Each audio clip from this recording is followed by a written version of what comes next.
The Demon's Kiss, a paranormal forbidden romance. Written by R.L. Perez. Narrated by Alyssa Ratkovich.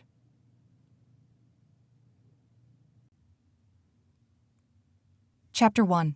Cora. I learned at a young age to kill with a blade instead of my magic. It protected my identity and hid me from those who sought my blood. The last time someone spilled my blood, I was 12. A dark warlock had picked a fight with me. I lost. When he struck me, a trickle of deep purple blood oozed from my split lip.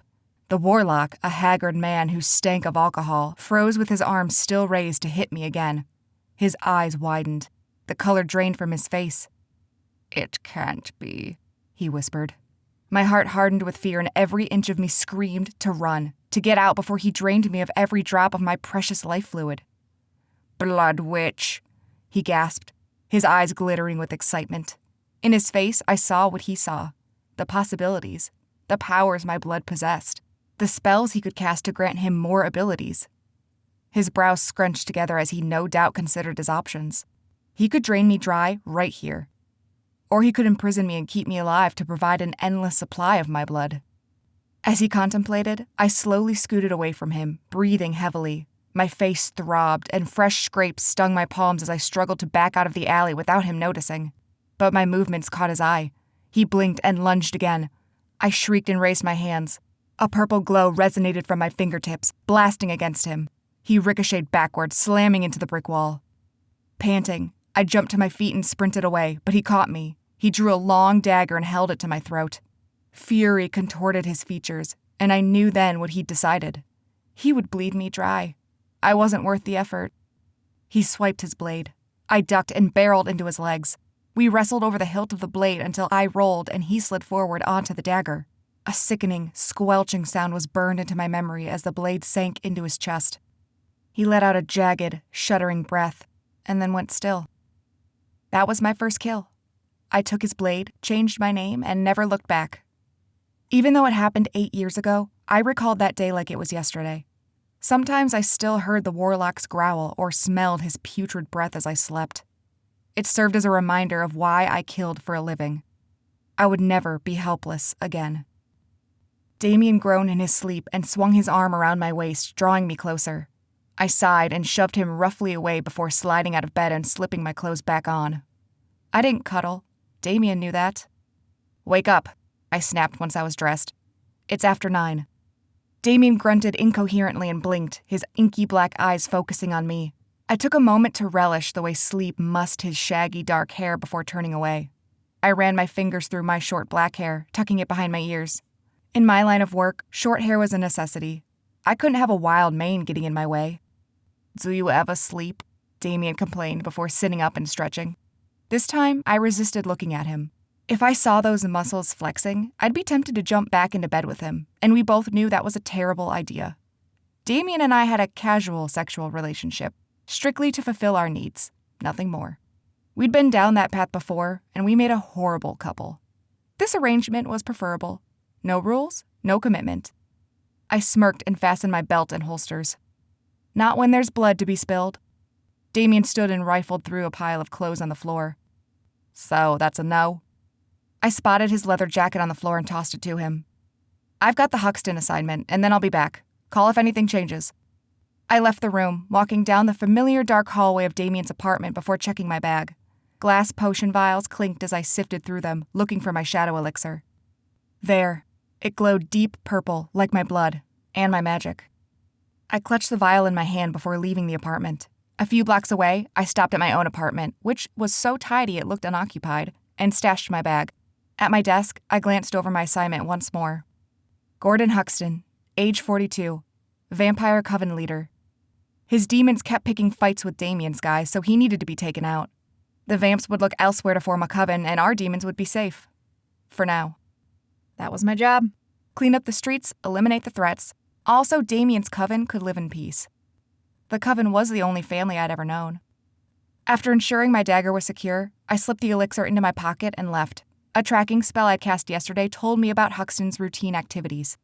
I knew right now he'd be retiring, looking to avoid the sunlight. In an hour, he'd be feeding. That was the time to strike. I tightened my leather jacket around my body, shivering against the morning chill that swept over me. Hynport was a small hamlet tucked between the worst parts of New Jersey. The winters were bitter and the air constantly smelled of filth.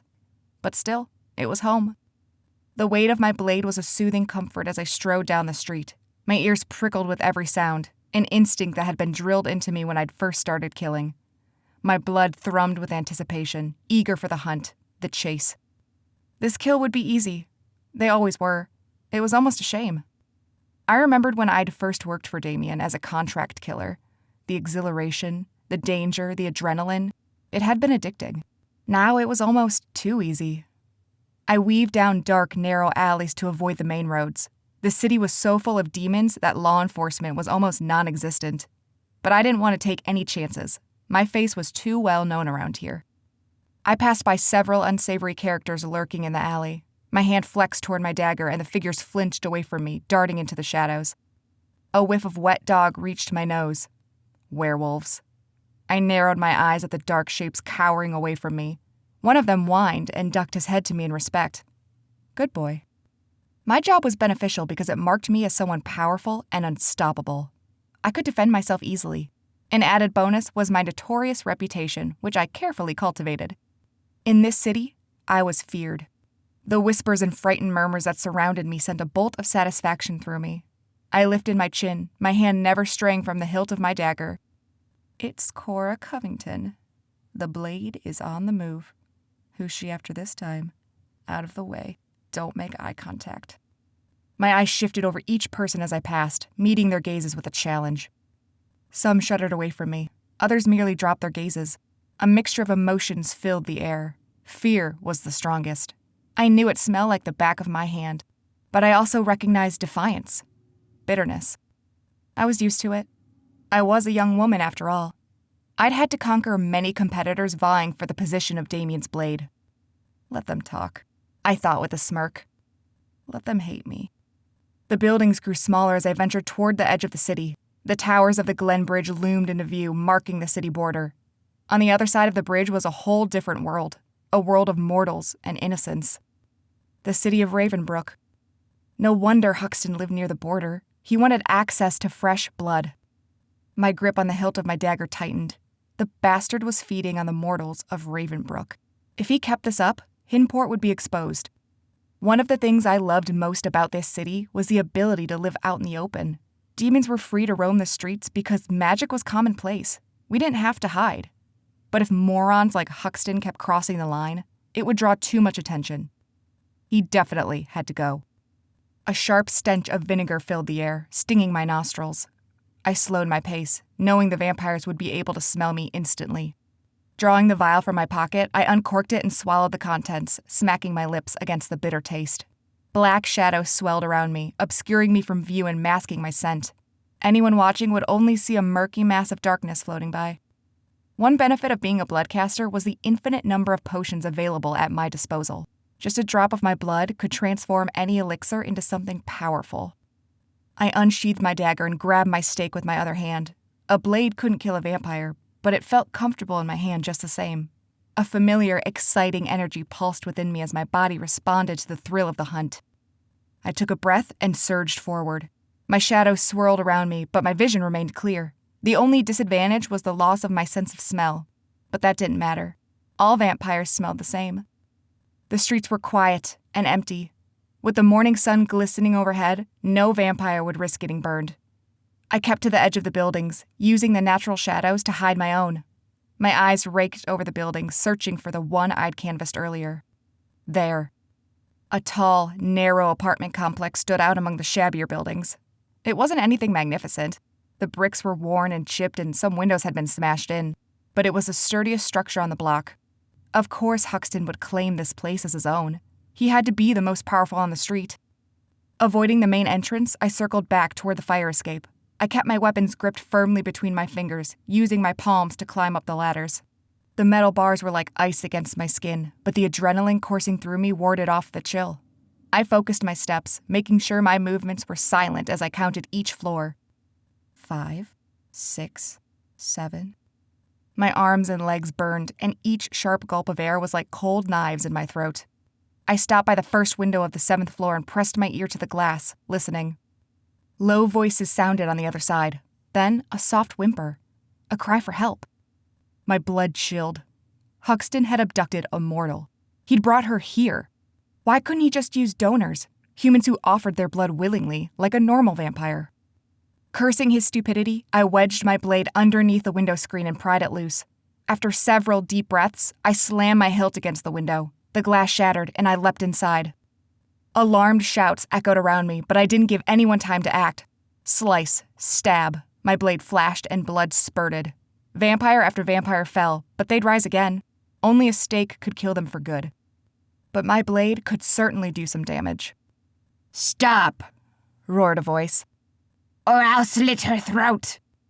I froze, my shadows roiling fiercely around me. My heart racing, I stared hard at Huxton, who held the mortal girl against him with a knife to her throat. The girl couldn't be older than 15. Her blue eyes were wide with terror, her face pasty. In my mind, I saw myself cowering in fear as the dark warlock advanced toward me, as he struck my face. A low growl built in my throat. In a flash, I flung my dagger forward. It sank into Huxton's chest, and he howled in pain, stumbling backward. His grip loosened on the girl, and I bounded forward, grabbing her shoulders and spinning her out of the way. "Stay down," I hissed. Her eyes roved over my shadows in confusion and fear, but she ducked down obediently. Huxton roared and lunged for me. I dodged his first strike, landing a punch to his jaw. My blade sliced into his cheek. With my next movement, I slammed my stake into his heart. He groaned feebly, his eyes round with shock. "Damien Moretti sends his regards," I said, and he vanished in a puff of ash.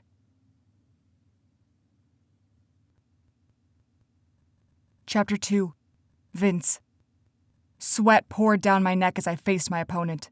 His eyes narrowed and he sized me up, assessing me. My fingers were slick with sweat as I gripped my stick tightly. A jolt of excitement raced through me. The strategy, the hunt, the thrill of the game. My eyes flitted about the field, examining my options. My opponent's teammates weren't far. If I was going to make my move, I had to act now. He edged closer to me. I remained still, waiting. Movement caught my eye. It was Luke. He was wide open. I feinted left and my opponent fell for it, lunging for me. I pivoted to the right, swinging my cross and launching the ball toward Luke. He caught it, then flung it across the field. The goalkeeper caught it, and I groaned, trying to squash my disappointment. For the millionth time, my eyes flitted to the scoreboard. Neck and neck. We can still do this. We moved again. My gaze remained fixed on the ball as it hopped from one net to the next. I tightened my hold on my stick as the ball flew to me. I caught it and zipped forward, dodging opposing teammates, my legs pumping faster and faster. Move, move, move. My mind chanted the words again and again. Determination pulsed through me. Something crackled in the air and buzzed through my stick as if it were flowing with electricity. Too late, I realized what was happening. My magic surged to life within me. A small pop burst in my ears, and suddenly, I was on the opposite end of the field, next to the other team's goal. About 50 yards from where I'd been standing just seconds ago. The goalkeeper straightened and stared at me with a bewildered expression. "What the hell, dude?" he shouted. Confused murmurs rippled through the crowd. Other teammates called out to me. Alarm pumped through my veins, and for a moment, all I could hear was my pulse roaring in my ears. Damn it, I did it again. I swallowed, my throat suddenly turning dry. Then I lifted my arms. "Sorry," I shouted, offering a weak smile. "Got confused for a second." It was a feeble excuse. It didn't explain how it vanished and reappeared across the field in a matter of seconds. But what else could I say? The referee watched me, his mouth hanging open. He blinked and exchanged a befuddled glance with my coach, who was staring daggers at me. I backed away, returning to my usual spot across the field and hoping they would just resume the game. They did. I exhaled a long, steady breath, trying to calm myself. Don't do that again, I thought. Stay cool, you can do this.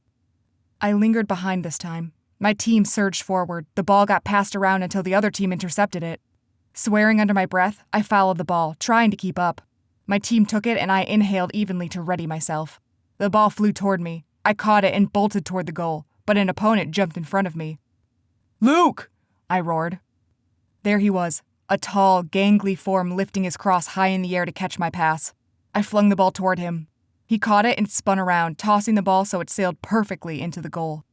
A loud whistle marked the end of the last quarter. The game was over. A euphoric shout poured from my lips and I raised my arms triumphantly. My teammates leapt up and down cheering. Luke charged toward me, removing his helmet and grinning from ear to ear. My team formed a circle as we clapped one another on the back. I couldn't stop grinning. Hysterical laughter bubbled up inside me. We'd done it. We'd won the championship. I slid off my helmet, my face still covered in sweat. My skin itched from my shoulder, shin, and arm pads, but I didn't care. Luke and I jumped up and down, screaming in each other's faces like little kids until we were red in the face. The next hour was a blur. Shouts of congratulations, classmates praising Luke's impressive goal, my coach and fellow teammates huddling together. I swore there were tears in Coach's eyes. And my magical stunt was long forgotten. Luke and I finally left the field arm in arm, still chuckling. My face hurt from the constant smiling. "So, what now?" Luke asked as we strode toward the parking lot. I sighed, my smile slowly fading. "I don't know," I said honestly. I didn't want to imagine what life would be like without lacrosse, but it was my senior year, and the season had just ended. I couldn't pursue this anymore, not with my magic so wild and uncontrollable. Maybe I can keep playing, for fun? But my voice sounded uncertain in my ears. Luke snorted, his brown eyes cutting to me. "Not lacrosse. I mean, what about your, He wiggled his eyebrows, his gaze shifting around suspiciously. In an undertone, he said, "Your magic." I swore and glanced around nervously. "Not here, man." Luke shrugged his shoulders and grinned again. "It's not like you didn't draw enough attention on the field today, Vince." I know. I groaned and ran a hand through my filthy dark brown hair. Luke was the only mortal who knew who I was, who I really was. When he'd found out, I'd nearly had a heart attack. But now, there was something comforting and safe, having a confidant on the outside who knew my secrets and helped me keep them, even if I was terrible at it. No wonder Luke found out. It was a miracle no one else had. "I still can't believe your dad let you do this with all that insanity going on with you." Luke laughed, shaking his head. His dreadlocks flopped against his face. "Dad's not the problem. He's super laid back. It's Hector who will have my head." "Right." Luke's brow furrowed. "Who is he again? Like your HOA committee leader?" A laugh bubbled in my throat and I choked on it. Clearing my throat, I said, "No, he's the clan leader. He decides where we live." Luke's face sobered. "Is he gonna kick you out?" "Well, technically I'm not 18 yet, so he can't." Luke arched one eyebrow. "One more month, man." I know. A grim finality filled my body, making my bones quiver. I lived in a Nephilim clan, a neighborhood of angels. My family possessed the strongest light magic in the world. But I was also part warlock, thanks to my dad. As Hector impatiently reminded me, I had to choose between Nephilim magic and warlock magic at the ceremonial rite in a few months. If I chose the Nephilim, I could remain with the clan as long as I liked. But I'd have to give up my warlock magic forever. It felt so unfair. I hadn't even been able to explore my teleportation powers yet. There was so much I didn't know, so much I wanted to test out. How could I give up on it without even trying? "Hey, you're always welcome at my house," Luke said, noticing my gloomy expression. "We've got a couch with your name on it." I thought of Luke and his 5 siblings squashed together in a tiny 3-bedroom home. I suppressed a grimace and instead forced a smile. "Thanks, Luke, but I'll be all right." We reached my small white sedan, and Luke patted me on the shoulder. "I'm free all summer to play, if you want to keep it up." He lifted his cross with enthusiasm. I grinned. "I'll definitely take you up on that." Luke waved and turned away, striding toward his beat-up red pickup truck. I watched him leave, my smile vanishing. Only a few more weeks left of school, plus 2 months of summer. That was all I had left with my best friend. After that, he'd be leaving for NYU, and I'd be stuck here. Because deep down, I knew I couldn't leave the clan. I couldn't leave Dad. He was the only family I had. My mom died when I was 8, and I was an only child. Dad had already sworn off his warlock magic by then. So for 10 years, he'd lived powerless in a clan that practiced magic so differently from what he was used to. He was basically a useless mortal now, all because he'd given up his life to be with Mom. And then she died. A knot formed in my throat and I swallowed down the memories before shoving my gear into the trunk of my car. I hesitated before getting into the driver's seat, remembering the crackle of magic pulsing through me. If I'd been able to train properly, I could just jump home like any other jumper would, I thought bitterly. But no, that was for normal warlocks who lived in normal covens, not an outcast warlock who lived among the Nephilim. If I so much as thought the words jump or teleport, I would immediately get filthy looks from everyone in the clan. They were like vile swear words in my neighborhood. I also had my angel wings, but those were for emergencies only. The power was a temporary gift that only lasted a few minutes at a time. Once I swore into the clan permanently, I'd have full access. I'd only used my wings a handful of times. The first time I had been 5, and it was a complete accident. I'd been trying to play basketball with my dad, and suddenly, I found myself soaring 10 feet into the air to reach the basket. My white, feathery wings had sprung out of my shoulder blades as easily if I'd just been stretching my arms. The incident had been so terrifying, I hadn't been eager to try it again, especially with Hector constantly breathing down my neck. He never explicitly said so, but I knew he thought me using my wings was an insult to the Nephilim clan since I hadn't committed to staying yet. My mind shifted back to the present as I swung open the car door and froze. Across the lot, standing next to the school courtyard, was a man. He wore jeans and a gray t-shirt, and he was staring intently at me. My blood turned to ice in my veins and my heart jolted. He was me. He looked just like me. Same tan skin, same dark brown hair. I even had that exact same outfit in my closet. My eyes grew wide. I didn't dare blink because I was afraid my mysterious twin would magically vanish. For a long moment, we stared at each other, his gray eyes drilled into mine like he was trying to convey something important. As I watched him, I realized he held something white in his hands. When I squinted, I recognized it was a lacrosse ball. A million questions raced through my mind. I stepped toward him. A pop echoed in the lot, and he vanished. "No!" I cried, reaching forward, like a moron. My gaze flitted around the lot, my head whipping back and forth. A few stragglers from the game lingered by their cars, oblivious to the strangeness I'd witnessed. And my clone was gone. My mouth turned dry. With so much magic in my life, I'd seen some pretty weird things, but nothing like this. Trying to ignore the rapid thundering of my heart, I got in my car and drove home. My hands shook as I gripped the steering wheel. My mind raced with questions and doubts. I didn't even register reaching my gated community until the buzzer blared in my ears. "State your business," said a crackly voice. "I'm here for an errand of the highest light magic," I said in a trembling voice. The passcode phrase changed every week. It was just Hector being paranoid about mortals stumbling into our neighborhood. The gate slowly opened, and I drove through, weaving down streets. I kept a low speed, taking care around the neighbors walking idly with their children. Some of the adults had their pearly white wings spread out before them like it was no big deal. A few random bursts of white light gleamed in different spots along the road as some Nephilim appeared and reappeared. A mixture of emotions swirled within me. I had been so bitter about not mastering my teleportation abilities that there was so much about Nephilim magic I was clueless about too. The more powerful Nephilim could jump just like me. Sometimes it seemed as if they could stop time itself, which was ridiculous. Then again, seeing a version of myself jumping made me feel like anything was possible. I finally reached my home, a quaint townhouse at the end of the street. It was no secret Hector stuck my dad with the dingiest home in the neighborhood. He let us stay here without complaint, but he didn't have to be generous about it. I didn't bother bringing in all my equipment and gear. Still shaking, I leapt out of the car and burst inside to find my dad sitting on our old stained couch while watching TV, his mouth full of nachos. He blinked at me and frowned. "You all right?" he asked thickly before taking another large, crunchy bite. I ran a hand through my hair and started pacing the length of the small living room.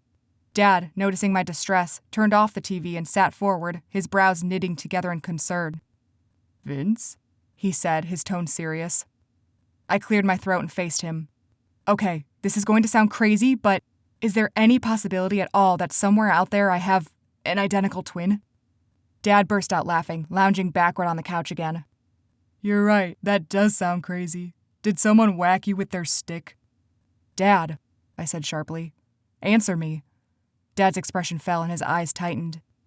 "No chance. I was there the day you were born. Only one baby, I swear." I cursed under my breath and resumed my pacing. There was no other explanation then. The person I'd seen in the lot had been me. Another version of me, maybe? "Vince, what is this about?" I exhaled long and slow before explaining what had happened in the parking lot. I expected Dad to start laughing again, but to my surprise, his expression turned stony and his face drained of color. A long silence passed between us. Dad stared absently at the wood floors. "Dad?" I asked quietly. "Son of a bitch," he hissed, covering his face with his hands. "Vince, what did you do?" My head reared back. "What? I didn't do anything." "That's not true," Dad snapped. Then he groaned. Well, technically you haven't done anything yet. Feeling dizzy, I sank onto the couch next to him. What are you talking about? Dad glanced around as if expecting someone to be eavesdropping nearby. He scooted closer to me and said in an undertone, The person you saw who looked like you is called a mimic, an alternate form of you from a different timeline. My mouth fell open. What? A wrinkle formed in Dad's forehead, and he grimaced. Yeah, it's heavy stuff. I don't understand, I sputtered. How? It's a side effect of jumping. It doesn't happen often, but occasionally, when performed the right way, our powers can allow us to manipulate time. My insides froze. My heart stopped for a full beat. My tongue turned to lead in my mouth and I couldn't speak. I've never done it, Dad said quickly, but I've heard of jumpers who have. Agents from the Council are allegedly sent on special missions to preserve the timeline, but it's very hush-hush. Then how do you know about it? I said weakly, finding my voice at last. Dad fixed a flat look at me. I have connections on the Council. He shook his head and leaned forward, his eyes blazing with intensity. Listen to me, Vince. If you saw a mimic, it means at some point in the future you will manipulate time. This is bad. Why is it bad? Manipulating time, I mean. I chuckled weakly and ran a hand down my face. Can you imagine what we could do with that power? We could... I trailed off, my eyes glazing over as I pictured my mother's face in my mind. Her bright gray eyes, her white blonde hair, her soft smile. A lump formed in my throat. We could save Mom. Dad's face turned white as paper. Vince, no. You can't alter events like that. The Council... Screw the Council, I said, throwing my hands in the air. They can arrest me, imprison me for the rest of my life, but if I bring Mom back, none of that will matter. She'll be here. Pain and longing stirred in Dad's eyes, and I knew for a split second he was imagining what it would be like to have her back. But in the next instant, the emotion left his eyes, and a determined hardness took its place. I'm serious, Vince. It isn't just a matter of breaking the law. It's a matter of breaking the most sacred vow of the magical community. We do not use our powers to alter the way the world works. Doing so will make you some powerful enemies. And they won't just come after you. They'll come after me, your friends, anyone who's associated with you. I swallowed, thinking of Luke. It wasn't his fault he'd been roped into my world like this. What would happen if magical agents showed up on my doorstep and uprooted his life because of me? Just promise me you'll lie low, Dad said.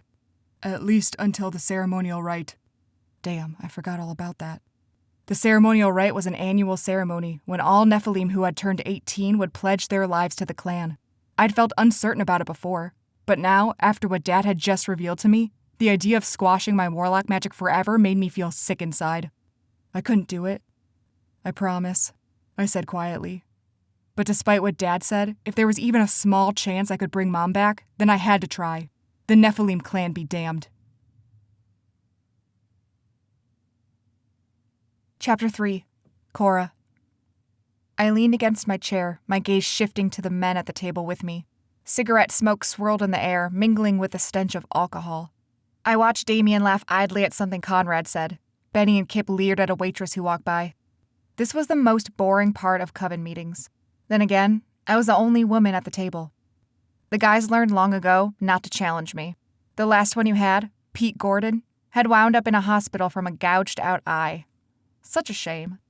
I sipped my Coke, pretending to listen to the men talk about the rack sizes of the women they'd slept with. Pigs, I thought, gazing around the bar with disinterest. Though I slouched in my seat and appeared the picture of ease, my mind was still on high alert, which was why I never drank. A man sat in the corner of the bar. He'd been there for over an hour and ordered nothing. Though his face was cloaked in shadow, I swore he was watching us. I took another sip, pretending to glance over him as if I were bored, but I kept him in my peripheral. Cora had an easy mock today, Damien said, snapping me back to the conversation. Right, Cole? Yep, I said, raising my eyebrows at him. Have things settled down with the vamps? Damien's teeth flashed with his wide smile. The scrambling like cockroaches. Kip chortled. Benny said, Those vamps are slimy. Can never trust them. Remember the one from last year, Travis what's-his-name? Kip's eyes widened. Yeah, I remember him. I heard he was selling secrets to other covens. Didn't you interrogate him, Cora? I nodded but said nothing. I remembered the nasty vampire who'd threatened me last year. Like many others, he didn't like having a female assassin in the coven. It didn't take much to break him, though. My methods quickly wiped that smirk off his face. Silence fell, and I realized the 3 guys were watching me expectantly. Kip grunted impatiently. Well, what did he tell you? I stared hard at him. None of your business. When Kip scoffed, I said casually, I don't share other people's secrets. Doesn't matter anyway, Damien said. He won't be bothering us anymore. His eyes gleamed and his smile was predatory. Kip guffawed loudly. His breath reeked of alcohol, sending a ripple of nausea through me. My skin felt clammy as I remembered the warlock who'd attacked me as a kid, the memories crashing over me like a violent current. I shoved the weakness aside. What's my next assignment? I asked, sitting forward. Damien waved a hand and dropped his gaze. We'll get to that later. I frowned. Damien had never brushed off an assignment like that. This was how the meetings always went. The men bought drinks and shared vile stories as small talk, and then we finally got down to business. Damien gave me my assignment, and we set goals for the coven. Then the gents went off to perform a blood ritual while I lingered in the bar, looking for anyone who might cause trouble. Really, it was just my excuse not to join the men with their demon rituals. I was the only one of the coven leaders who wasn't a second-tier demon, meaning a demon who accessed a higher power by sacrificing others. I had to avoid using my magic. Damien was the only one who knew I was a bloodcaster. Ordinarily, demon magic was black. If I dared summon my powers in any kind of ritual, my purple magic would be a dead giveaway that I wasn't who I claimed to be. My gaze shifted to the other men at the table, but they'd steered the conversation to the different vampires they'd come across. Their laughter intensified, and when Kip belched loudly in my ear, I decided I was done. I stood up from my chair, and Damien looked up at me through half-lidded eyes. Call me when you're ready to talk business. I threw down a couple of bills to pay for my drink and stalked off, balling my hands into fists. What a waste of time. To my surprise, I'd barely arrived at my apartment when a soft knock sounded at the door. I grabbed my dagger and carefully eased open the door to find Damien on the other side. I raised an eyebrow. Not interested tonight, sorry. I closed the door, but Damien stuck his foot in the way. It's not that. Can I come in? My brows lowered. Now you want to talk? Look, it's late, and I know I botched the coven meeting. Damien lifted his hands in surrender. But can I explain, please? With a sigh, I stood back to let him in. Damien shoved his hands in the pockets of his leather jacket and looked around. I haven't been here in a while. Do you keep a maid or something? It's a little too clean. What the hell do you want, Damien? I crossed my arms. I really wasn't in the mood for this. Damien sighed, dropping his arms and running a hand through his dark hair. Something seemed off about him. My eyes narrowed and I scrutinized him. Then I realized what it was. I expected his eyes to be bloodshot and his breath to smell of alcohol, but he seemed completely lucid. Had tonight all been an act? He'd been laughing and jeering just like the other guys, but I didn't smell a drop of beer on him. I have an assignment for you, but it's personal. Damien shifted his weight, his eyes flitting to me and back to the floor again. Personal, I repeated in a flat voice. Every kill had been personal, because the coven was his life. Private, Damien amended. This can't be shared with the coven. My heart rate accelerated. Why not? Because the target is sensitive. If it traces back to us, it could cause trouble. Now I was intrigued. Who's the mark?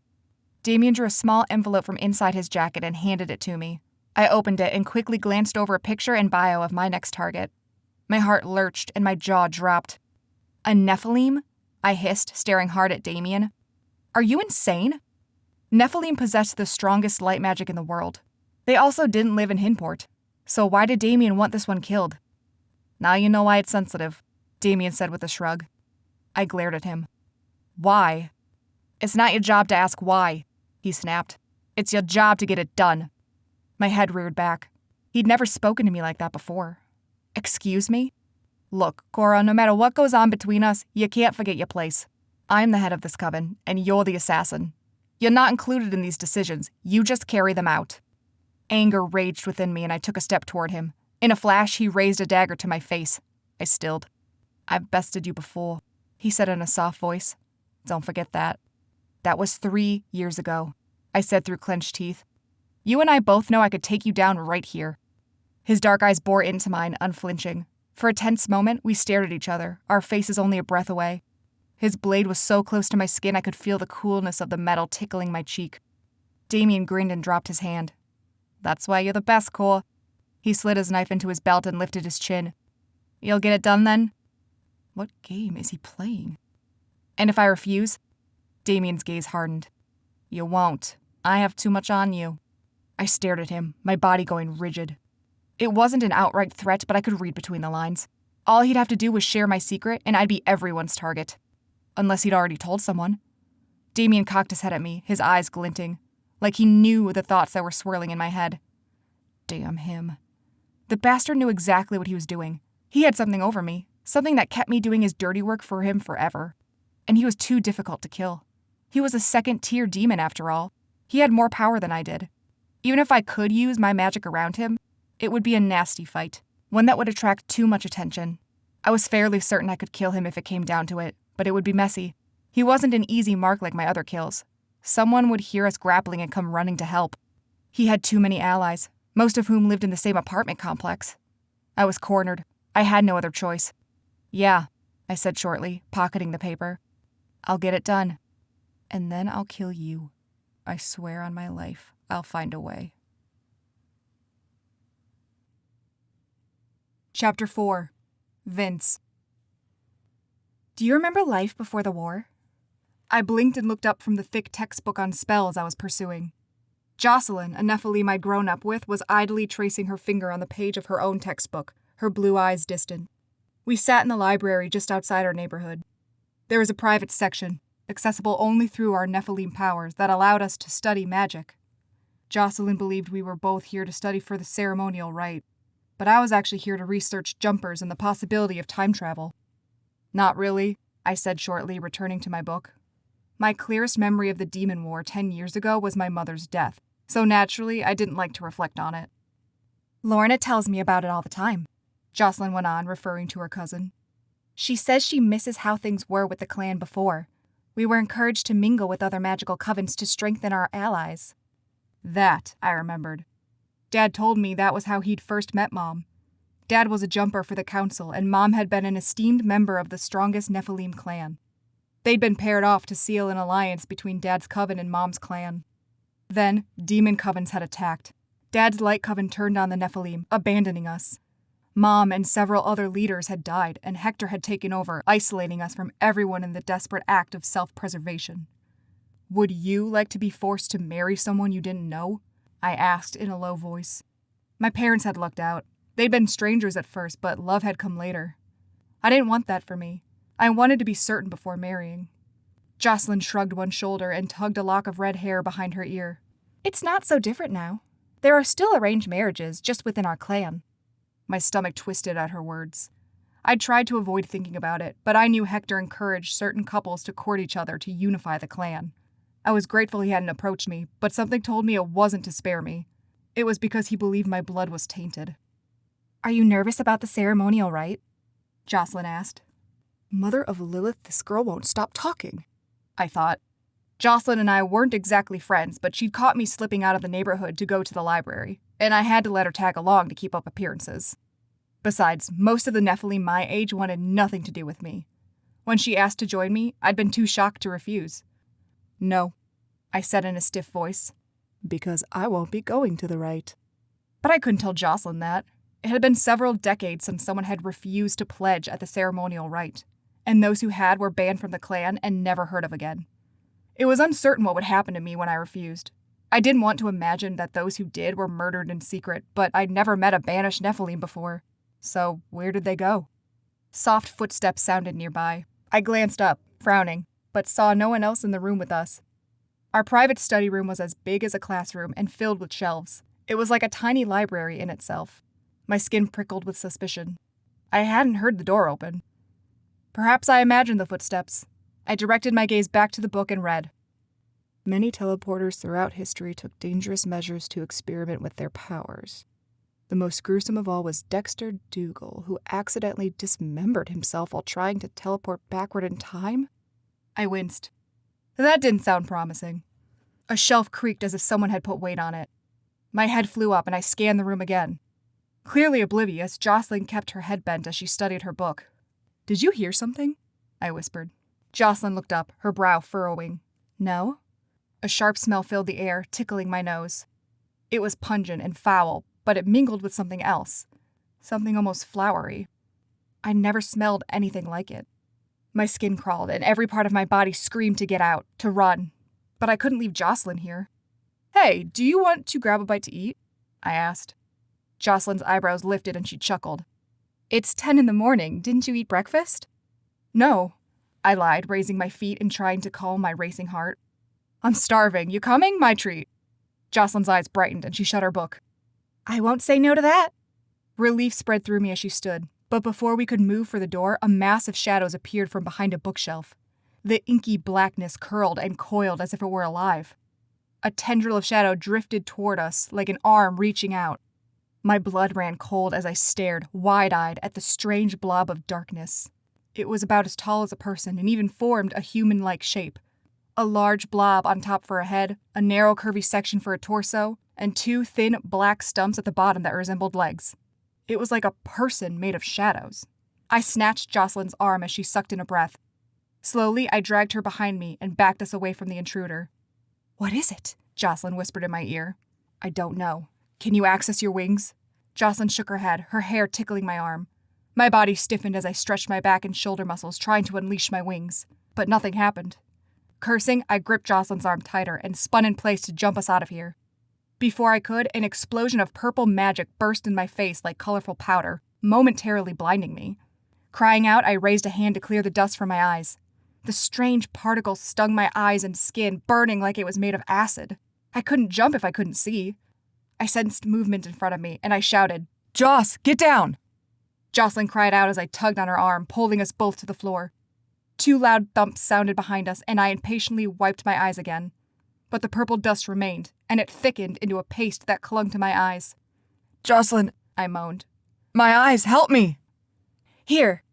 I felt her hands on my face, and a warm glow encompassed me. White magic burned against my eyes, and gradually the paste cleared, though my vision was still rimmed in purple. Jocelyn's hand lowered, and we struggled to rise, but a heavy force slammed into me, knocking me backward. Jocelyn's hand was wrenched from my grip. She screamed.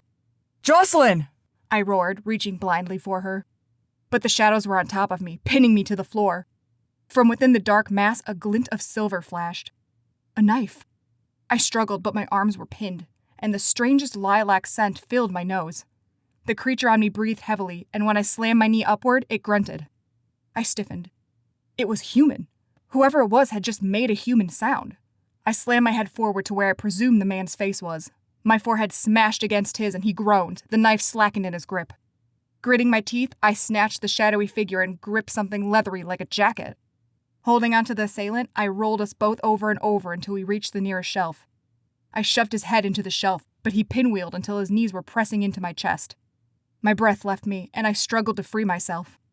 A fist collided with my jaw again and again until spots danced in front of my eyes. Pain sliced through me, radiating across my entire face. Jocelyn shouted nearby and slammed a heavy book against the shadowy figure. He slumped over, staggering before righting himself and slashing at Jocelyn with his blade. Jocelyn yelped and danced away from the knife, holding up her book as a shield. Groaning, I stumbled to my feet and gripped the shelf for support. My head spun, and I struggled to focus on my destination before jumping again. My hands were slick with sweat, and magic crackled through my body. "Focus," I told myself. "You can do this." The air went still as if it held its breath. A faint lemon smell filled my nose, and I clung to it, trying to clear my head. My fingers tightened around the shelf next to me, which thrummed with power. It seemed like every inch of me was pulsing with magic. I felt alive with electricity. Still gripping the shelf, I spun in place with a faint pop. But instead of jumping to the door on the other side of the room, I remained in place, still clutching the same bookshelf. I blinked. What the hell? But as I looked around, I noticed that the air felt different, and the room was quiet. I searched for the attacker and saw Jocelyn leaning against the wall with a book clutched to her chest. I squinted at her. Hadn't she just been fighting with the Shadow Man? "Here," said a voice. I staggered backward in shock, my heart lurching. The voice belonged to me. I stared, open-mouthed, as this other Vince, my mimic, handed a textbook to Jocelyn. He wore the exact same clothes as me. "Thanks," Jocelyn said, glancing at the cover of the book. I recognized it as the book of Nephilim history Jocelyn had been studying just a few minutes ago. My tongue turned to sandpaper in my mouth. Sweat trickled down my face as I slowly, quietly edged backward and out of sight, Hiding behind a bookshelf, I gasped for breath, leaning my head against the shelf as I tried to think. How long had we been in the library? Half an hour? If I was handing Jocelyn that book, then we must have just arrived here, so we had maybe 25 minutes at most before the attacker would show up. Something clicked into place in my mind. I had just time traveled.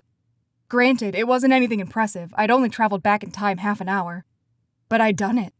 Completely by accident, of course, as was everything I'd done with magic. I was either a genius or a complete moron. It was a miracle I hadn't dismembered myself in the process. Focus, Vince, I told myself. The voices of Jocelyn and my mimic grew fainter as I moved to the table to study. I wiped sweat from my brow and peered around the corner to find them getting situated in their seats. Okay, I thought, feeling dizzy. The shadow dude can't be far. Maybe I can get the drop on him before he attacks. Keeping to the shelves for cover, I slipped out of the study room.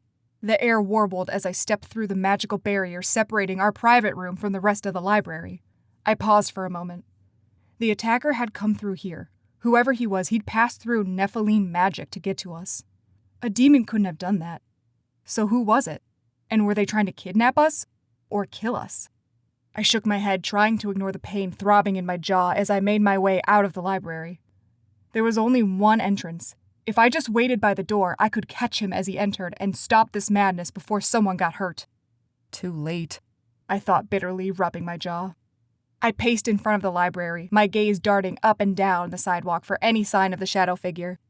My legs ached to sprint, to run down the street and grab the attacker before he got closer, but I didn't know which direction he'd come from. So, I waited. My blood pulsed with urgency, my mind still on high alert from the attack.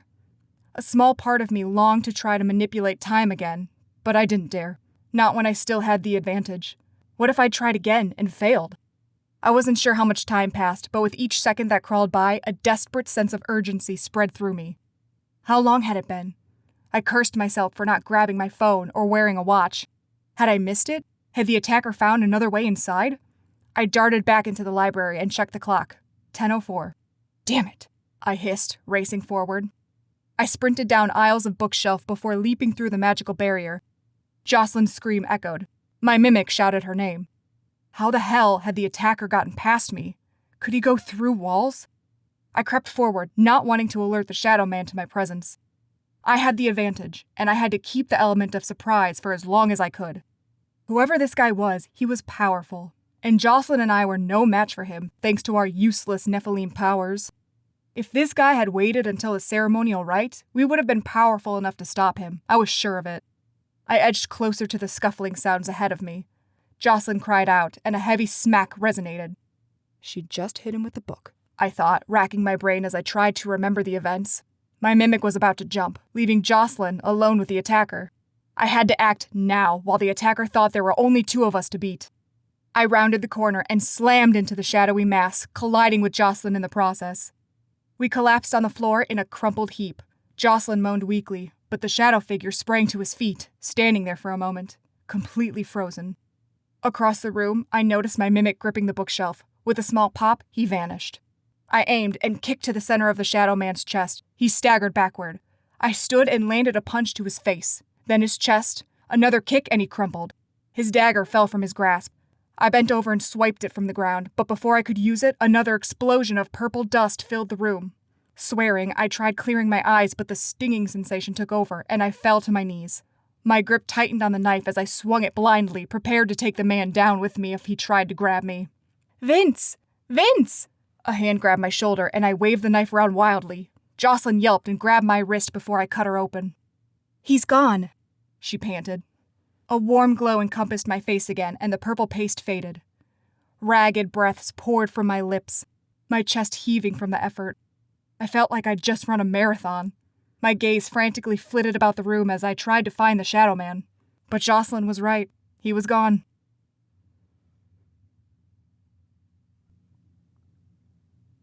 Chapter 5. Cora. My whole body throbbed in pain. I kept my shadows around me, though I felt the power of the elixir fading. Soon, my true appearance would be exposed, and my purple blood along with it. I had to get to safety. Now. But Hinport was too far. I was at least a mile from the bridge. I wouldn't even make it out of Ravenbrook before my shadows vanished. Cursing, I staggered up the sidewalk, clutching my ribs. That boy had managed several well-placed kicks, along with being in 2 places at once. I couldn't wrap my head around it, but I couldn't focus on that now. I needed help, fast. It was the first time my mark had gotten away. My head pulsed with agony, and I groaned, slumping sideways to lean against a lamppost for a moment. Sucking in several sharp breaths, I pushed onward until I reached a gas station. Just before going inside, I raised my hands and summoned my magic. A spark of power shot through me, and my shadows vanished. Then I tore into the store and made for the bathroom, cutting in front of a woman and her daughter to get inside.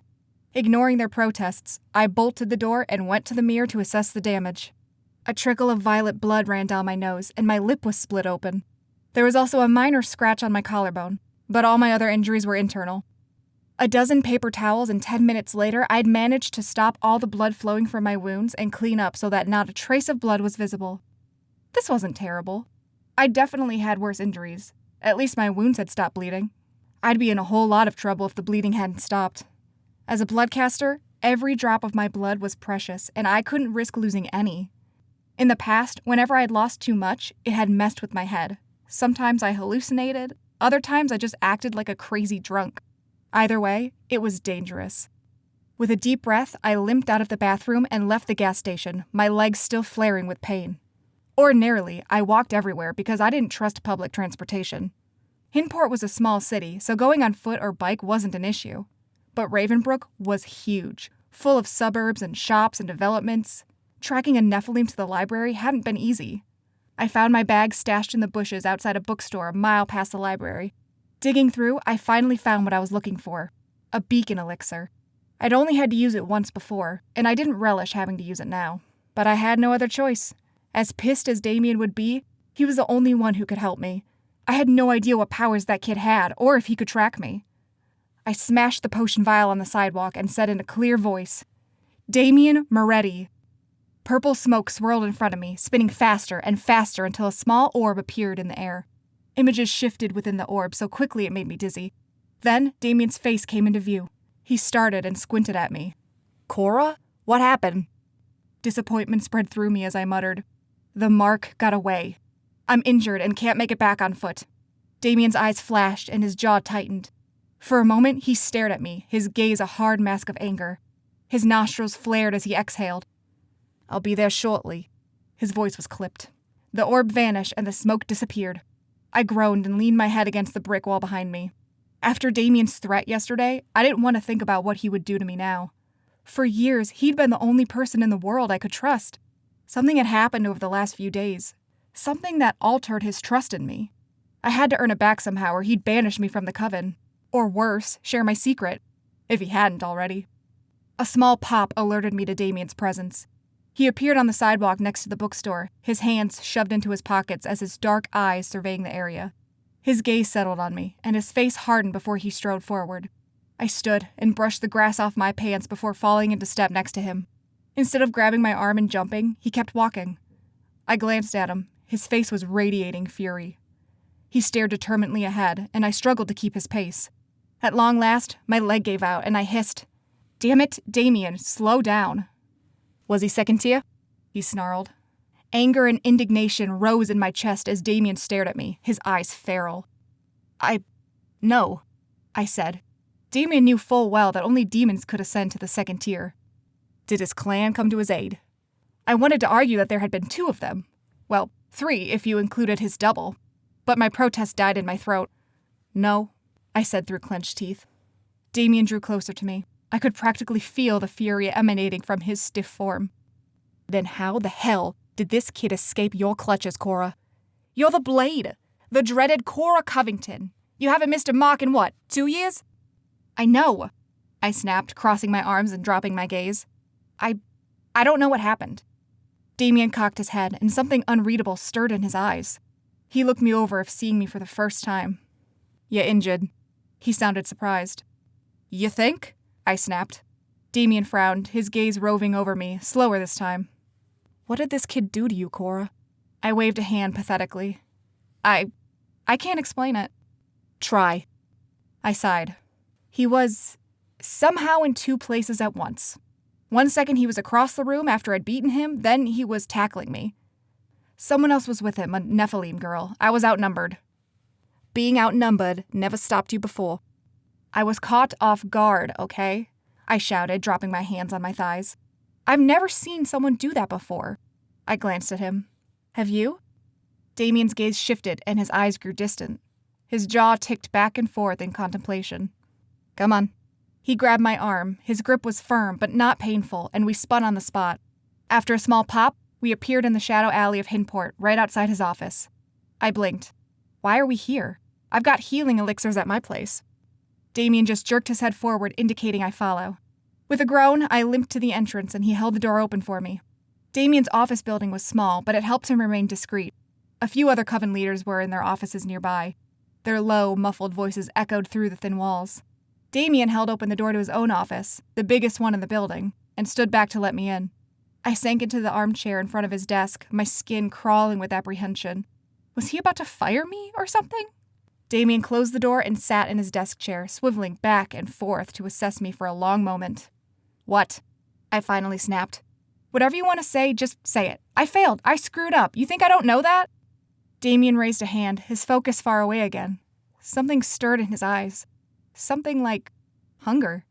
The wild look in his eye made me stiffen and hold perfectly still as if I were facing a dangerous predator. Describe to me again what that boy did, he said in a soft voice. I bit back a nasty retort and went over the details again without leaving anything out. I explained the sound I recognized as jumping, but this was different. I saw Damien jump all the time, but he'd never been in two places at once. Somehow, this stupid kid had.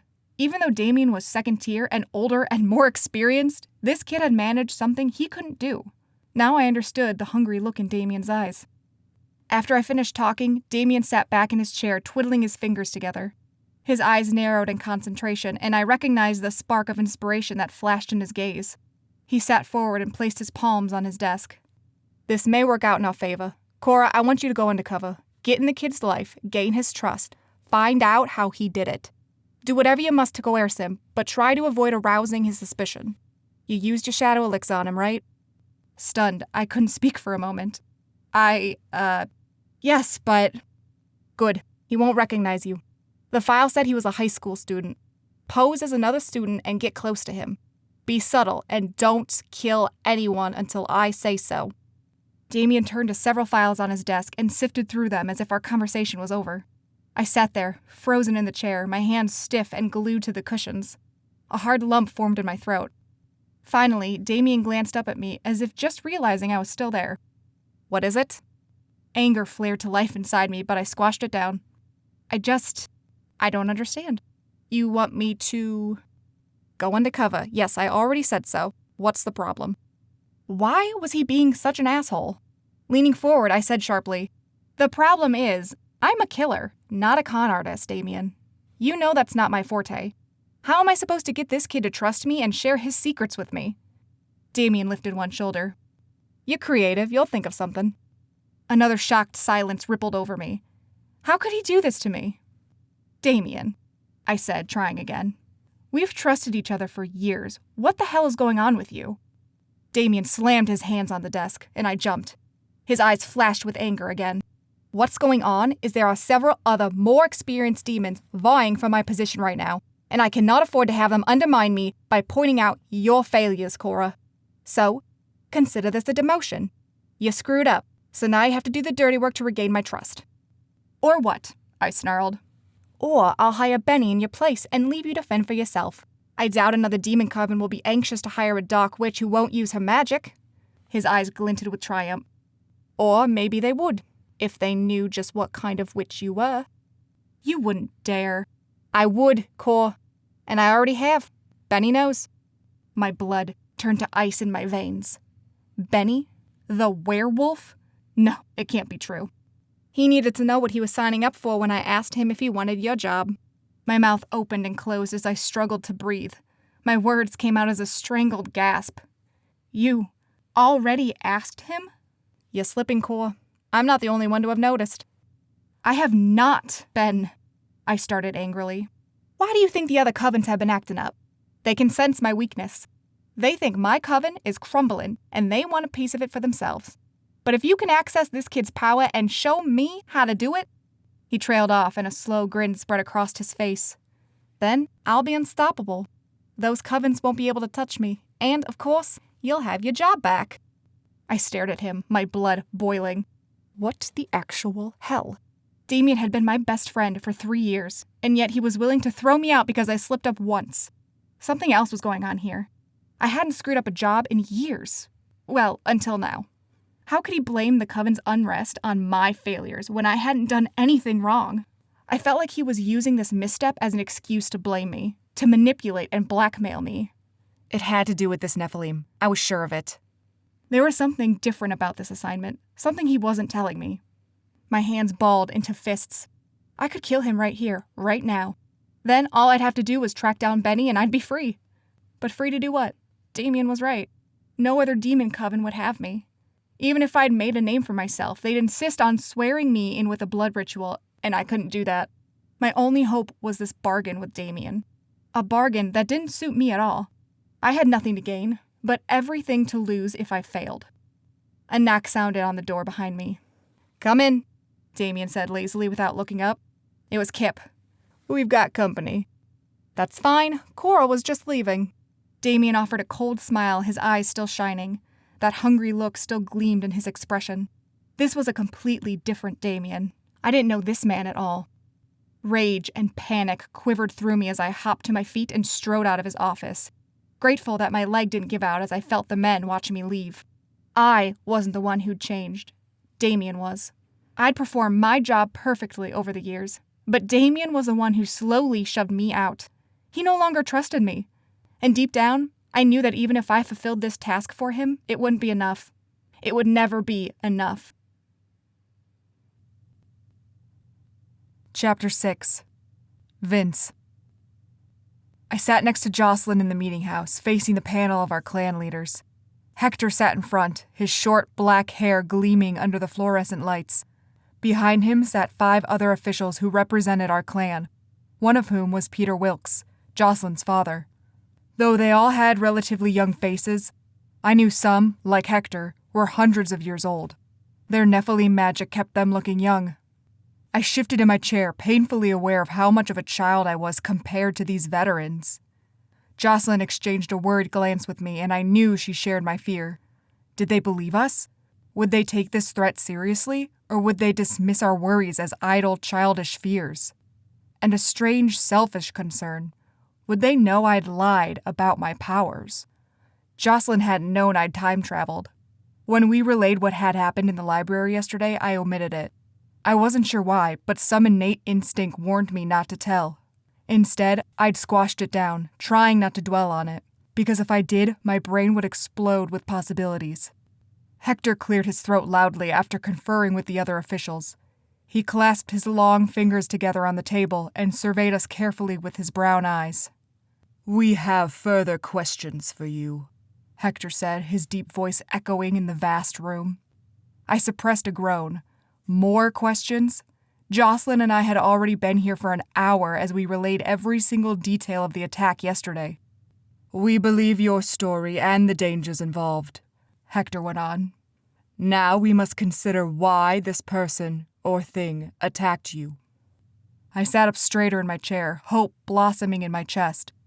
"Have either of you done anything to anger another magical being recently?" Hector asked. "No," Jocelyn and I both said at once. "Have either of you used a powerful amount of magic in the presence of other magical beings?" Jocelyn replied immediately, "No," but I hesitated. Hector noticed. His eyebrows lifted as his shrewd eyes fixed on me. "Mr. Delgado?" I swallowed. I'm not sure." "Can you elaborate?" I rubbed the back of my neck, suddenly finding it hard to breathe. My powers, I can't always control them. Sometimes I use magic by accident, and I'm not sure if any of the witnesses were magical beings or not. My face burned as I spoke the last words in a rush. Hector straightened and exchanged a stern glance with the official closest to him. "How often has this happened?" My mouth felt dry. A few times. Not many. That was a lie, but I didn't like the grim set of Hector's eyebrows as he stared me down. Foolish boy, Hector spat. I shouldn't be surprised. You've always been incompetent. My face burned and sweat trickled down my brow. Hector turned and murmured something to the other officials. I made out the word disappointment. Something raged inside me, threatening to burst. Part indignation, part shame. I couldn't stop it. My insides felt like they would explode if I didn't do something to eliminate this awful embarrassment that crept into my skin. I have a theory, I blurted out. The murmuring stopped abruptly, and Hector fixed a cold gaze on me. Do you? The word sounded more like a threat than a question. I nodded, my pulse roaring in my ears. I was trying to imagine who would want to attack me or Jocelyn. I mean, we're underage. We don't even have full access to our abilities yet. Why would anyone want us dead? Then I thought of another alternative. I said eagerly, the words tumbling out of my mouth before I could stop them. What if the attacker wanted to abduct us instead of kill us? That would make more sense to me because, well, we're still children. When looking at it that way, I think the attacker was most likely after Jocelyn. She's the daughter of a high-ranking official of the clan, someone capable of making powerful decisions. If abducted, she... That's enough, Hector said sharply. Behind him, Peter Wilkes's face drained of color, his wide, horrified eyes fixed on his daughter. I heard Jocelyn's sharp intake of breath, but I couldn't dare look at her. My face flushed. I sank low into my seat, realizing I'd gone too far. Your fear-mongering isn't welcome here, Hector said, his tone icy. Do not cause unnecessary panic when you have no proof. Remember your place, Mr. Delgado. You have no authority here. This panel is far more experienced in these matters than you are. But, I argued, why don't you put your brilliant mind to more important things, like mastering your abilities? Clearly you need some work in that department. Hector's mouth curled into a satisfied smirk. I only stared at him, my face on fire. I opened my mouth, but no words came out. We will contact you if we have any further information, Hector said, rising from his chair. In the meantime, we advise you carry on with your normal routine. You two are dismissed. I blanched, jumping to my feet. What? But the attacker's still out there. Yes, one attacker. If we hide you both away, they likely won't try again. But if we proceed as normal, we may be able to catch whoever assaulted you. You want to use us as bait? You will be heavily guarded, I assure you, Hector said in a tired voice. Like I said, we aren't amateurs. We can handle the threat. I took a step forward. You can't. Dismissed, Mr. Delgado, Hector said in a booming voice. I flinched, then balled my hands into fists. After several angry breaths, I turned on my heel and left the meeting house. My loping strides carried me half a block before I heard someone shouting my name. I stopped and glanced over my shoulder to find Jocelyn hurrying after me, her long red hair whipping behind her. My heart dropped to my stomach, but I forced a smile and turned to face her. Her eyes were tight with worry when she reached me. Did you mean what you said back there? She panted, crossing her arms. Jocelyn, I'm not mad, she said quickly. But I need to know if you said that because you really believe I'm in danger or if you were trying to deflect their attention. Shame creeped into my cheeks and I suddenly felt hot again. Yes, I meant it, I admitted.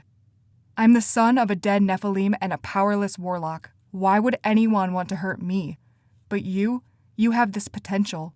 Even without your adult magic, you're powerful. And you're the only child of a Nephilim official. I shrugged one shoulder. But it's just a theory and Hector dismissed it, so it's probably nothing. Jocelyn bit her lip and shot a nervous look behind her toward the meeting house. You could stay home, I suggested, if you're worried. Jocelyn sighed and shook her head. My dad would never let me disregard a direct order from Hector. My mouth twisted in a grimace. Right. An awkward silence fell between us. I shifted my weight from one foot to the next as I briefly entertained the idea of disobeying Hector and staying home myself. But if Jocelyn was the target, I couldn't just let her go out in the open on her own. I was a poor fighter, but I still had to try. I'm sorry, Jocelyn said quietly. If it is me they're after, I'm sorry I dragged you into this. No, I said quickly, shaking my head. Jocelyn, don't say that. If you hadn't involved me, they might have taken you. Maybe it's better if we fight this together. Better chances of success. Jocelyn offered a small smile. I guess I'll see you in Trig. I nodded. Yeah, see you. She strode down the road toward her house while I stood frozen on the sidewalk. Trig, I thought dizzily. Going to class seemed so stupid compared to what Jocelyn and I had faced. But if she was going to school, then so would I. I brushed off Dad's anxious questions when I got back to the house and hastily packed my backpack. I paused, my hand hovering over the textbook I'd checked out from the library. With a jolt, I realized I'd forgotten about my magic, my strange new teleportation ability. My jaw ticked back and forth as I contemplated. Then I shook my head, exhaling slowly. Now wasn't the time to experiment with dangerous powers. I was in enough trouble already. I bid my dad farewell and hopped in the car. After hesitating a moment, I drove to Jocelyn's house and caught her before she got in her car. I lowered the window and asked, "Want a ride?" Jocelyn blinked in surprise and then smiled before sliding into the passenger seat. We were both silent while I drove to school, my knuckles turning white as I gripped the steering wheel. "It'll be fine, Vince," Jocelyn said quietly, but her voice trembled.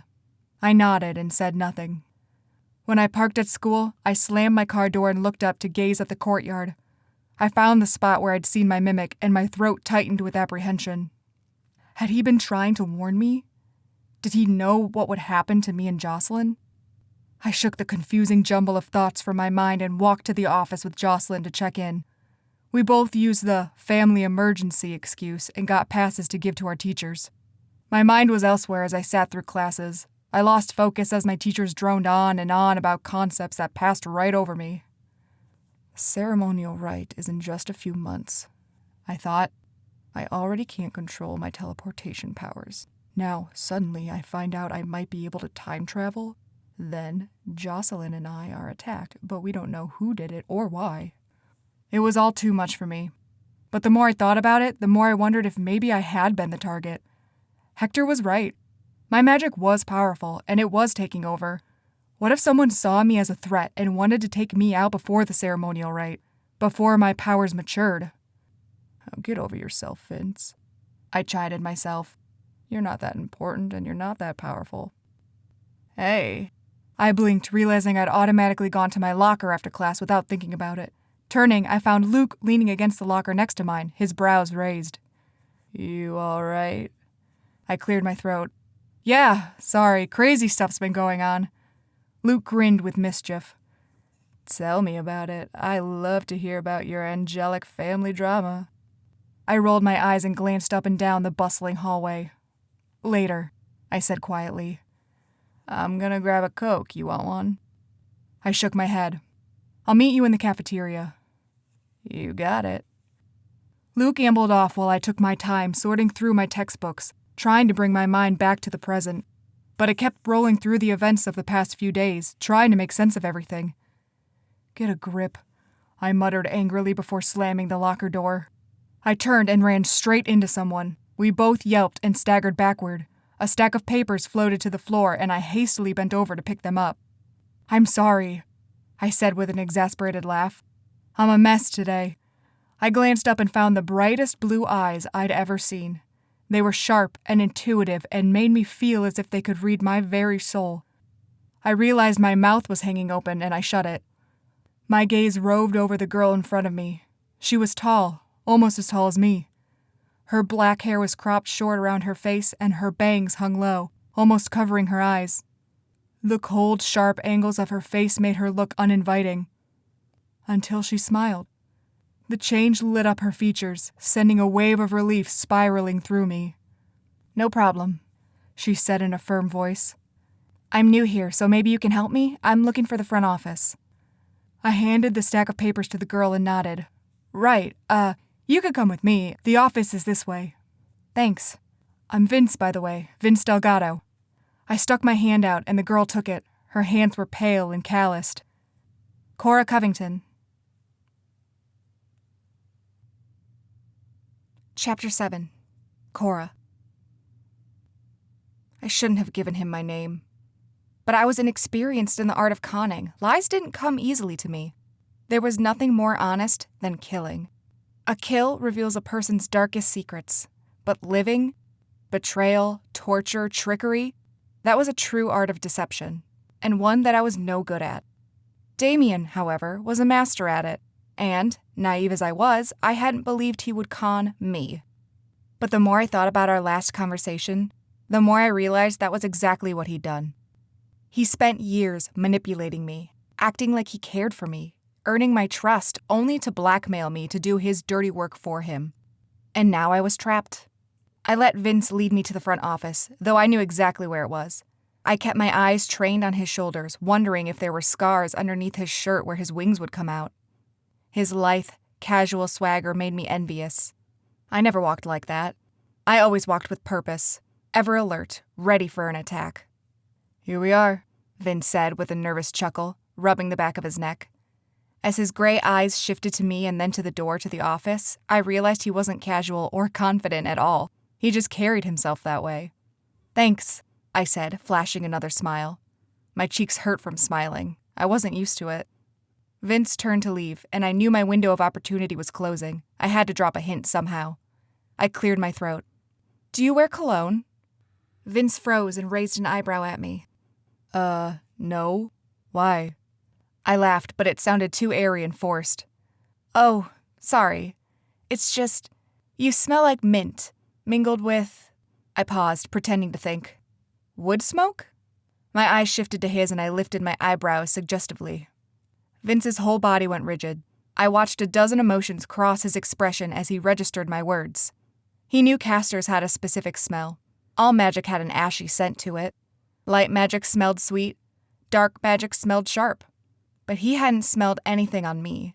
So how could I smell his magic? I knew the question was eating away at him. His Adam's apple bobbed as he swallowed hard. He swiped a lock of umber hair out of his eyes. A nervous smile lifted his features.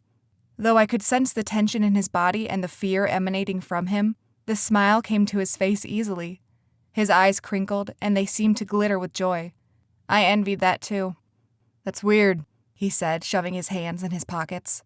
"Maybe someone in the office made cookies or something. I'll, see you around, Cora." He sniffed once before turning away from me. I realized what he was doing, trying to get a better whiff of me. But, being a bloodcaster, my scent was different from light and dark magic, and Vince didn't know what to make of it. For a moment, I watched him walk away. His body carried that same easy stride like he didn't have a care in the world. What a poor, ignorant fool. After Vince disappeared from view, I dumped my stack of papers in the trash and circled around the office to grab the bag I'd stashed in the bushes. A gaggle of giggling girls walked by me, their laughter shrill and high-pitched. I rolled my eyes, ducking down to avoid being spotted as they passed. Lilith, I hate high school. I dropped out when I was 15 and got my GED online. I'd been attacked too many times by demons posing as students. Oh, how the tables had turned.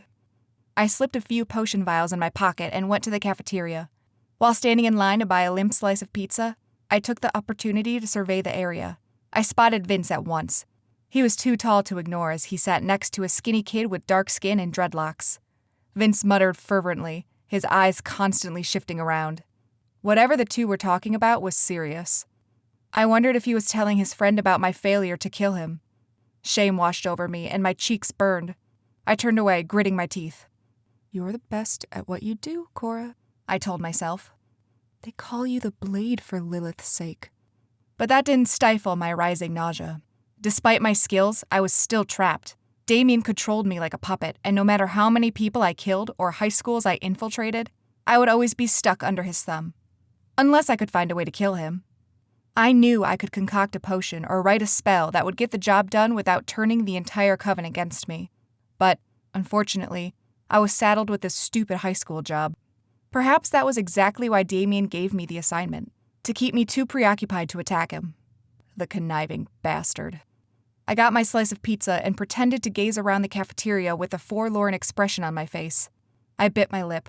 I looked around with my eyebrows lifted in false hope that an unknown friend would welcome me over. Then, my gaze settled on Vince.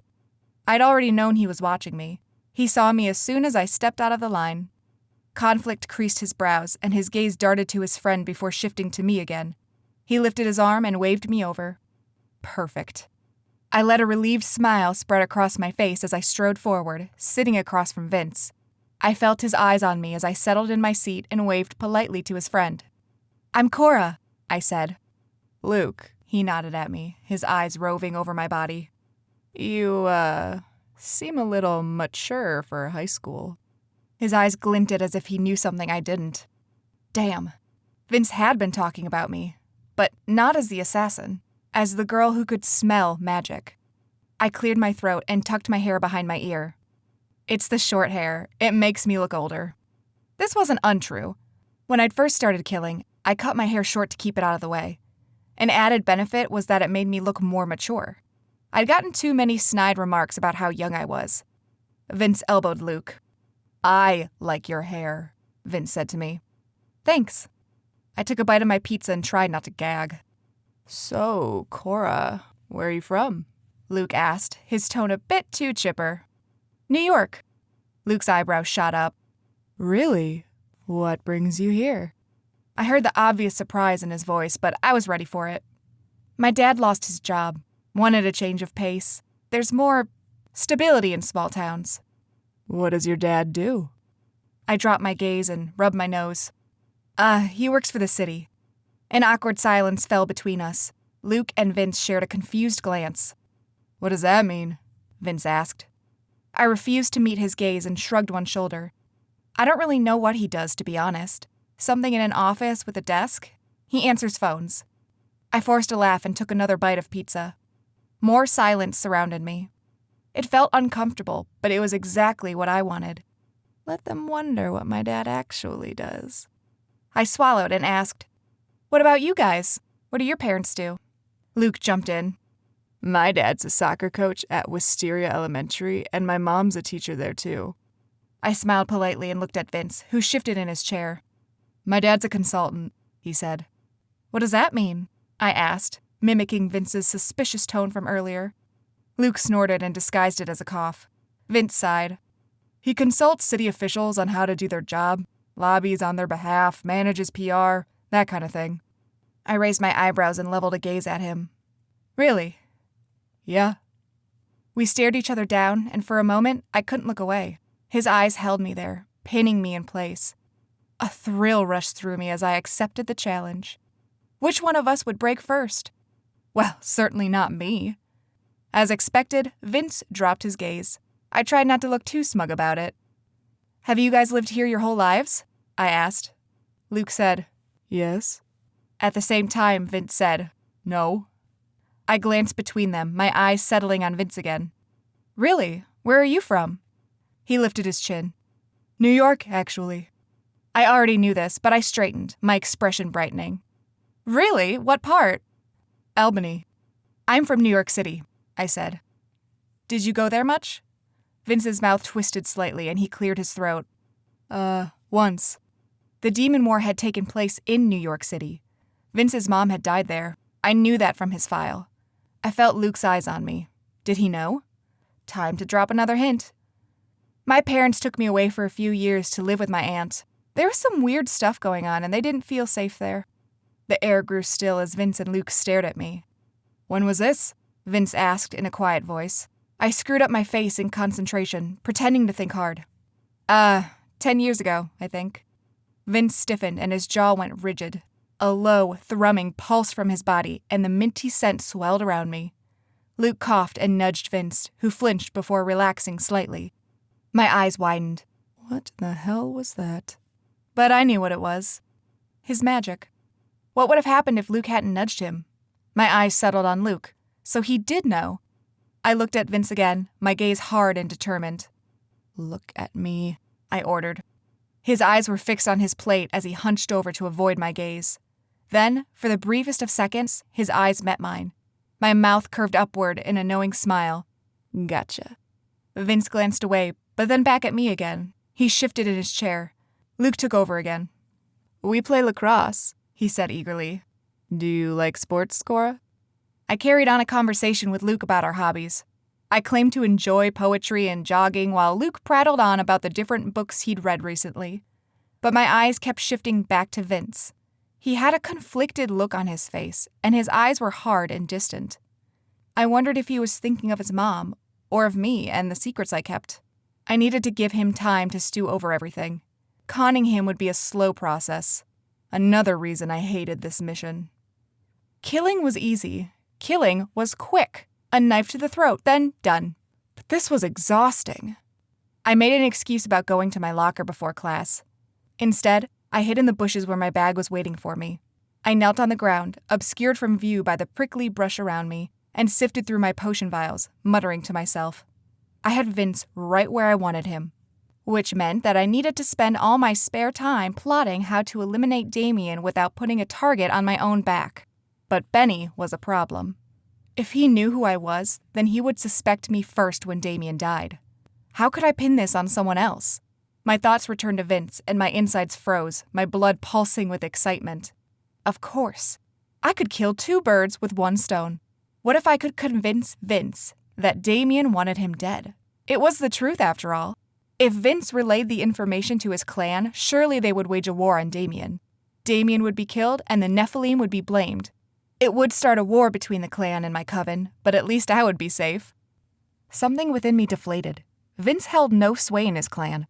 My research told me he wasn't respected. His mother was Nephilim, but she was dead. His father was a warlock who'd sworn fealty to the clan, abandoning his magic forever.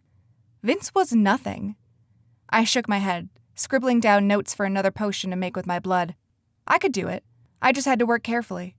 If Vince trusted me enough to let me into his clan and introduce me to other Nephilim, I could plant seeds in their minds. This could work. The bell rang loud and shrill, and I shoved my things into the bag before stowing it into the bushes again. I carried a textbook against my chest like every other kid and made my way to class.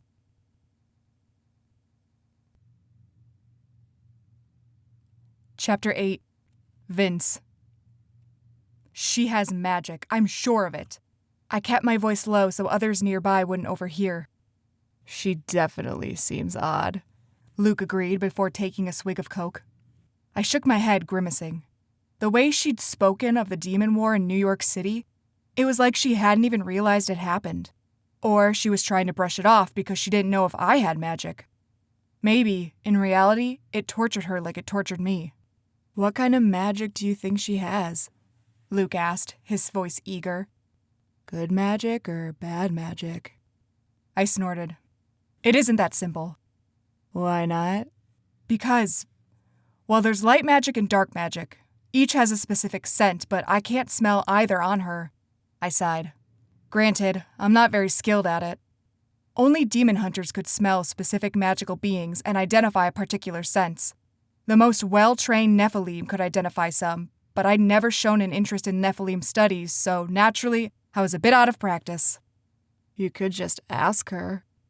What if she's a demon? I raised my eyebrows. Luke frowned. Can demons come out during the day?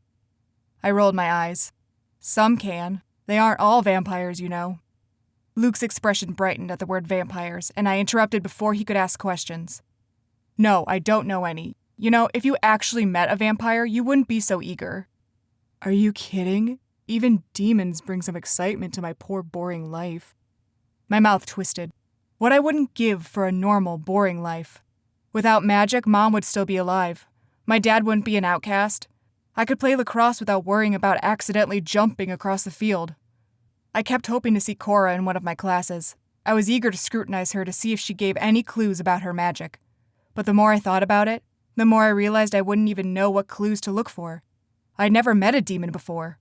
She wasn't a vampire because she could come out during the daytime, and I'd read that werewolves often had yellow-rimmed eyes, so that was unlikely. She could be a dark witch, but that was my best bet. Or a light witch? I didn't like the way hope blossomed within me at the thought. I barely knew this girl. Still, it would be nice to befriend another lightcaster like me. I lived among the Nephilim, but it was only half of who I was. If Cora practiced the same magic as me, it would make me feel less like I was living a half-life. I could enjoy aspects of both sides instead of feeling like I was constantly missing something. Just when I'd given up hope of seeing her again today, I entered my last class, chemistry, and found her sitting at a table near the back, hunched over as she read a book. My heart lurched in my throat, and I approached her slowly, my pulse pounding in my ears. She didn't look up as I drew nearer. Her eyes were glued to the pages of her book, and she absently chewed on one of her fingernails as she read. Squinting, I found the title on the top of the page, Persuasion by Jane Austen. I raised my eyebrows. So you like classics? Cora jumped, her eyes widened as she looked up at me. She dropped her hand and hastily closed her book with a nervous laugh. Yeah, Persuasion is my favorite. I took a seat next to her, and half her mouth curved upward in a smile. She dropped her gaze, tucking her hair behind her ears. You probably don't read Jane Austen, do you? She asked. I shrugged one shoulder. I like Pride and Prejudice. Cora stared at me for a long moment. Something unreadable flashed in her eyes. Really? Her voice lifted in such genuine surprise that I laughed. Yes, really. Did you lose a bet or something? I grinned. No, it was my mom's favorite. Cora's eyes crinkled with her smile. She must be very proud of you for reading it. Not many teenage boys would. My smile faded. She passed away when I was a kid. Cora's eyes widened and her mouth became very small, her eyes closed in exasperation. Oh, Vince, I'm so sorry. I frowned, shaking my head. Don't worry about it, you didn't know. Cora grimaced. How did it happen, if you don't mind me asking? I looked at her, searching her bright blue eyes that gazed at me with such innocence and curiosity. Should I tell her? I wondered. No, it would be too blunt to say, my mom was killed in a battle of demons. If Cora was a demon, that would scare her off. Then again, would that be a bad thing? I didn't want to associate with a demon at all. I cleared my throat. She was murdered on the streets of New York City. Technically, this was the truth, but instead of the usual sinking sensation in my stomach, it made my heart quiver with anticipation. I might be able to bring her back. The thought was so clear that I ached with longing. Cora's eyes grew wide, and she pressed a hand to her chest. That's terrible. Her brows creased. Is that why you left New York? I stared at her. Had she almost said Lilith? Only those with magic swore in Lilith's name. Hector hated it, which is why I often did it. Yeah, I said shortly, shifting in my chair to face the front as Mr. Hudson entered the room. I felt Cora's eyes on me during the lecture about chemical bonding. Every time I glanced her way, she dropped her gaze, pretending to write copious notes. I couldn't read her. Did she pity me? Or was she just curious about what really happened to my mom? She had to be an idiot not to know about the demon war. Maybe she did know and was just trying to figure out if that was really how my mom died. I caught a glance at her and found her watching me. Her lips turned downward in a slight frown and her eyes were contemplative, calculating. There was such a sharp intuitiveness to her eyes that I hadn't seen before. When she caught me looking, she blinked and dropped her gaze again. But the image of her concentration and slight confusion remained imprinted on my mind.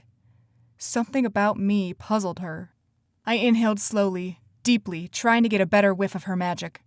I smelled something faint and flowery, but that could have been her shampoo. There was another brief whiff of something electric. Could that be her magic? I'd read that demons smelled foul, but Cora definitely didn't.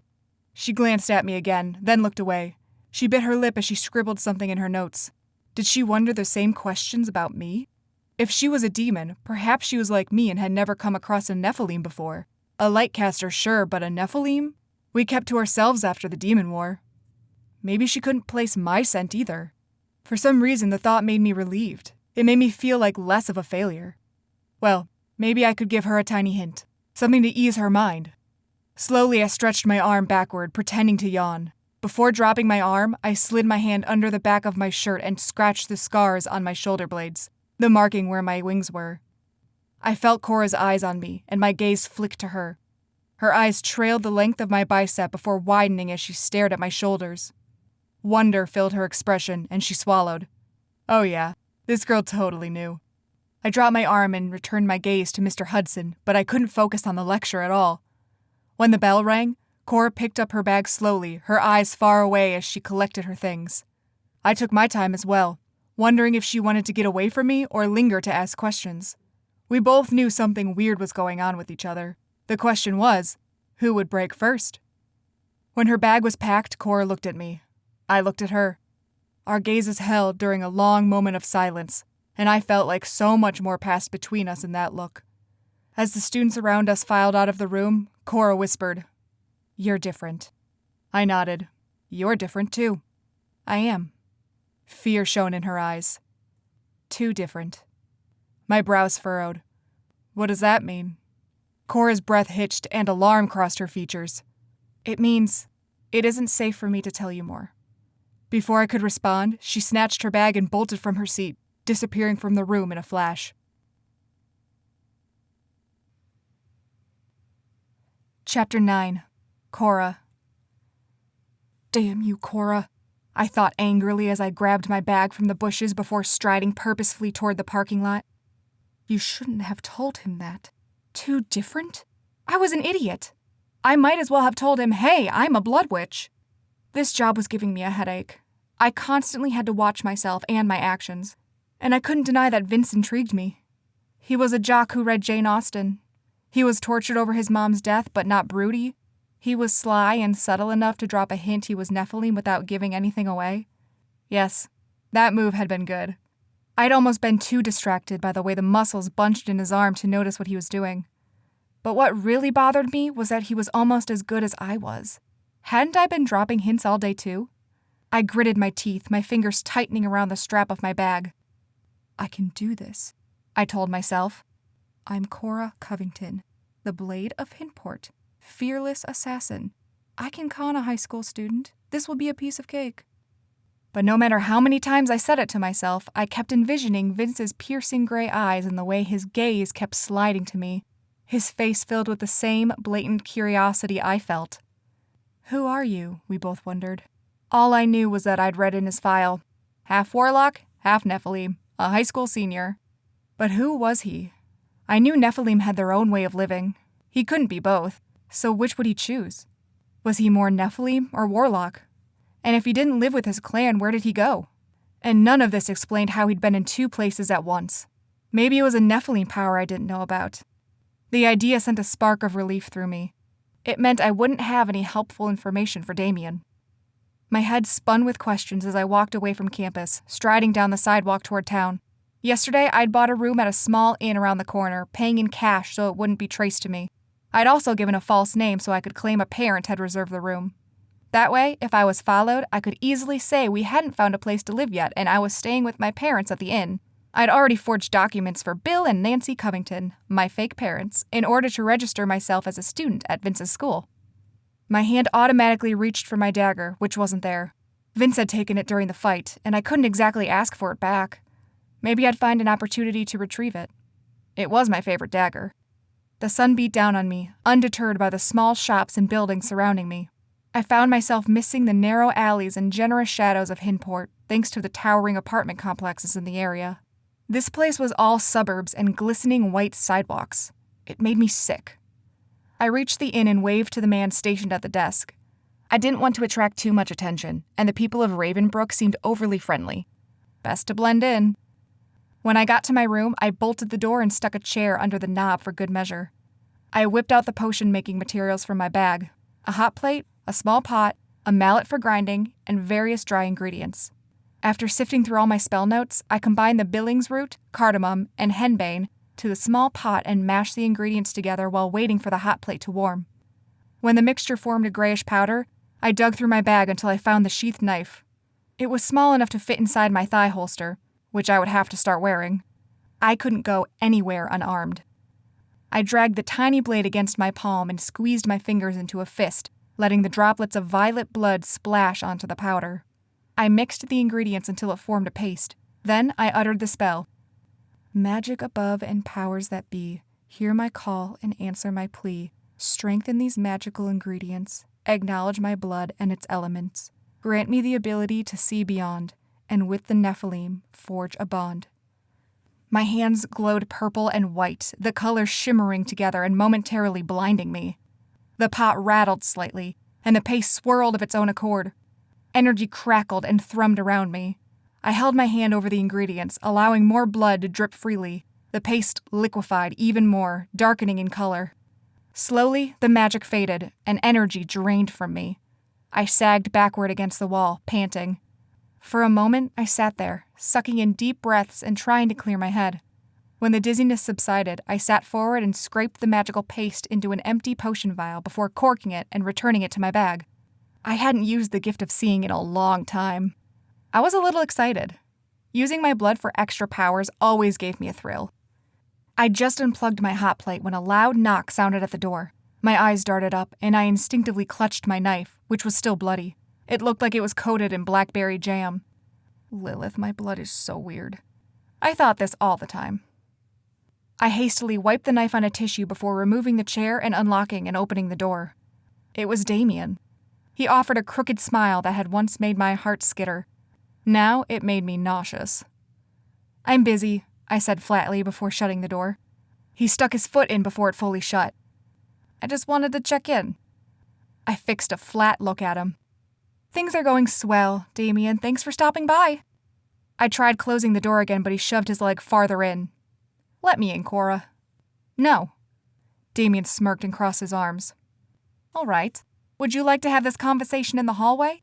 How are things going with conning the Nephilim warlock into trusting you before you kill him?" His voice grew louder with each word. Gritting my teeth, I snatched his arm and dragged him into my room before bolting the door again. My nostrils flared as I faced him. "Like I said, things are going swell." Damien raised his eyebrows. "Really? How well? Have you figured out how he uses his powers?" I scoffed. "I've known him for a day, Damien. Trust takes time. He won't just tell anyone his darkest secrets." Damien's eyes glinted. "Ah, so you've learned he's keeping dark secrets." I rolled my eyes, but an uncomfortable feeling slithered through me. Had I just unknowingly hinted at what I'd figured out from Vince? I quickly shoved that thought away. Why did it matter? This was my job. But as I looked at Damien's smug smile, I couldn't help the anger and resentment that rose within me. Yes, a small part of me did want to thwart Damien's plans, just to see the look of defeat on his face. No, I told myself. I needed to play the good and obedient assassin if I wanted to kill him later.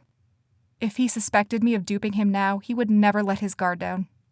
Lifting my chin, I said, "Yes, he's hiding something, but I'm not sure what. Give me a few more days." "What will you do to gain his trust?" My eyes narrowed. "I don't share my methods." Damien snorted. "Cora, you've shared everything with me." I balled my hands into fists. "Get out. We're done here." Damien lifted his hands. "That's it? No goodbye kiss?" He inched closer, his eyes gleaming. I shoved him backward. "Get out, Damien.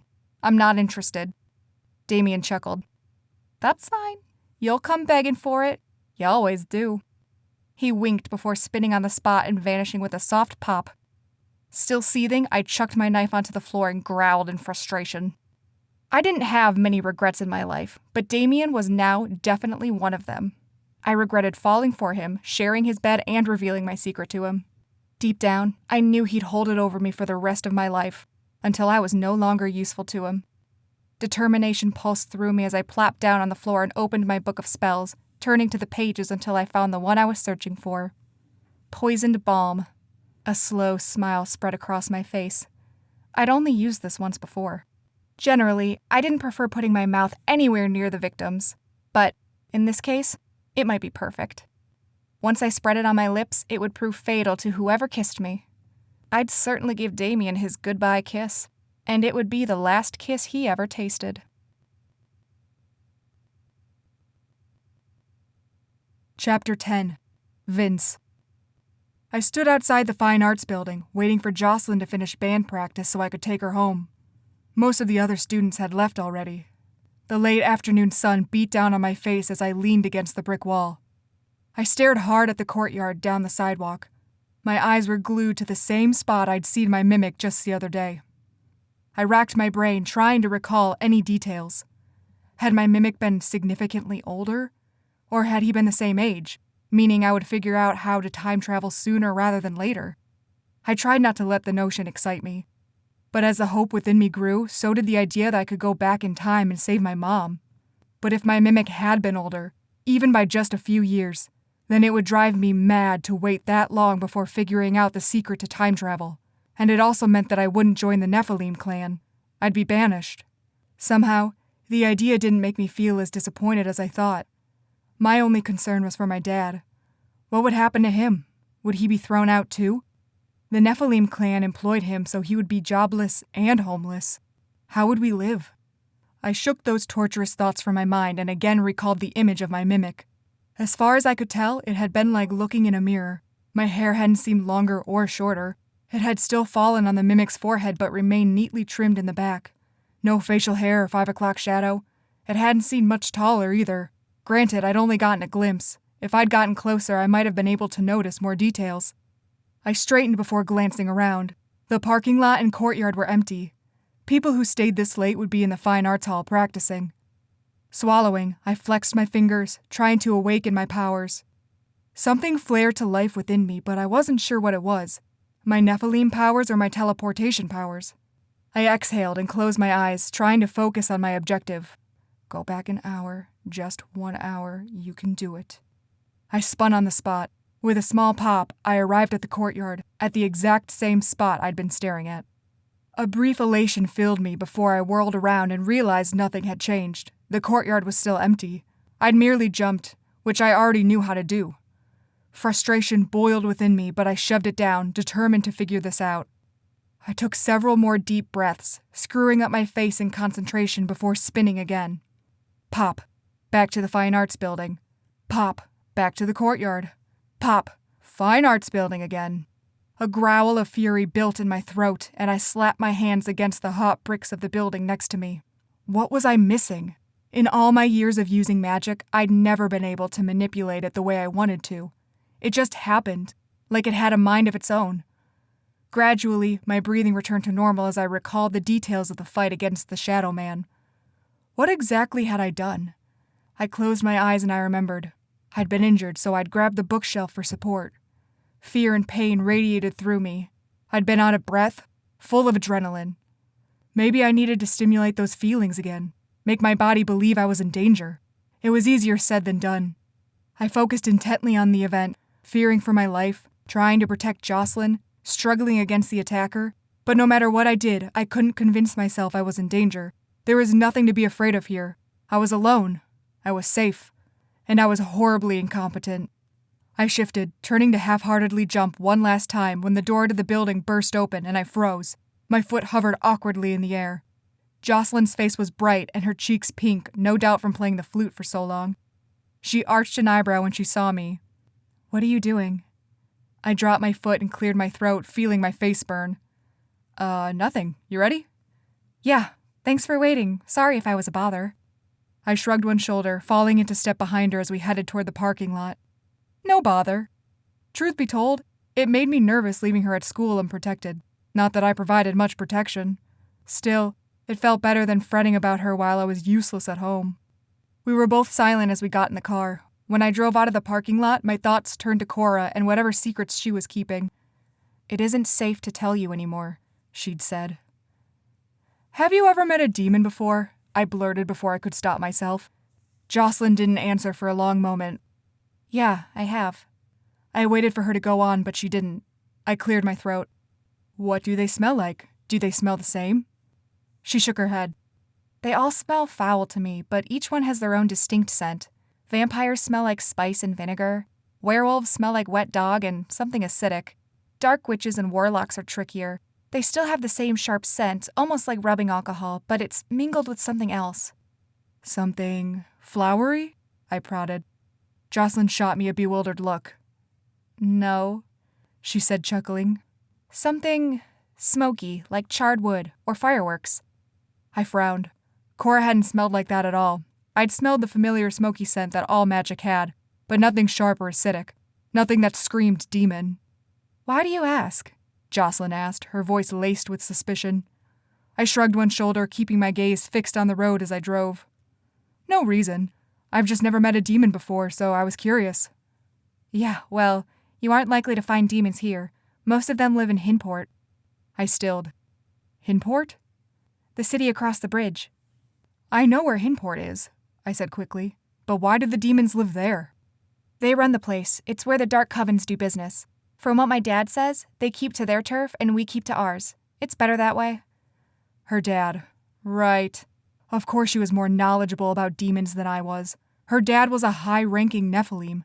I had no doubt he often met with members of the council, the magical body of government made up of both light and dark casters. Maybe she'd gone with him to one of these meetings, and that was how she met demons for herself. All of these thoughts made me feel pitifully insignificant.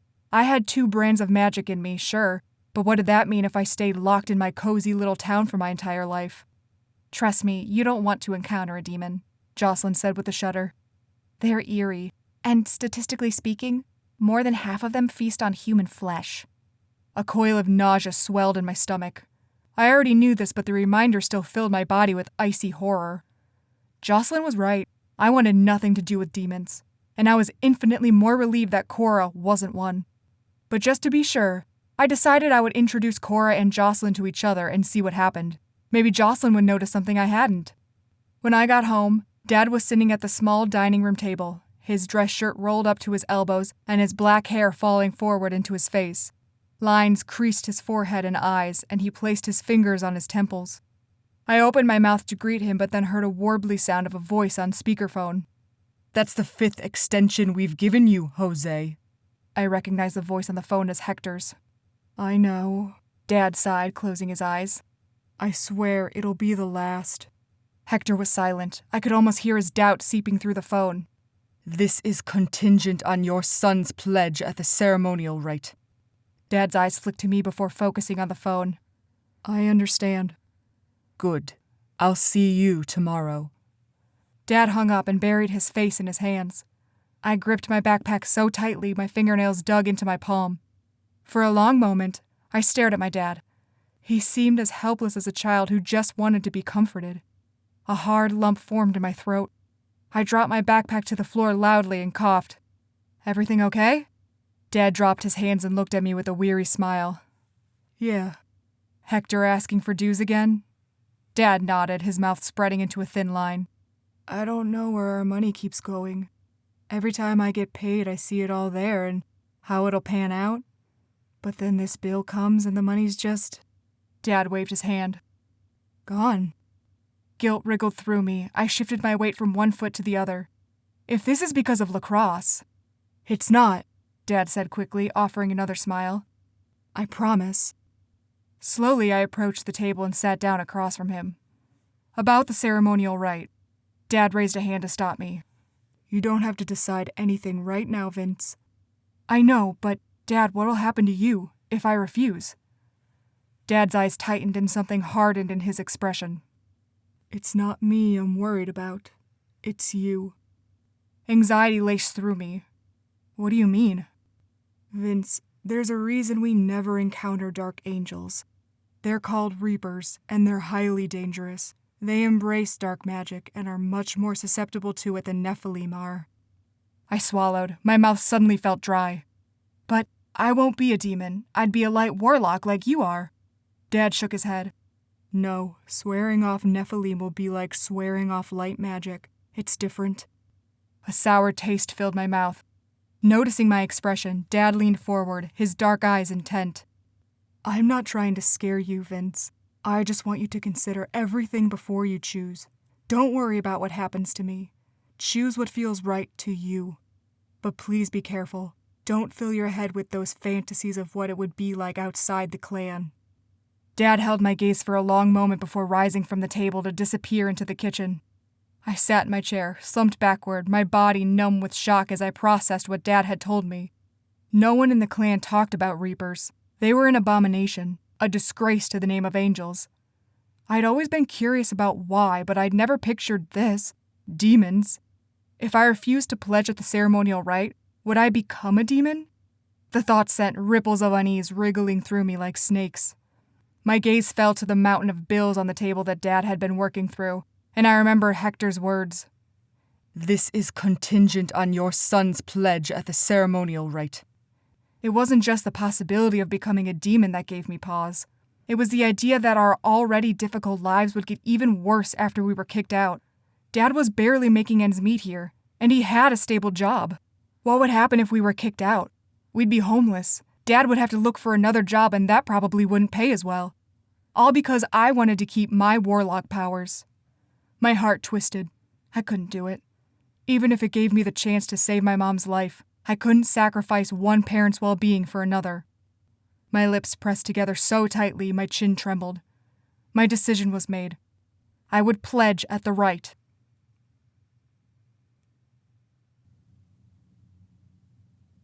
Chapter 11. Cora. The next day was nothing but rainfall. Walking to school with the rain billowing around my pitiful umbrella was miserable.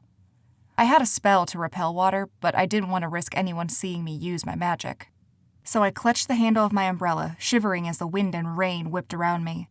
The umbrella didn't do much good since the droplets of water were coming at me from every direction. At long last, I made it to the cafeteria, sopping wet.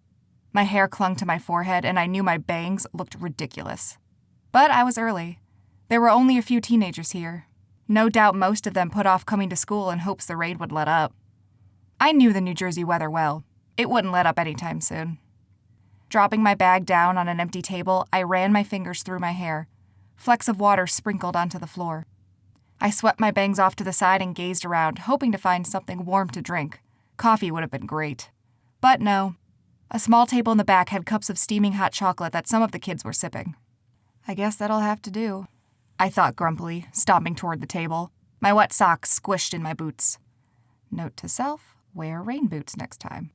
I was so accustomed to using magic freely in Hinport, where demons were commonplace and everyone expected the mystical and unusual. Sure, I couldn't use my magic in public for fear of being exposed as a bloodcaster, but I could drink a potion granting me special powers, and no one would bat an eye if they saw a bubble around me that kept the rain off. The back of my neck prickled as I drank my hot chocolate. I felt a pair of eyes on me. That wasn't unusual. I was tall, and Vince's friend had been right. I looked a little too old for high school. But my instincts told me it wasn't a stranger watching me. Someone was hoping I'd turn around. I waited an extra moment and grabbed a second cup of hot chocolate. Drawing my potion vial out of my pocket, I poured a few drops of my seeing elixir into the second cup.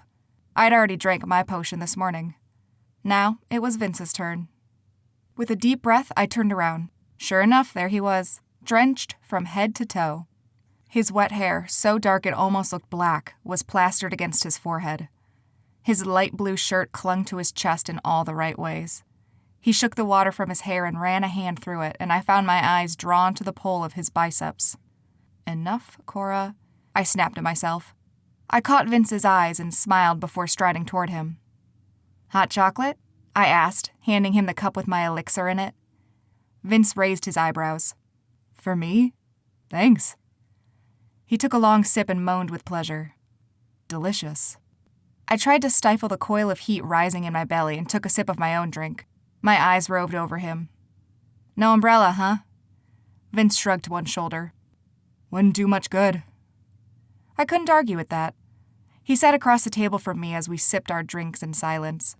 I kept my gaze lowered, but I felt his eyes on me. I let him fret for several moments, refusing to be the one to give in first. How old are you? He finally asked. Not what I was expecting. I cleared my throat. Just turned 19.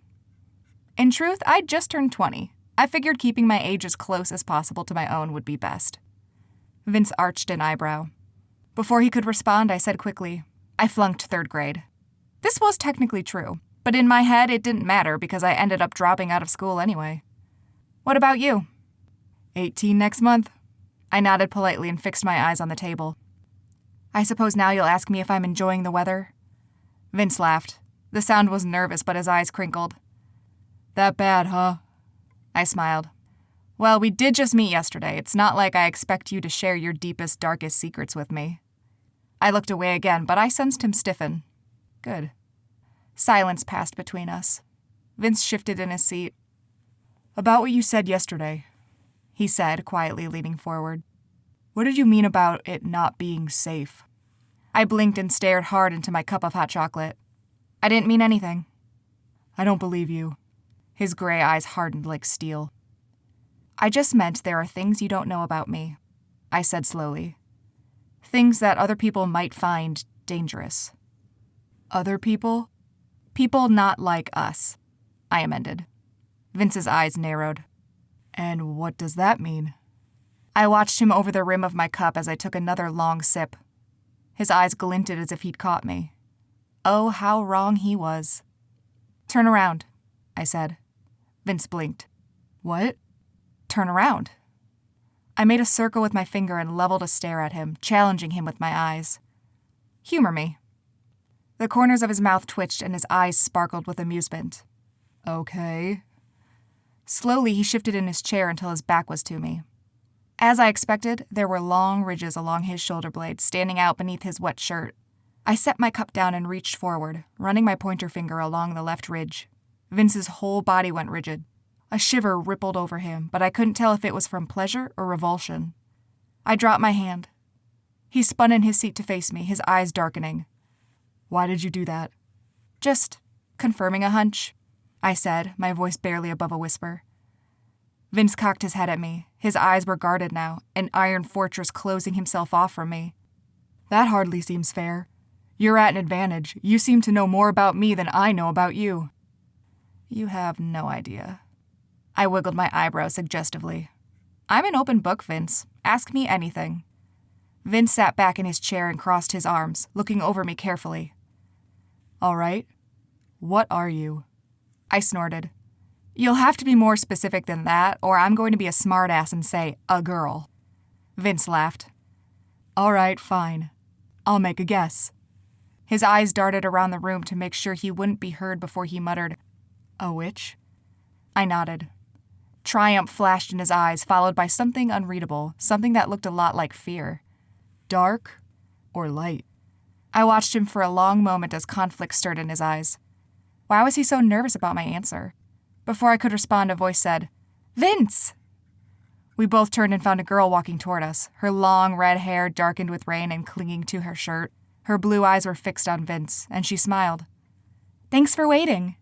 I raised my eyebrows at Vince. Waiting? Vince straightened, his eyes shifting to me before returning to the girl. No problem. Jocelyn, this is Cora. I nodded. Nice to meet you. You too. Jocelyn's eyes tightened ever so slightly. She looked at Vince again. I've got to run to my locker. Come with me? Sure. Vince rose from his seat and then turned to me, unease mingled with longing in his eyes. His fingers curled into a fist and then relaxed. I'll, see you later, Cora. See you. I watched them both leave. Vince glanced over his shoulder at me before they stepped out into the rain. I stared at the door long after they'd gone. Something uncomfortable wormed its way into my stomach, but I couldn't tell what it was. I was caught off guard, that was all.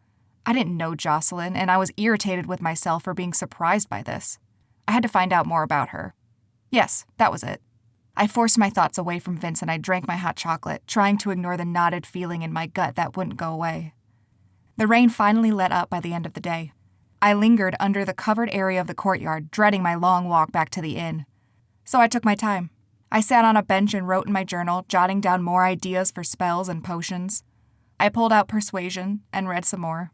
It wasn't just a ruse for Vince. I did enjoy the classics. I just rarely had time to read them. The best con was the one that kept close to the truth. Most of the students had already left by the time the rain faded to a drizzle. I packed my bag and made for the parking lot, and then stopped, my eyes drawn to the building down the sidewalk. A lone figure leaned against the brick wall, his gaze hard and his eyes distant. He wore a burgundy jacket. His clothes were sopping wet again, and he seemed oblivious to this. A lump formed in my throat.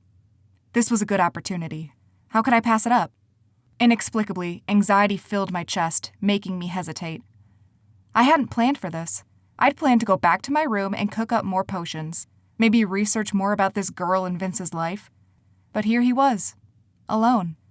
It was the perfect opportunity for me to get him to open up. I took in a deep breath and strode purposefully toward him. His eyes met mine almost instantly, as if he'd been waiting for me to spot him, waiting for me to join him. Had he? You were quiet in chemistry, I said, setting my bag down beside his. So were you. Vince lifted his chin. I didn't want to interrupt your brooding, I said with a smirk. He rolled his eyes. I was not brooding. Oh, of course not. You were just doing this. I leaned against the brick wall, mimicking his stance by crossing my arms. My eyebrows lowered as I stared moodily at the same spot he'd just been looking at. My jaw hardened and my lips stuck out in a pouty frown. Vince dropped his arm and scoffed, but his eyes shone with amusement. That is not what I look like. I lowered my eyebrows even more, glaring fiercely into the distance. I ticked my jaw forward and flared my nostrils. Vince laughed and shoved my shoulder lightly. You look like a stoner. I laughed too. Yeah, because I'm copying you. What does it say about you? Vince said nothing, but his expression was softer, and his eyes still crinkled with his fading smile. But seriously, what are you brooding about? I asked, relaxing my posture. Vince glanced at me briefly before dropping his gaze.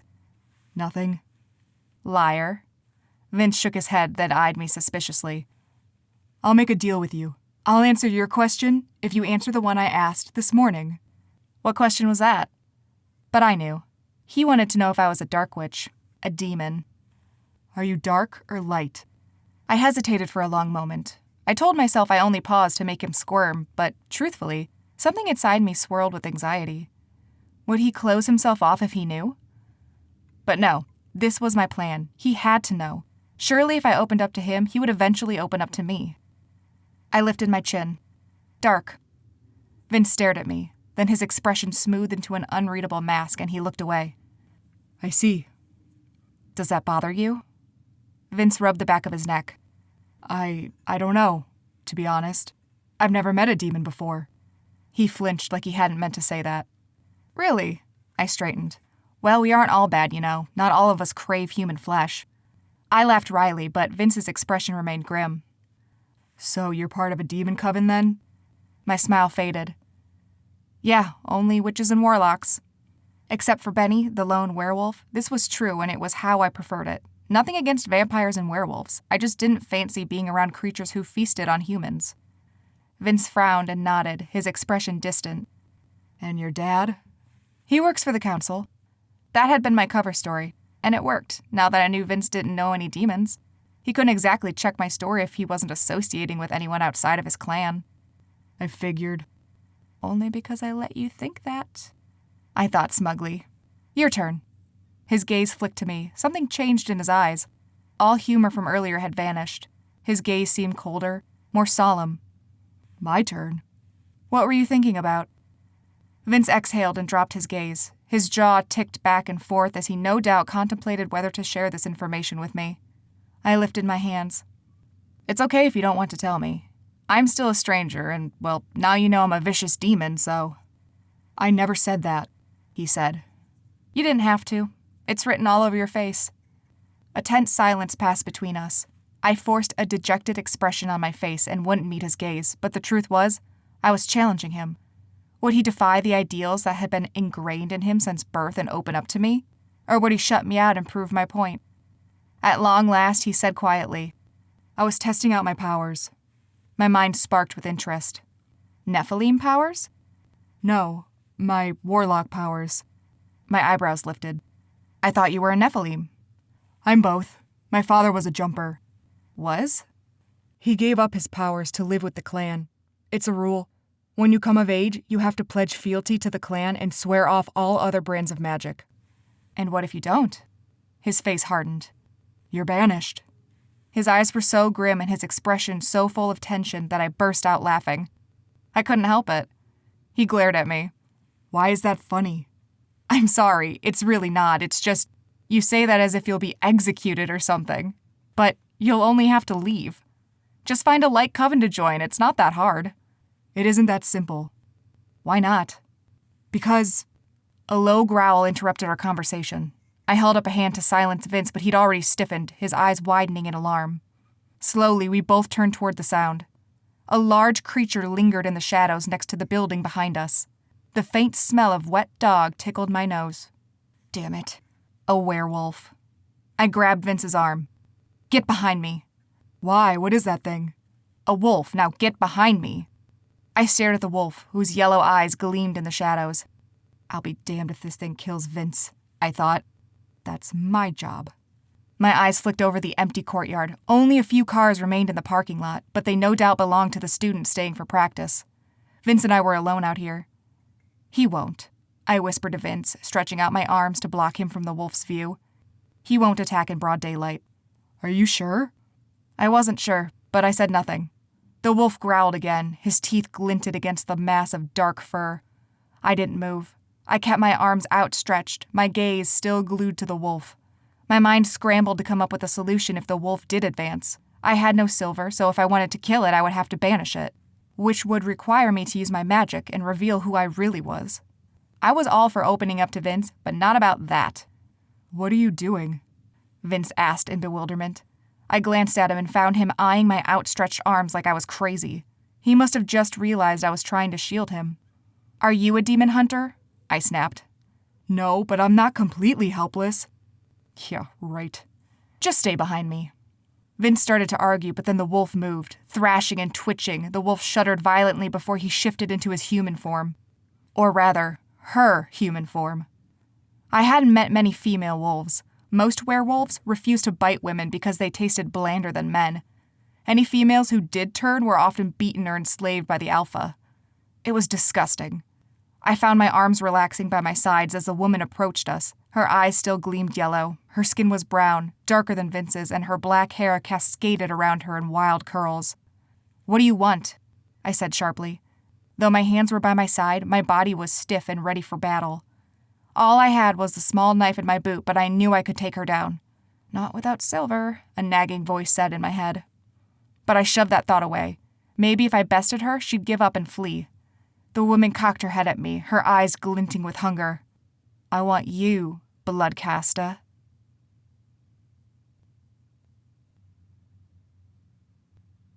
Chapter 12. Vince. I stared at the strange woman, my brow furrowing. What was a bloodcaster? But Cora stiffened in front of me. Whatever it was, she knew. There's no bloodcaster here, Cora said, her voice soft and dangerous. Her right hand flexed toward the ground. The wolf woman chuckled, shaking her head. Don't lie to me. I could smell you from a mile away. Cora cursed under her breath. Then, what are you waiting for? Go ahead and take me.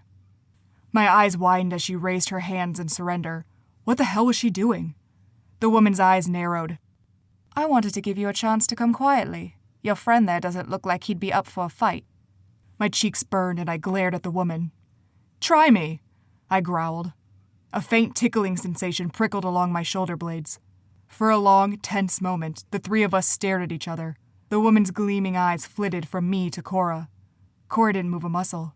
Her body was arched forward, her fingers still flexed downward. So, you will not come quietly? The woman asked softly. Not a chance in hell, Cora said. In a flash, the woman shifted to her wolf form and leapt for Cora. Cora ducked down, dragging me with her, and the wolf soared over us. Cora reached into her boot and drew a small knife. My blood ran cold. Why did she have that? Get out of here, Vince. Cora shoved me out of the way while she lunged for the wolf, burying her knife into the wolf's fur. The wolf roared, snapping her teeth at Cora, who expertly rolled out of the way to avoid getting bitten. I scrambled to my feet, my arms shaking as I watched the two demons battle. Yes, demons. Cora had admitted it herself. She was a demon. So why did this wolf want her? The wolf pounced, pinning Cora to the ground. Cora snatched the wolf's fur and tugged, ripping several chunks free. The wolf howled before leaning in, her snout only inches away from Cora's face. I had to do something. I couldn't just stand there like a coward. My body was frozen with terror. I couldn't move, couldn't think. What the hell is wrong with me? Cora shoved the wolf, rolling them both until Cora was on top. She tugged her knife free and embedded it into the wolf's flesh again and again. The wolf's shrill bark burned in my ears. All I could see were her razor-sharp teeth, her hungry yellow eyes, the murderous gleam in her gaze. It's not a wolf, I told myself, eyes shut tight. It's a lacrosse opponent. You just have to get the ball past her, dodge her. In my mind, I was on the field again. The opposing team surrounded me. In the distance were my own teammates, too far for me to toss the ball to. I had to make my way to them on my own. My eyes opened, but I still saw the field, smelled sweat and grass all around me. I could practically feel the comforting grip of the stick in my hand. Power crackled through me, and I dived forward. The wolf glanced up as I charged. She lifted her mouth to intercept me, but I feinted right, catching her off guard. Her head swiveled around as she searched for me, but I attacked from the other side, wrestling her away from Cora. The wolf and I rolled, and my arms burned from the concrete that tore at my skin. My shoulders started thrumming. Energy pulsed through me. The wolf's claws tore through my shirt, and white-hot pain erupted from my chest. I cried out, and a blast of white magic exploded from my hand, sending the wolf flying backward. My Nephilim powers had been awakened, but they wouldn't last long. I jumped to my feet, ignoring the throbbing in my chest, and strode toward the wolf. "Vince, stop!" Cora cried, rushing forward.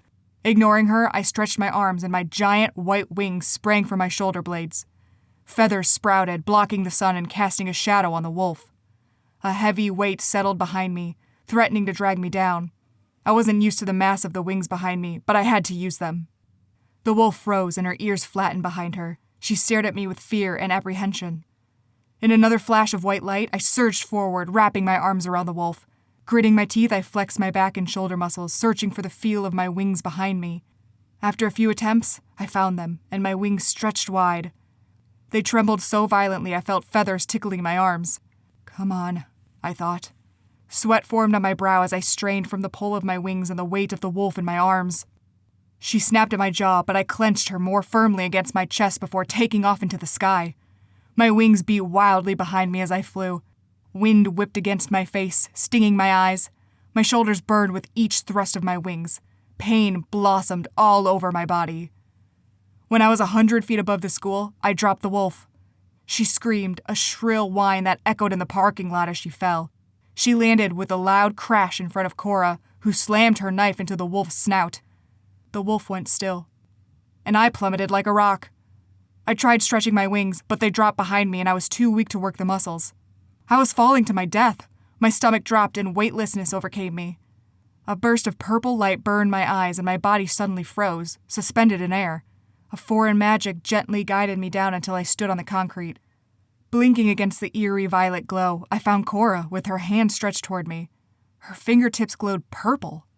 My jaw dropped. Purple magic? But dark magic was black. Light magic was blue. What was she? Cora dropped her hands, panting. A sheen of sweat coated her forehead, and her blue eyes blazed. She stared at me, lifting her chin as if daring me to ask her. I could only gape at her. The wolf shifted behind us. Cora groaned. "Just die, you bitch." She lifted her hands again, this time toward the wolf, and uttered a spell.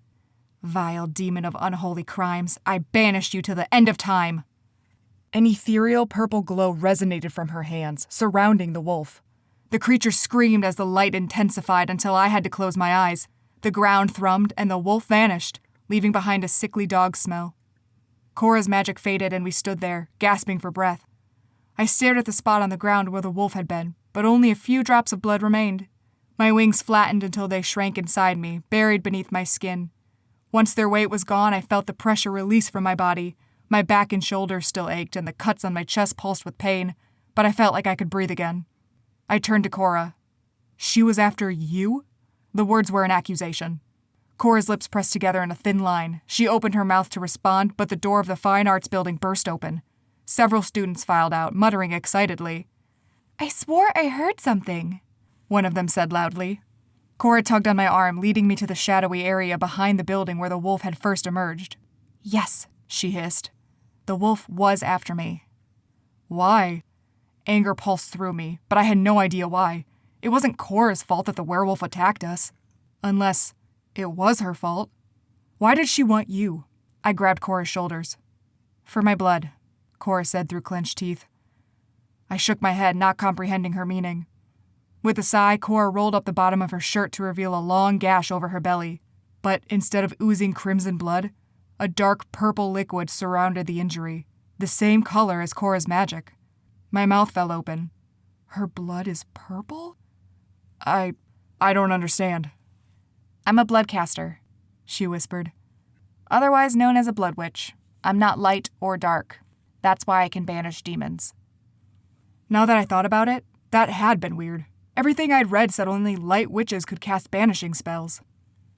"That werewolf said she smelled you." Cora rolled her eyes. "Wolves have an impeccable sense of smell. And if you know what to look for, my scent is easy to track.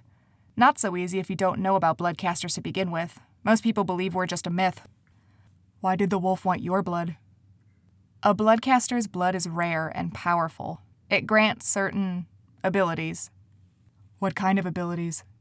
Cora's nostrils flared. "All kinds. Look, I can't answer all your questions right now. We're both injured and..." "Vince?" I turned and found Jocelyn standing there with her backpack. Her gaze flicked from me to Cora, and shock flared in her eyes. I realized my hands were still on Cora's shoulders and I quickly dropped them. What are you guys doing? Jocelyn asked, stepping forward. Her voice was laced with suspicion. Cora raised her eyebrows at me, and I knew she was trying to say, "Do we tell her?" I swallowed. A large crowd had gathered outside and was looking for the disturbance they'd heard. Sooner or later, they'd notice Cora and me, and our injuries. I stepped forward, snatching Jocelyn's arm. "I'll tell you on the way home. Let's get out of here." Jocelyn cast a bewildered look at Cora before following me to the parking lot. I didn't glance back once.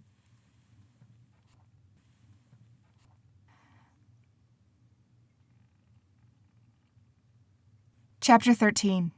Cora. I dreamed of Vince that night. His white wings were outstretched behind him, massive and magnificent. His entire face glowed. His gray eyes were like sharpened steel, ready to slice right through me. I'd always envisioned Nephilim to be frail, wispy angels, almost like fairies. But in my vision, Vince was no angel of mercy. He was an angel of vengeance. His eyes blazed and his face burned with fury and might. Just the sight of him made me tremble. Then, with a soft pop, he appeared right in front of me, close enough for me to smell his mint and wood smoke scent. "Come with me," he murmured, his voice burning like the sound of 1,000 whispers. He took my hand. His fingers were warm and soft. I jerked awake, gasping for breath. I pressed my hand to my chest, trying to calm my racing heart. In my mind, I still saw Vince and his wings. Just the thought sent my heart skittering again. Get a grip, Cora. I'd known this would happen. The elixir I'd taken would momentarily give me visions of the future. Visions of Vince. But I didn't like how unsettled I was after the vision. My brain felt like mush. I rolled over to my left side, pressing my face against the soft pillow and trying to relax to go back to sleep. The one consolation of my disorienting dream was that Vince was probably dreaming of me too. Vince arrived at school with Jocelyn. I sat in the courtyard, obscured by shadows as I watched for his arrival. He greeted Luke in the parking lot, and the three of them walked together. I tried not to let the sight of Jocelyn next to him bother me. But if they were riding together, surely that meant they were dating, right? I had no idea the rules of relationships these days. I squinted, staring hard at the three of them as they drew closer. Jocelyn and Vince weren't holding hands. At least that was something. Why did that make me feel relieved? I was up against the wall, hidden from view. I'd expected the three of them to pass me by, but once they reached the courtyard, Vince's steely gaze settled on me immediately, like his eyes were drawn to me. My heart lurched. I felt locked onto his stare, and I couldn't look away. It wasn't a soft, affectionate stare. His eyes were hard and his expression taut.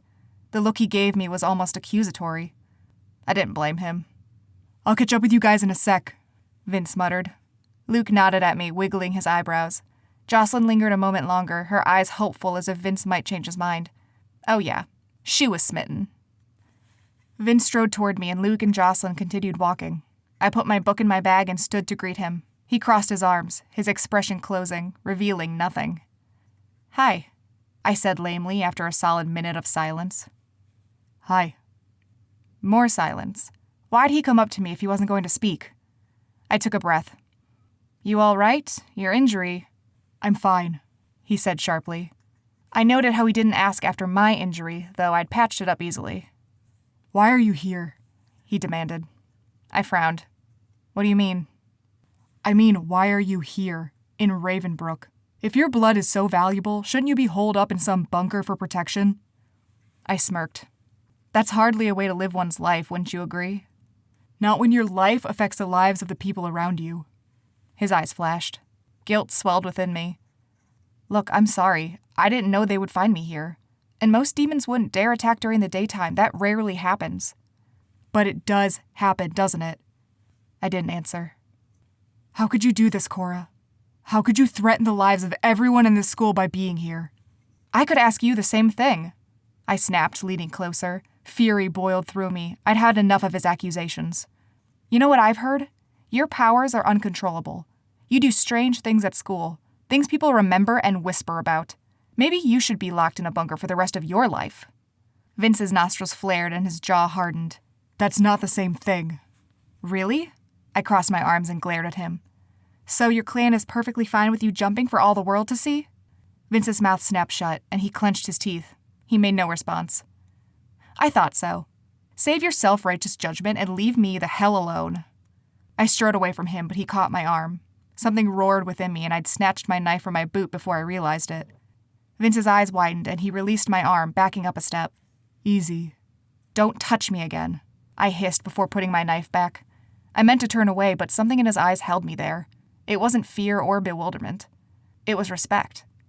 His mouth curved upward slightly, and his eyes glinted. He was impressed. I lifted my chin. I've learned to defend myself. I had to. My whole life I've been hunted. I can't imagine what that's been like, he said softly. Something between us changed in a split second when I'd drawn my blade. His eyes were softer, and though there was a grimness to his face, there was also understanding. Something that cooled the fury within me. So, what are you doing here? He asked again. This time the question was gentler. He seemed to ask out of concern. I swallowed. My mouth felt dry. I stared at him for a long moment before I whispered the truth. Trying to make a new life for myself. While I wasn't looking to make a new life in Ravenbrook, I was hoping to detach myself from Damien's clutches. I'd lived under his thumb for far too long. Vince nodded. I envy that. Don't. I laughed. Someone tries to kill me every day. It sucks.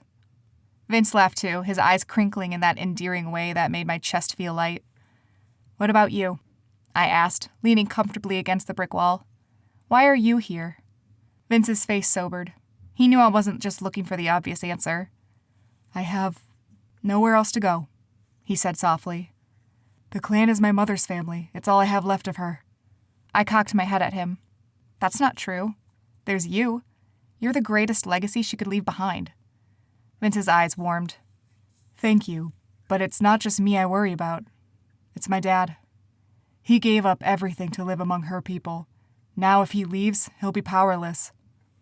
Not powerless, just immortal. To warlocks, that's the same thing. Would that really be so bad? I asked, gazing wistfully toward the parking lot. If I didn't have magic, I wouldn't constantly be hunted. I could live freely. My skill with the blade meant I could always defend myself. Dad lived around magic his whole life. I can't imagine cutting him off from all that. It would turn his world upside down. Change is hard, I said quietly. But we can't always avoid it. What would you do? Vince asked, his tone sharpening. If you could choose a life where you could live freely, but it meant your parents had to suffer for it, would you do it? I opened my mouth to tell him my parents were dead and then froze. The words had been on the tip of my tongue. It felt easy, natural, to just confide in him like this. Shock rippled over me and I straightened. I wasn't talking with a friend right now. I was manipulating my mark. How had I forgotten that? Yes, I said stiffly. I would do it. My parents lived their lives and made their choices. If I spend my whole life making choices based on their lives, I'd never live my own life. Vince's brows creased, but he said nothing. I could tell he disagreed with me. Lightly, I said, I had a dream about you last night. Vince stiffened, his eyes snapping to me. You did? I nodded and dropped my gaze, pretending to be bashful. You had your wings out, and you were magnificent. I couldn't hide the awe in my voice. Vince's mouth opened and closed, his cheeks reddened. He cleared his throat. Actually, I dreamed of you too. I blinked, my eyebrows lifting. Really? I wasn't surprised, but I was deeply curious. What was it like? You were in New York City, in the middle of a gruesome battle. My stomach dropped. Numbness swept over me. My heart twisted and I struggled to keep my voice even. Was I winning? You weren't fighting. You were just watching. I stared at him. What did that mean? In what world would I just stand by and watch other people fight? Vince read the confusion in my face and chuckled. It's just a dream, Cora. That's what you think. It had been risky sharing the elixir with him, but it was the only way to ensure our visions were synced. If I'd just drunk it myself, I would have had visions of everything, nothing concrete. Right, I said, shaking my head and smiling. It's just odd, that's all. That we're dreaming about each other? Vince's voice was low and a bit husky. It made my stomach clench. Yes, I murmured, though that wasn't what I'd meant at all. His eyes looked smoky in the shadows. His gaze pinned me in place, unrelenting. He's a mark, Cora, a small voice said in my head. Don't forget that. Something snapped within me, and I broke eye contact. I have to get to my locker. I grabbed my bag and turned away. Catch you later, Vince. Ignoring his startled protests, I strode away from him, struggling to regain my composure.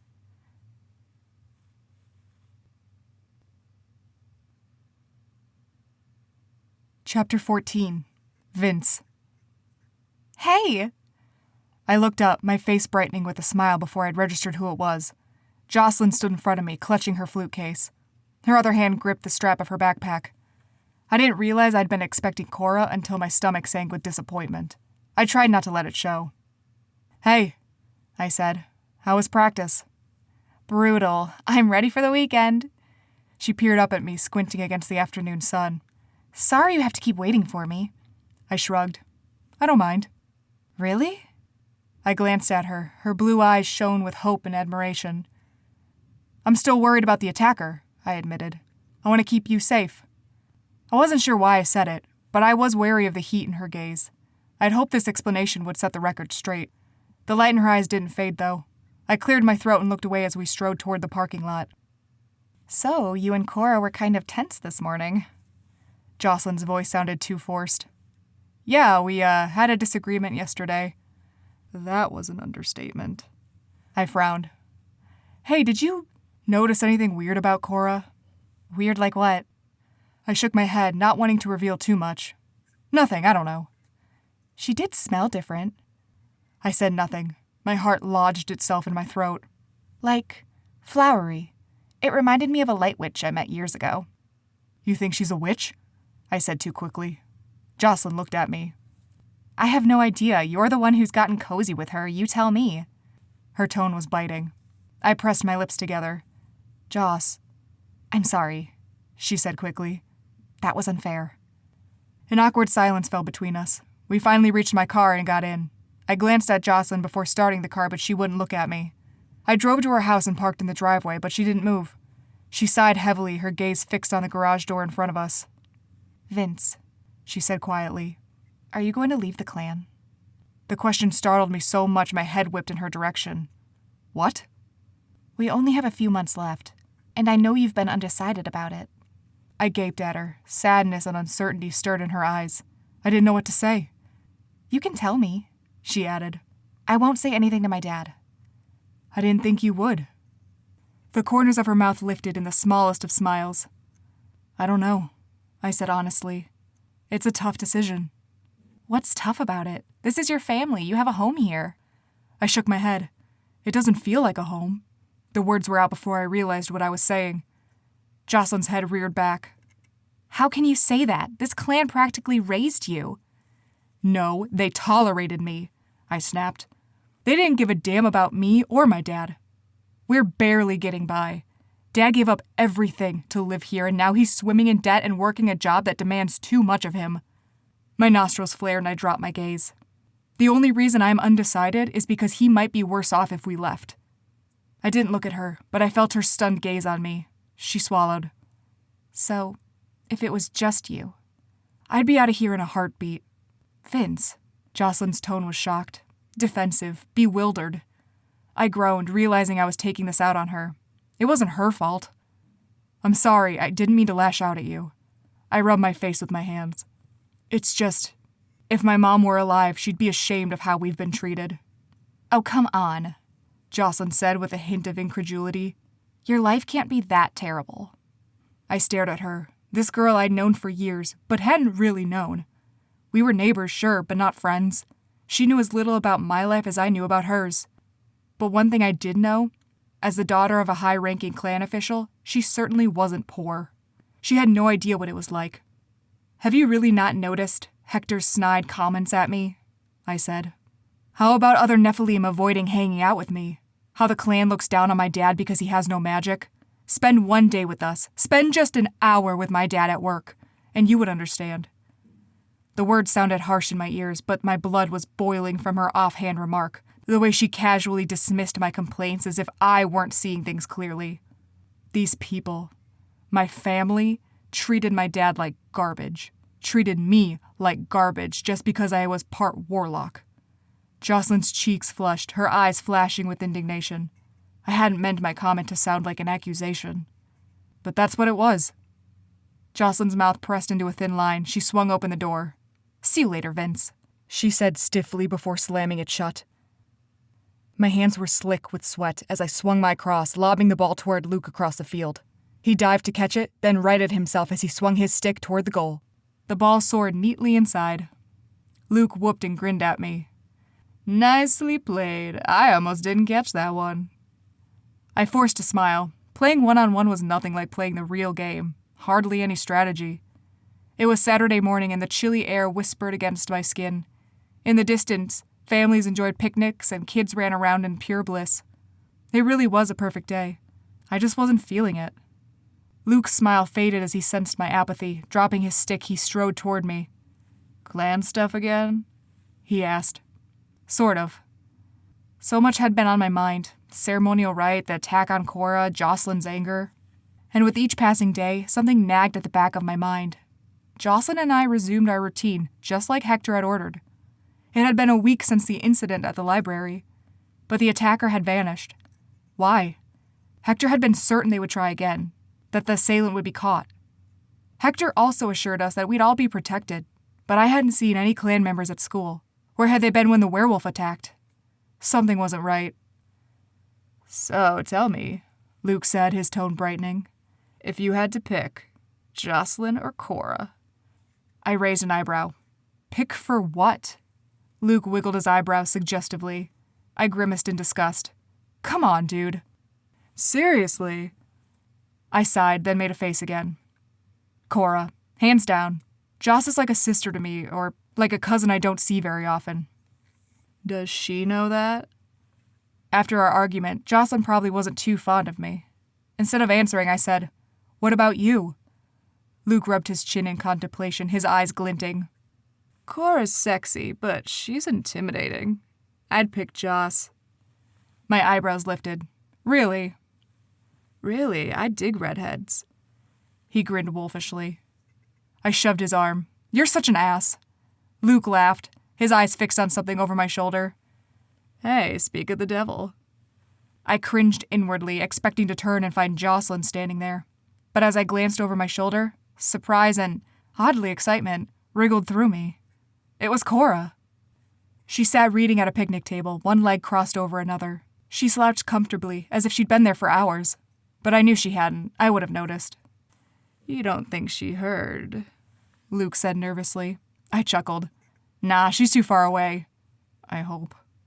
She did say her blood gave certain abilities, but I wasn't exactly sure what that meant. Luke clapped me on the shoulder. "I'll leave you two alone."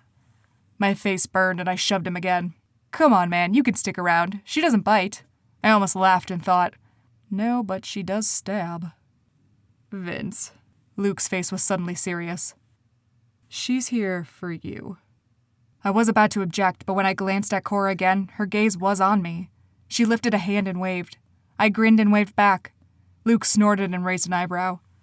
"Don't let her cast a spell on you." I lightheartedly slapped him on the back and he walked toward the parking lot. Suddenly nervous, I cleared my throat and crossed the field to where Cora sat with her book on her lap.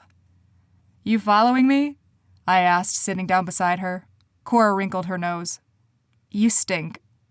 I laughed and leaned closer. "What was that? Couldn't hear you." Cora laughed and elbowed me in the gut. She eyed my cross. "You play cricket? Rugby?" I raised an eyebrow. Very funny. Cora grimaced apologetically. "I don't know sports." "It's lacrosse." "Right. That was my next guess." I grinned. "You should play sometime." Cora chuckled without humor. "Yeah, right." "Seriously, I'll teach you." Cora shook her head. "Books are more my thing." "Then why are you here?" Her icy blue eyes met mine, glinting like diamonds. "I enjoy reading outdoors." I gazed around the park. The grass was a stark green against the pale blue sky. Not a cloud was in sight. "Yeah, I can understand that." Cora smirked. "You should try it sometime." "What, reading?" "Seriously, I'll teach you." A slow grin spread across her face. I burst out laughing and Cora's eyes danced with amusement. Her features were usually so sharp, so cold, but when she smiled, she looked young and carefree, not like the hunted witch I knew her to be. It was weird to think that just yesterday morning she'd threatened me with a knife. As my smile faded, I glanced around to ensure no one could overhear us. Then I leaned close and asked, "So, now that we aren't bleeding or under attack or anything, can you tell me what's so special about your blood?" Cora's lips pinched with her smile, but her eyes tightened. She dropped her gaze to her book, but I knew she wasn't really looking at it. She ran a finger along the edge of the cover. "I'll answer your question if you answer mine first." "What question?" "Right before the werewolf attacked us, you said you were testing out your warlock powers." She leveled a gaze at me, her eyes contemplative. "What exactly were you trying to do?" My heart rate quickened. How did she know to ask that question? "I was jumping," I said quickly. Cora shook her head. "It was more than just that. I saw the look on your face." I chewed the inside of my lip, considering how to respond. I hadn't told anyone about my new power except Dad. "How do you know? I'm pretty terrible with my powers if you haven't noticed. You said it yourself that I'd jump uncontrollably during lacrosse games. Maybe I was trying to master it." Cora straightened. "Were you?" I looked at her. Her gaze challenged mine, and for some ridiculous reason I found I couldn't lie to her face. "No," I admitted. "I was testing out a new power." Cora's eyebrows lifted, her eyes sparkling with interest. "Really? What kind of power?" I hesitated. "I don't feel like I should tell you. It's dangerous." I remember my dad's warning. "We do not use our powers to alter the way the world works. Doing so will make you some powerful enemies, and they won't just come after you." Cora's mouth spread into a thin line. A gust of wind tousled her black hair so it swirled around her face, contrasting against the brightness of her eyes. "When my blood is used in potions, it grants the caster new abilities." I stared at her. "What kind of abilities?" Her eyes locked onto mine, and a grimness settled in her face.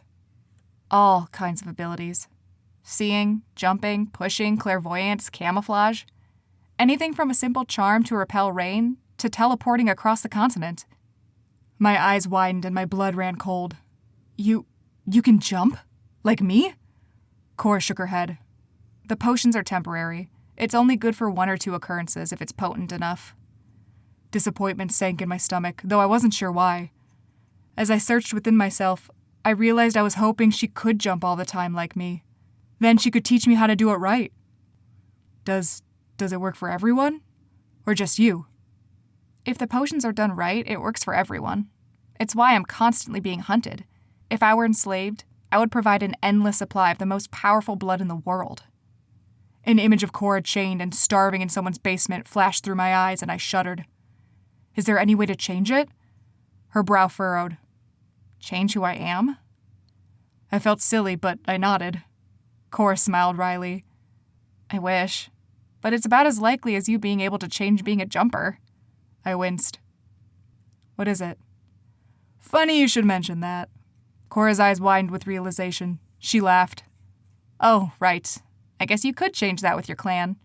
Have you decided?" I shook my head. Cora set her book down on the table and drew her legs to her chest, propping her chin on her knees. "Have you talked to your dad about it? If he knew you were planning on giving up everything for him." "That's not the only thing. If I leave the clan, I'll become a Reaper." She cocked her head. "A Reaper? Like the Grim Reaper?" "I don't know. All I know is Reapers are more susceptible to dark magic. They can't access light magic like the other light casters can." "Are you saying you wouldn't be a warlock anymore?" "I'm saying I might not be a warlock at all. No one's met a Reaper before. They just vanish. For all I know, the separation from Nephilim magic is so painful that it kills them." My gaze flicked to her before dropping again. "Have you ever met a Reaper?" "No." My heart dropped. If Reapers use dark magic, why wouldn't other demons know about them? Unless my fears were right and Reapers did die after leaving their clan. "I can ask around for you, if you like." I looked at her. Her eyes softened and she offered a small smile. "Thank you," I said quietly. Our gazes held for a long moment as if pulled by some magnetic force. Something tangible churned between us, linking us together and blocking out our surroundings. There was no park. There was no picnic table. Just the two of us and the strange heat between us. Cora's lips parted and my eyes were drawn to them. I found myself wondering what they would feel like. Would they be soft like velvet? Smooth like flower petals? If I ran my thumb along her lower lip, what would it feel like? What would it taste like? I leaned in. The smell of lilacs filled my nose. Cora's eyelashes fluttered. She sucked in a breath. It's your turn, she whispered. For what? My voice caught in my throat. Tell me about your power. I drew away from her. Embarrassment burned in my face. Of course she hadn't been thinking about me like that. She'd opened up to me and shared her secrets. Now it was my turn. We were having a friendly conversation, nothing more. Besides, like she said, I smelled awful. I swallowed as a lump formed in my throat. I rubbed the back of my neck and stared at the field where Luke and I had been playing. Right, sorry. I took a breath, trying to steady my nerves. Lilith, this is going to sound crazy. You can tell me. I licked my lips and nodded. I may have found a way to time travel.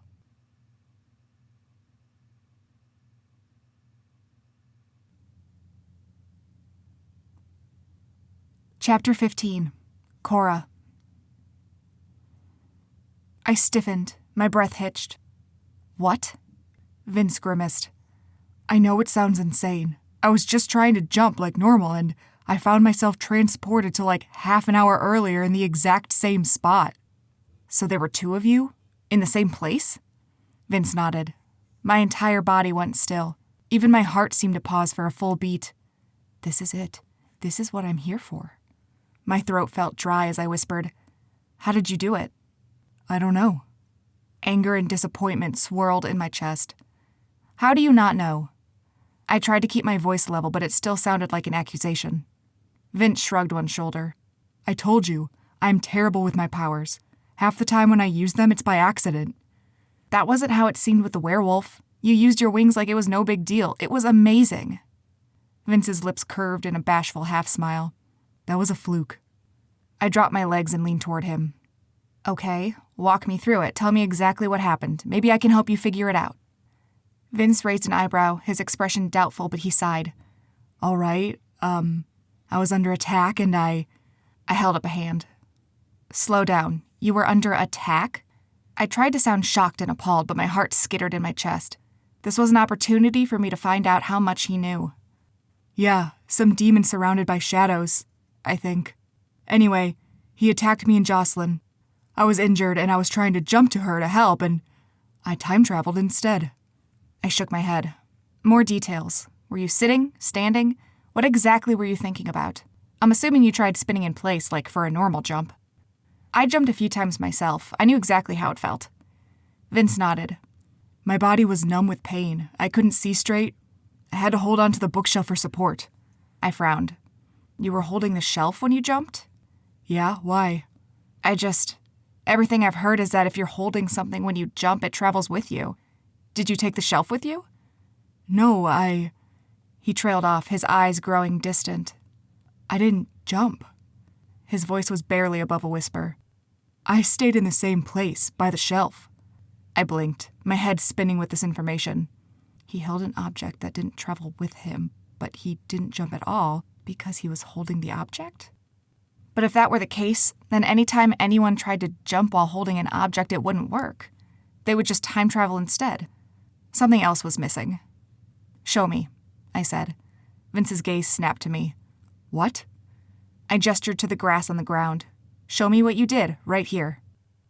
Vince chuckled nervously and glanced around the park. I'm not just going to use my powers out in the open, Cora. Come on, there's no one around. Vince pointed over my shoulder. I followed his gaze and found a family having a picnic about 50 yards away. I rolled my eyes. They won't see anything. Even if they were looking this way, by the time they realize you're doing anything weird, you'll have disappeared. Come on, Vince. Let me help you. Vince's jaw ticked back and forth as he contemplated. Conflict warred in his eyes. Worst case scenario, you'll spin in place and look like a moron. Vince snorted, covering his mouth with his hand. I grinned too. All right, you win. Vince's cheeks were pink as if he were nervous, but he rose to his feet and rubbed his hands together. Grab onto the picnic table, I suggested. Vince shot me a bewildered look, but he obeyed. He curled the fingers of his left hand around the edge of the table. After several deep breaths, he spun in place. Nothing happened. Try again, I urged. Vince's face was even redder now. He spun again. Still, nothing happened. Struggling to keep my frustration at bay, I said, What exactly were you thinking about when you did it last time? Vince shook his head, his brows creasing. I don't know, he sputtered. I was injured. I was focused on trying to save Jocelyn before she got hurt. I was terrified. Adrenaline, I said, nodding. Can you replicate that feeling? Can I replicate adrenaline? He asked in a flat voice. I looked at him with a deadpan expression. Can you get your heart racing? Make your body feel like you're experiencing that fear, that rush? Rush, he said quietly. Yeah. Vince's eyes were unfocused as he stared at something I couldn't see. He blinked, and his gaze shifted to me. Like during a lacrosse game? My mouth opened and closed. I guess. That's how I used my Nephilim powers against the wolf, he said, his eyes alight with excitement. I imagined myself in the middle of the lacrosse game. No fear, just the thrill of the game. The itch to maneuver and strategize. To win. I watched him for a long moment. A slow smile had spread across his face, and I knew he had transported himself there now. For one odd moment, I found myself wishing I could see him play. I bet he was incredible. That makes sense, I said. I feel the same way when I'm sparring. I'd almost said, when I'm hunting down my next victim. Stupid Cora. I had to remember why I was here. Vince was a mark, not a friend. I smoothed my expression and looked at him, trying not to see the pinch of his eyebrows or the light of his steely eyes. The slight curve downward of his mouth as he concentrated. The taut muscles in his arms. The bronze tone of his skin. The windswept dark brown hair that looked tousled and distractingly sexy. I dropped my gaze, my heart lodging itself in my throat. This was not good. I'll try one more time, Vince said. I could hear the grin in his voice even without looking at him. Okay. I crossed my arms and stared at his feet planted in the grass. I suppressed a grimace and forced my gaze upward. No matter how unsettling it was to look at Vince, no matter what I was starting to feel for him, I had to remember the mission. To find out how he used this power. I wouldn't get that information by staring at his feet the whole time. Clenching my teeth, I watched Vince, whose eyes were closed. His brows pulled together in determination, but his jaw relaxed and half his mouth quirked upward. His expression was calm, confident. He gripped the edge of the picnic table once more. Something crackled in the air and I stiffened. The wind itself seemed to stop. A whiff of ash tickled my nose, mingling with something new. I inhaled deeply. It smelled like citrus. Vince spun in place, still gripping the table. Then, he vanished.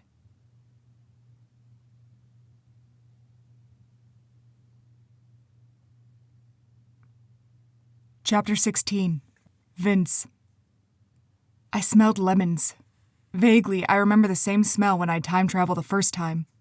I thought the scent had to do with the attacker, but now I knew it was the mark of this kind of magic. My hands were slick with sweat as I gripped the picnic table. Shapes blurred past me like I was driving on the freeway.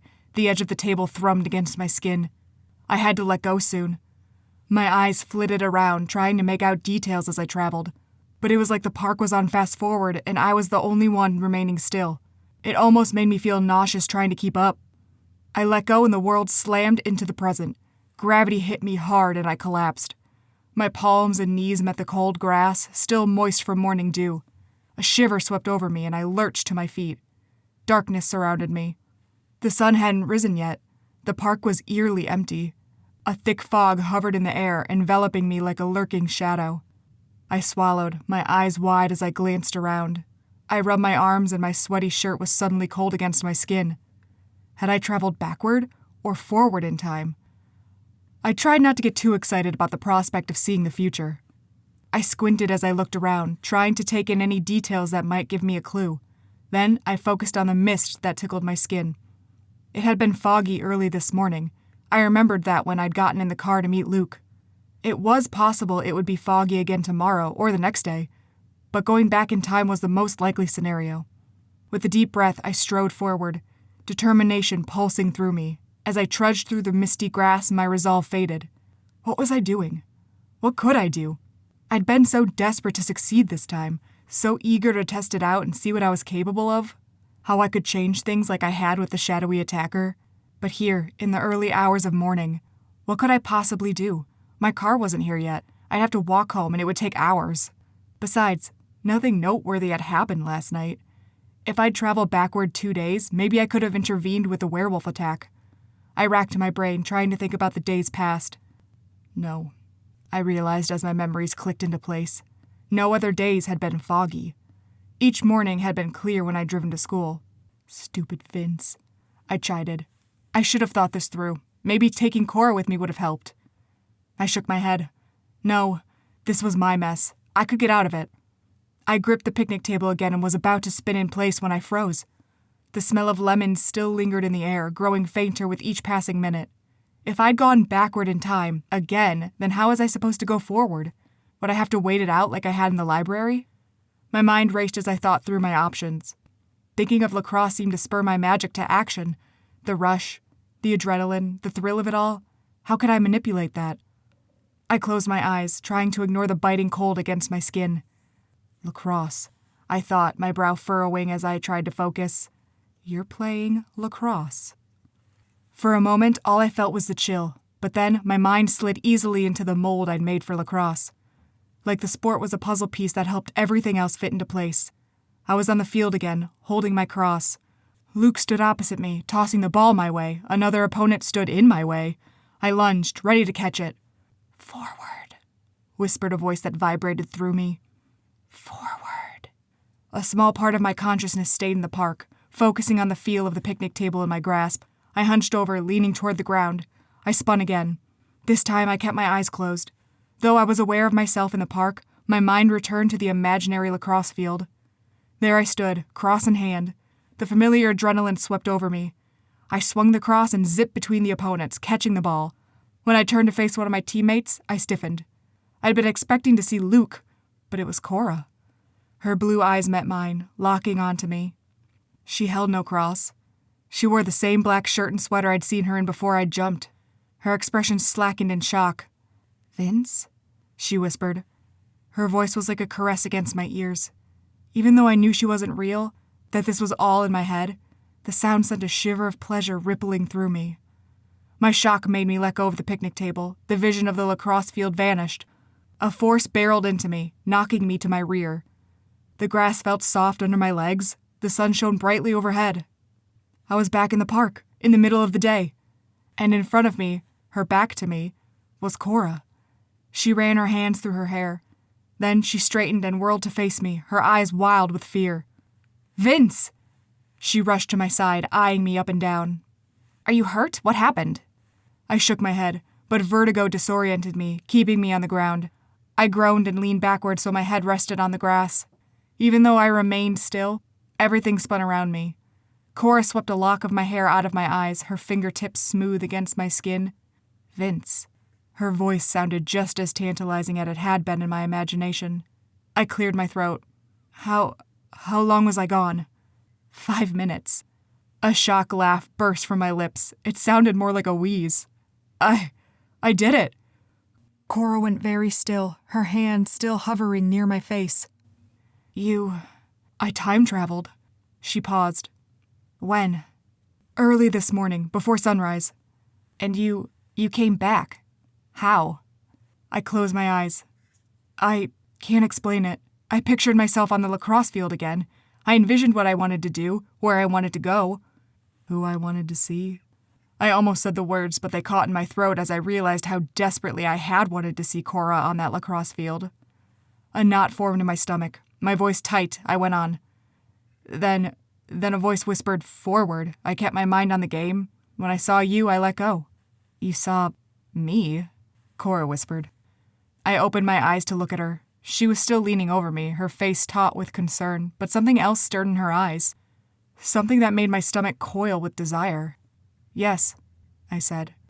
"When I saw you, I knew." "Knew what?" My mouth opened, but I forgot what I was going to say. My tongue felt like sandpaper and I couldn't speak even if I wanted to. Cora leaned in. The smell of lilacs overwhelmed me. She pressed her palm against my cheek. Her fingers were warm and soft. Her other hand touched my shoulder. Locks of black hair fell forward, and before I could stop myself, I reached toward her, tucking her hair behind her ears. My fingers lingered on her skin, trailing the length of her jaw. Her breath hitched, and she swallowed. I was acutely aware of my filthy, matted hair and the sweat that had dried, forming a salty layer over my skin. My shirt and shorts were dirty and sweaty, but Cora didn't seem to mind. Her blue eyes shimmered like diamonds as she leaned in. Her breath tickled my lips. I could almost taste her. My heart drummed against my chest, flustered and eager all at once. Just as my mouth brushed against hers, Cora stiffened and drew back. She sucked in a sharp breath, closing her eyes. Her lips pressed together and her brow creased. She withdrew her hands, and strange coolness swept over me from the absence of her warmth. "I'm sorry," she said in a choked voice. She rose to her feet and spun away from me, covering her face with her hands. I stood, still dizzy. I gripped the table for balance. "Cora, I shouldn't have... I'm sorry," Cora repeated, turning to me, then away again. She fumbled for her bag, her hands shaking as she pulled the strap over her shoulder. I'll see you later, Vince." She didn't meet my gaze as she strode away from me. All I could do was gape after her, wondering what had, or hadn't, happened between us.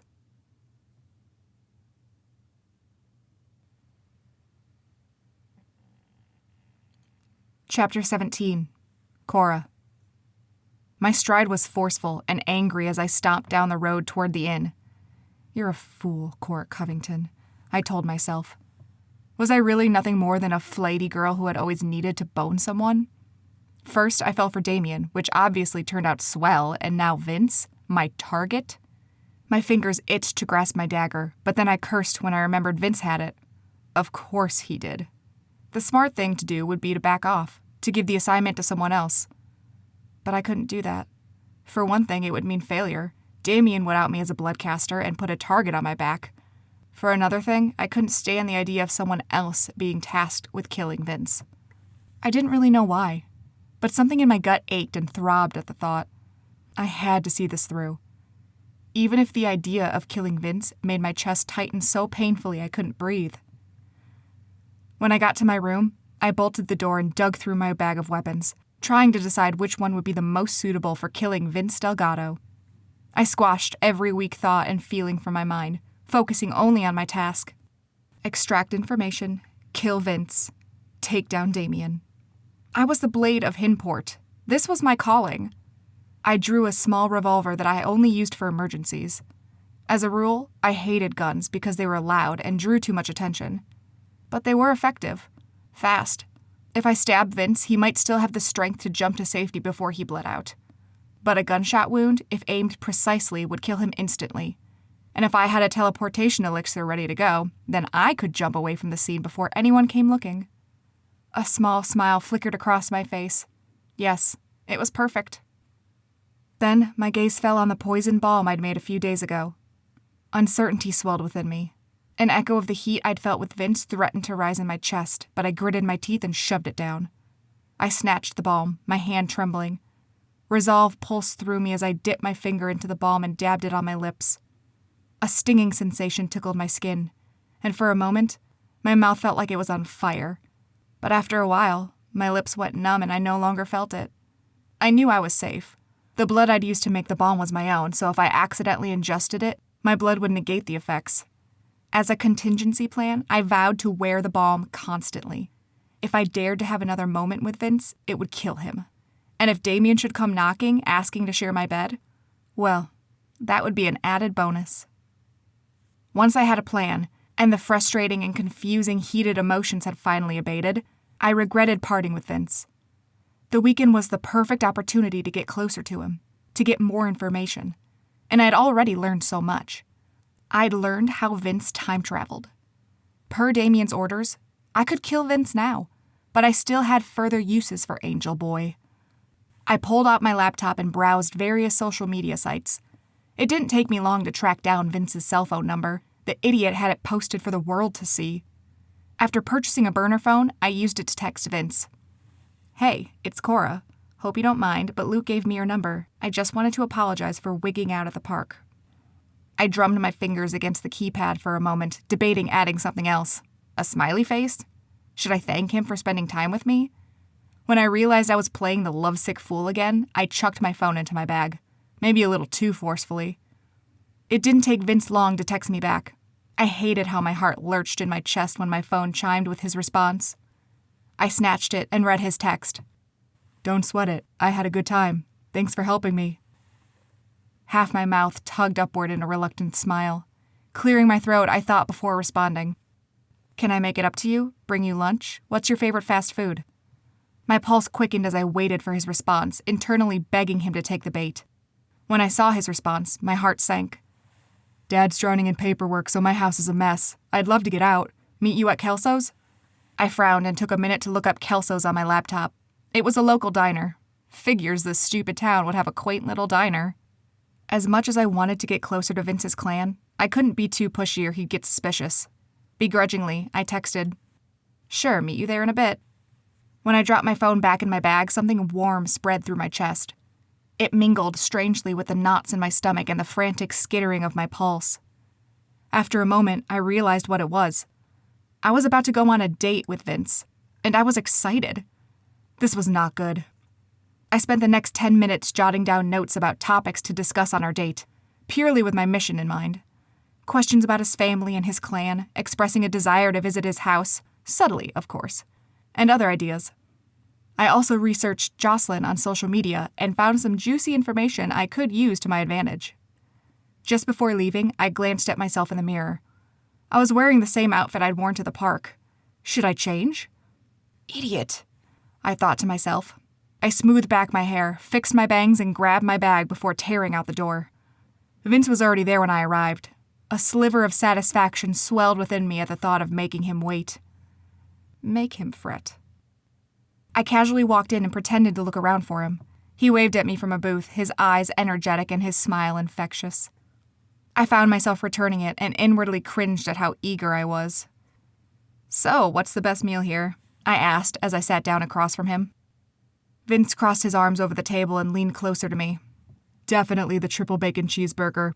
Hands down." I laughed. "Heart attack, here I come." "Oh, please. You don't go to a fast food place because you're concerned for your heart." I smirked. "Fair enough." When the waitress arrived, Vince ordered 2 triple bacon cheeseburgers and a Coke. I ordered a small coffee, and Vince raised an eyebrow. "I'm a coffeeholic," I said with a shrug. Vince grinned and ran a hand through his hair. It was wet and clean, and he smelled of mint and soap. I swallowed down the hot lump that rose in my throat as his scent filled my nose. A comfortable silence passed between us. A million thoughts crossed my mind, but I held them at bay, knowing this would take time. I couldn't ambush him with everything all at once. Little by little. "Thanks for reaching out," Vince said, leaning back against his seat. "It felt weird the way we left things." The way we left things? And how exactly was that? I cleared my throat and dropped my gaze. "Me too. Sorry, again." "Can I ask, why did you wig out like that?" I peered up at him. He offered a half smile and his eyes were timid, but I sensed a burning curiosity in his tone. I took a deep breath. The truth is the best con, I reminded myself. I just got out of a nasty relationship. I felt a moment between you and me. It freaked me out is all. I wasn't ready for... I trailed off, unable to label whatever it was that had passed between us. Vince grimaced. "Cora, I'm sorry, I didn't mean..." I raised my hands to stop him. "Don't worry about it. It was my fault, too. I broke off with a nervous smile. "Let's just pretend it didn't happen." Vince nodded, but his expression tightened slightly. Good. Let him fret some more. "Sure," he said. "No problem." After the waitress brought our drinks, I said, "You said your dad was drowning in paperwork. What kind of paperwork?" I kept my tone light and stirred some cream into my coffee. "He's a consultant for the clan. He manages financial transactions and offers legal advice." My eyebrows lifted. "So is he a lawyer or an accountant?" Vince laughed. "Unofficially, both. He went to law school for a bit, then became a CPA, but his license expired. Now he kind of just does consulting work for an unofficial basis." I smiled. "Whatever pays the bills, right?" Vince winced, and I knew I'd hit my mark.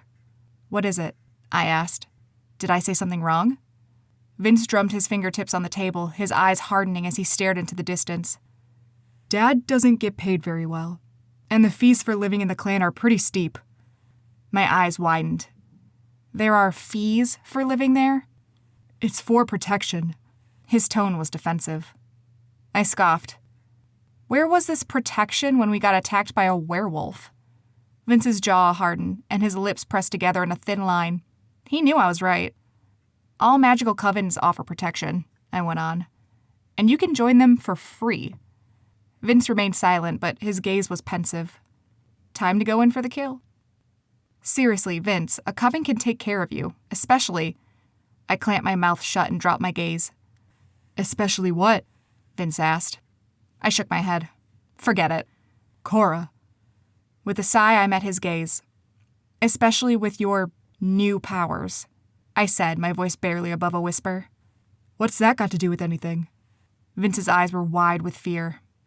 Power attracts enemies.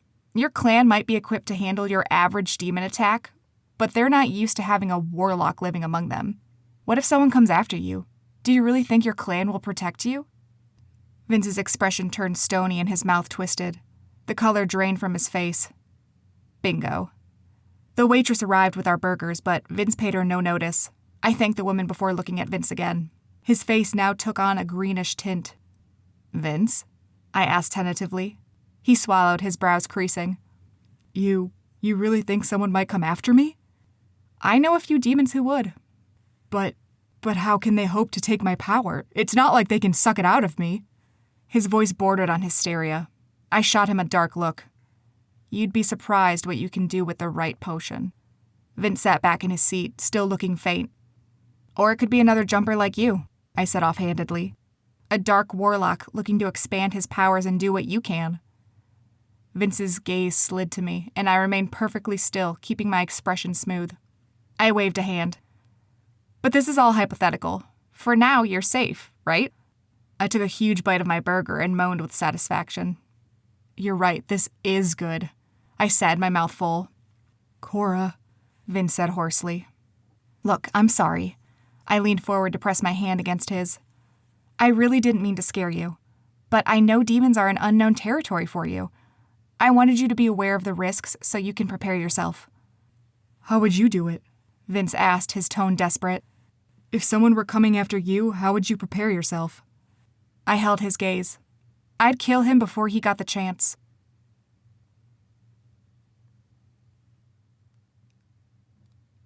Chapter 18. Vince. I hardly touched my food. All I could think about was what Cora said. I know a few demons who would. She was right. My clan couldn't protect me. Especially if it was me the attacker was after, not Jocelyn. If Hector knew it was me, I wasn't entirely sure he would do anything about it. He might hand me to the attacker on a silver platter. But if he believed Jocelyn's life was at stake, and he had hard evidence of the attacker's intent, then maybe he would do something. What might a demon do with the daughter of a high-ranking Nephilim official? I blurted after Cora and I had finished our food. Hypothetically, I mean. She blinked at me and took a sip of her coffee. After a lengthy pause, she said slowly, Lots of things. Ransom, coercion, torture for information. I shuddered at the thought of someone torturing Jocelyn. It would be beneficial for a demon, right? Almost as beneficial as coming after me for my powers? Her brows knitted together. I guess. Why do you ask? I sighed. She couldn't help me if she didn't know. My voice lowered to a whisper as I hastily filled her in on my suspicions that Jocelyn was being targeted by demons. But now you think you're the target? Cora asked, her blue eyes sharpening like ice. Possibly, I hedged. But I can't know for sure. And, like you said, it's also highly probable Jocelyn could be the target. That's what I need to convince Hector. Hector? Hector Moses, the clan leader. Cora snorted. His last name is Moses? I rolled my eyes. I know, an angel named Moses, I get it. Listen, I may need your help for this. Cora straightened, her eyes alight. What can I do? Can you come with me to meet with the clan officials? Something unreadable sparked in Cora's eyes. She frowned. Why would they listen to me? You're familiar with demon ways. You know how to protect yourself against them. Yeah, but they won't believe anything I say. They'll think I'm just a demon trying to trick them. Maybe. But you don't smell like a normal demon. I grinned. After all, you fooled me. Cora chewed on her lower lip as she considered this. Then she smiled.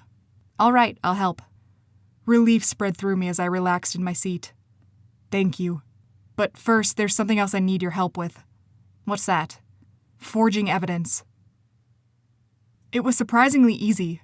Part of me felt uncomfortable that Cora could effortlessly forge files and documents about Jocelyn, but the other part wasn't surprised.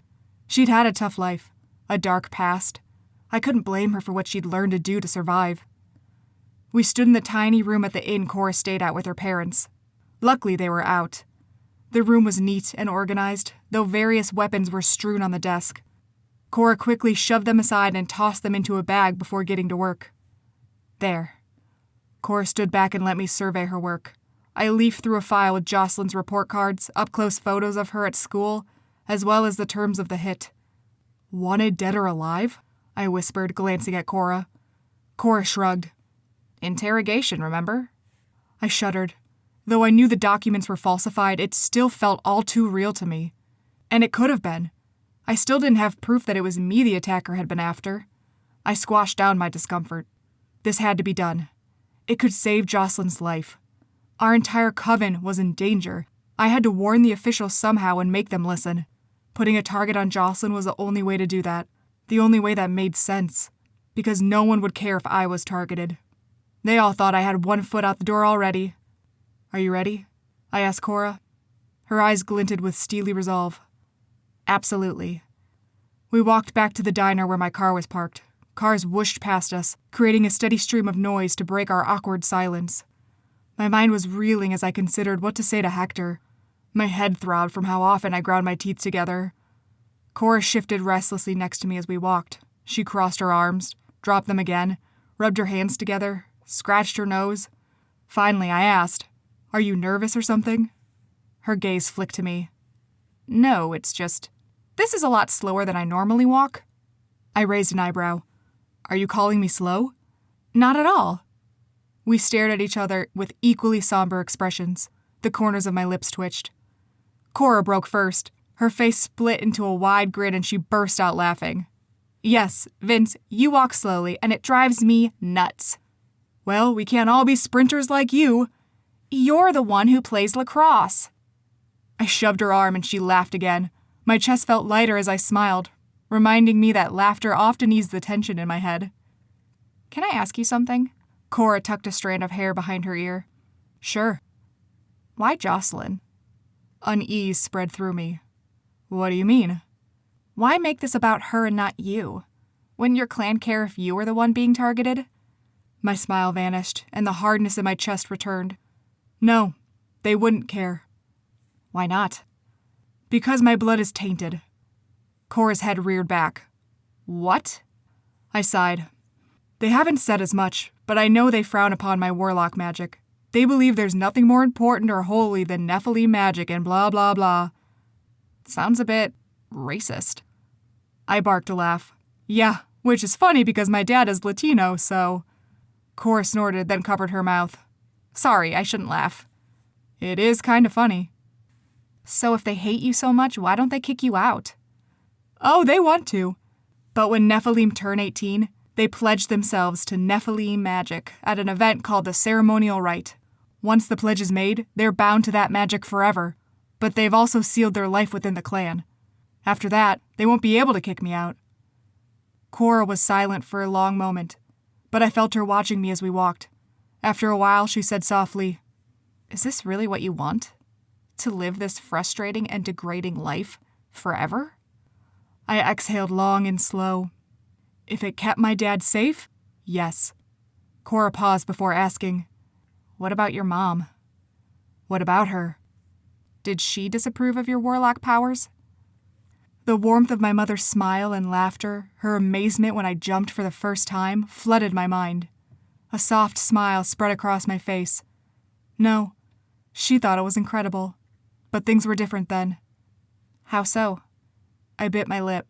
What do you know of the Demon War? New York City, 10 years ago, right? Yeah, right around the time you left. Cora's eyes tightened and she grimaced. Is that how she died?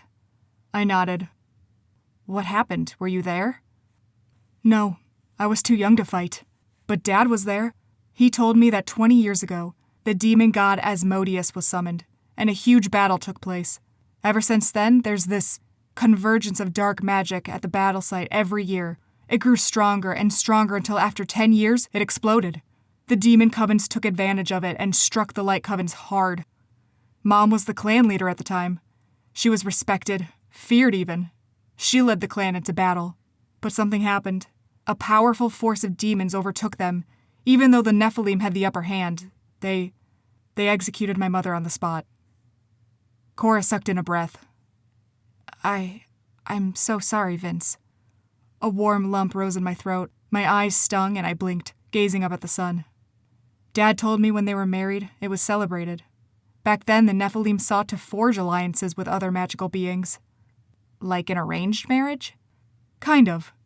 But, did your parents love each other?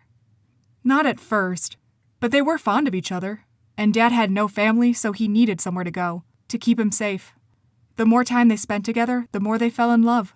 I saw it on their faces every day. I was smiling again, remembering the way Dad gathered Mom in his arms and pressed a soft kiss to her forehead. She would run her fingers through his long, black hair, ruffling it until it looked ridiculously untidy. We'd all laugh.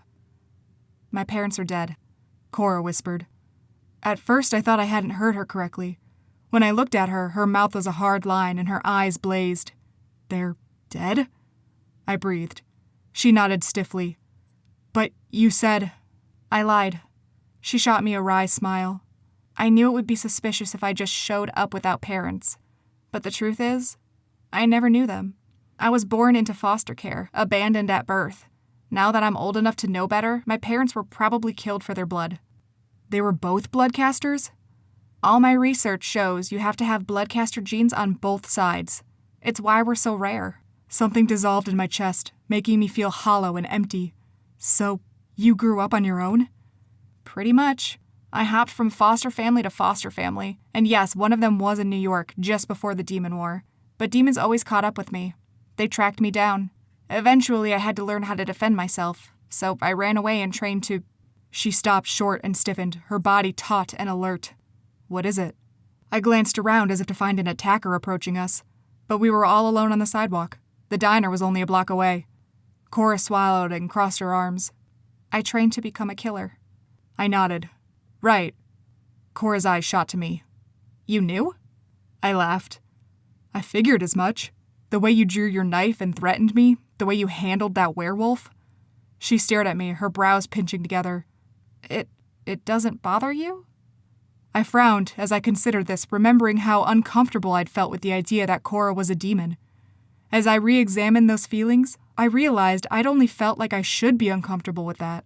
Once I'd found out who Cora truly was, it hadn't bothered me at all. I offered a small smile. No, it doesn't. Our gazes locked, and though a million questions churned between us, who had Cora killed? Was she still a killer now? We remained silent. A quiet bond formed between us, a bond of likeness and understanding. We remained quiet as we got in my car and I drove us to my neighborhood. My mind raced again, but I felt calmer than before, more assured. When we passed through the gate at the entrance, Cora sucked in a sharp breath. Merciful Lilith, it's Cookie Cutter Central.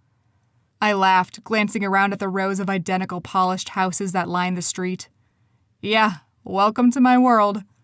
Cora gave me a look that was half sympathy, half disgust. I drove down the road, ignoring the curious looks from the Nephilim walking on the sidewalk. They stared at Cora, immediately identifying her as a stranger. She sat up taller in her seat, her chin lifting in defiance. Pride swelled within me. At the end of the road, I parked in the vast parking lot in front of the meeting house. Cora stared at the magnificent pillars lining the porch.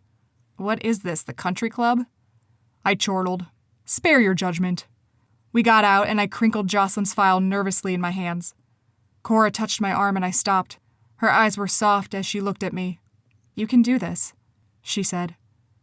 I took a breath and nodded. Thanks for being here. She smiled, but it didn't reach her eyes. Though she exuded confidence and strength, I could tell she was nervous too. Are you sure they're in there? Yes. They meet every Saturday to settle town affairs. My dad's in there too. Cora looked at me. Are you okay with that? I nodded. It has to be done. I can explain the truth to my dad later. What is the truth? Cora asked. I hesitated. I don't know, but we don't have time to find out. If I truly was being targeted, then my attacker had 2 months before my teleportation powers were gone forever. That was too much time. I needed the clan to intervene now. A small voice inside me whispered, "You'll still have your powers if you don't pledge at the ceremonial rite."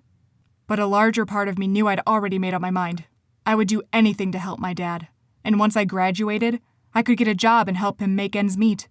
It was better than living on the streets. My insides were a jumbled mess of nerves and anxiety. To calm myself, I recited our plan. Present the evidence to Hector. Convince him that demons are after Jocelyn, after the clan. If he sees proof, if he thinks the attacker isn't after me, he'll take it seriously. He'll take precautions to keep our clan safe. I took a deep breath. Though my insides trembled, my exhale was smooth and steady. All right, let's go. We strode inside the building.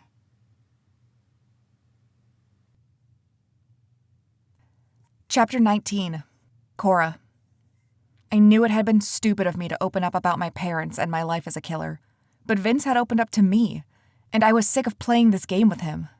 Telling him about myself felt right. Besides, in a few minutes, it would be all over anyway. He'd know why I was here, and he would despise me. The thought made me feel frustratingly gloomy. So instead, I focused on the tiny moment when my chest had turned to mush, when he genuinely asked me for help. No one had ever done that before. Damien and the demons from my past had only ever issued orders, commands, foul insults. Vince was the first one to come to me as a friend who didn't judge me for my past or my blood. It was gloriously refreshing. Together, we strode into the meeting house like we owned the place. Down the elegant carpeted hallway, past several locked doors, to an open conference room that looked more like a ballroom. What the hell is this place, the White House? I resisted the urge to snort. Seated at a large table were a dozen middle-aged men, backs stiff and expressions stern. I felt the cool gazes of each one of them as we interrupted their meeting. What is this? A tall, dark-haired man asked in a booming voice, rising to his feet. Hector Moses, I presumed. His gaze was steely as he looked from me to Vince. His eyes settled on me and narrowed with suspicion. Why have you brought a stranger to our clan? She smells different, another man said, his dark eyes sharp and lethal. What are you, girl? I bristled, my fingers itching to grab the knife in my boot. As if sensing my intent, Vince grabbed my wrist, his eyes glinting with a warning. I've brought her here on urgent clan business. Vince's voice was firm and powerful. It almost didn't sound like him at all. He strode forward confidently and set the forged file on the table in front of the men. A few of them glanced at it warily. Most of them watched me like I was some feral animal about to strike. I crossed my arms and chewed on my lip, daring the old farts to make a move. Go ahead, I challenged with my eyes. See what happens when you do. A hit has been ordered on one of our own, Vince went on, his eyes earnest as he leveled a gaze at each man. Here's evidence. Hector's eyes narrowed, but he snatched the file, his gaze flicking over the information. His eyes widened. Where did you get this? He hissed. Several men stood looking over Hector's shoulder to inspect the document. Fervent murmurs echoed around the table. From me, I said loudly. Vince's eyes darted to me, but I ignored him. Stepping forward to face the men, I lifted my chin. I live among a demon clan in Hinport. My name is Cora Covington, and I'm Damien Moretti's assassin. My skin prickled as I felt Vince's shock ripple right through me. I kept my eyes fixed determinedly on the men. A few of them went pale, their eyes wide with fright. Others glared at me with intense hatred. Hector, however, looked nonplussed. He merely raised his eyebrows as if responding to a small child. Is that so? Damien ordered me to kill this Nephilim. I gestured to the file on the table. When I failed to do so, he blackmailed me. I smiled without humor. I didn't like that very much, so here I am. He wants to take down your clan. He's branching out of Hinport. This is a threat you need to take seriously. Vince sucked in a breath. I felt his eyes drilling holes right through me, but I clenched my fingers and fists to keep my gaze averted. To my surprise, Hector scoffed, shaking his head in amusement. I must say I'm impressed you had the gall to come here, girl. You craft an entertaining tale. It's not a tale, I said, my tone icy. Your clan is in danger. Will you really stand there and mock me when your people's lives are at stake? More men murmured to each other, their gazes no longer hostile. Hector's eyes flashed dangerously. What would you have me do? Incite panic among my people? Do something rash so you and your lover can make your move?" I stiffened, my nostrils flaring. A slow smile spread across Hector's face. "Ah, yes. I know all about Damien and his blade. Don't pretend like you two don't have a special relationship." Heat rose in my cheeks and I gritted my teeth. "That has nothing to do with this." "Doesn't it? You're a spurned lover looking for revenge. But as soon as you and your bedfellow make up, you'll turn on my clan and hand us over to him." I lunged. In a flash, I drew my knife and pinned Hector against the table, holding the blade to his throat.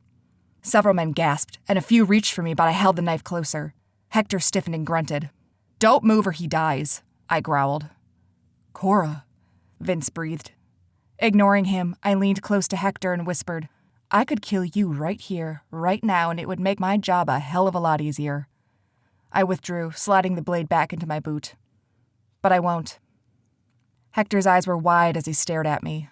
His chest rose and fell with quick breaths. The air was still and silent as we stared each other down. Then, Hector started to glow. An ethereal white light filled his face and surrounded his body. In an explosion of pearly feathers, his wings stretched out behind him, raising him off the table and into the air. The vibrancy of his magic was so bright it stung my eyes, and I lifted a hand to shield them.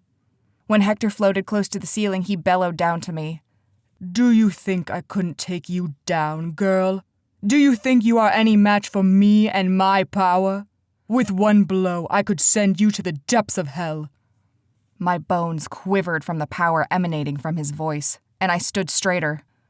"I'd like to see you try," I shot back. Hector laughed, the sound echoing around me. "So be it." "No!" Vince shouted. He darted in front of me, his hands raised towards Hector. "Don't, Hector, please." I almost shoved Vince out of the way, but the desperation and terror in his face was enough to stop me. Though he had every reason to despise me, here he was, trying to protect me. The plea in his eyes, the way his face was taut with fright, made my stomach coil, jolting me from my stubborn anger. Then a man stepped forward, his eyes wide and his face pale. "Hector, please." His gaze flicked from Hector to Vince. Startled, I remembered Vince's father was among the Nephilim here. I hadn't even thought to look for him. As I focused on him, I saw the same bronze skin, firm jawline, and tall stature I recognized in Vince. Something within me deflated. I couldn't do this. I couldn't keep up this pissing contest with Hector. It accomplished nothing. He would never believe me. Did I really need Vince to fight my battles for me? The thought sent a mixture of shame and bewilderment coursing through me. What am I doing? My whole life, I'd only looked out for myself because I knew no one else would. My goal was simple. Survive.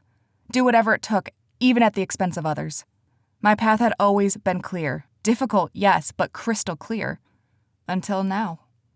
With Vince standing between me and Hector's angelic fury, it was like a fog creeping into my once lucid goal of survival. A variable I hadn't expected. Someone cared. Enough to get in harm's way to keep me safe. A hard lump formed in my throat.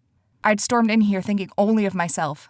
And when the Nephilim officials had sneered derisively toward me, as Nephilim are wont to do, I'd reacted like a child.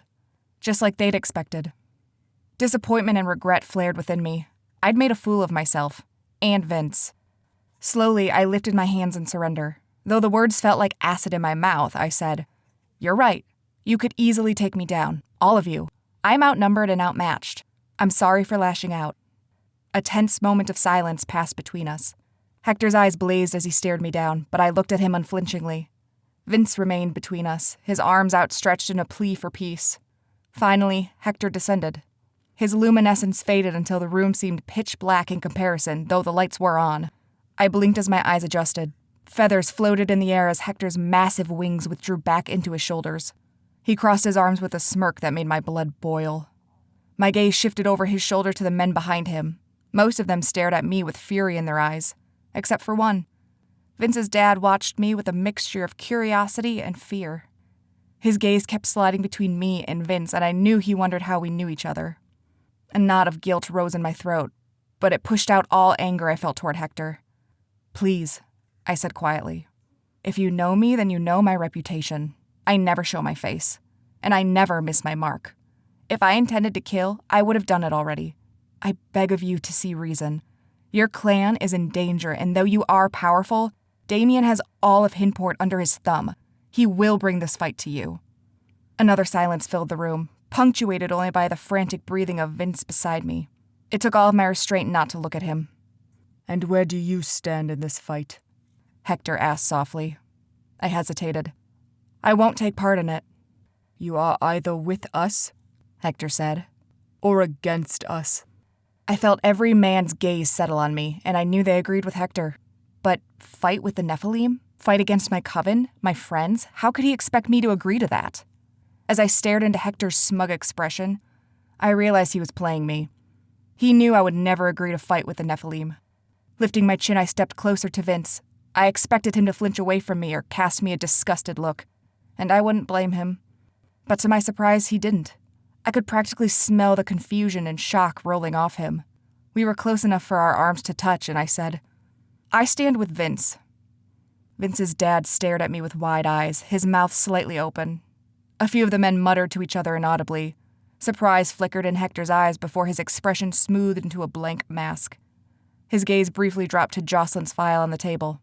He sighed and inclined his head.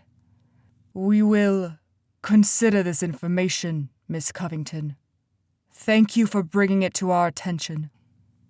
Stunned, I gaped at the men, waiting for one of them to laugh at Hector's obvious joke. But then Vince started tugging on my arm, dragging me toward the exit. I stumbled after him, disoriented. Hector's eyes remained pinned on me as we left. Even after I turned away, I felt him watching me. My skin prickled with unease.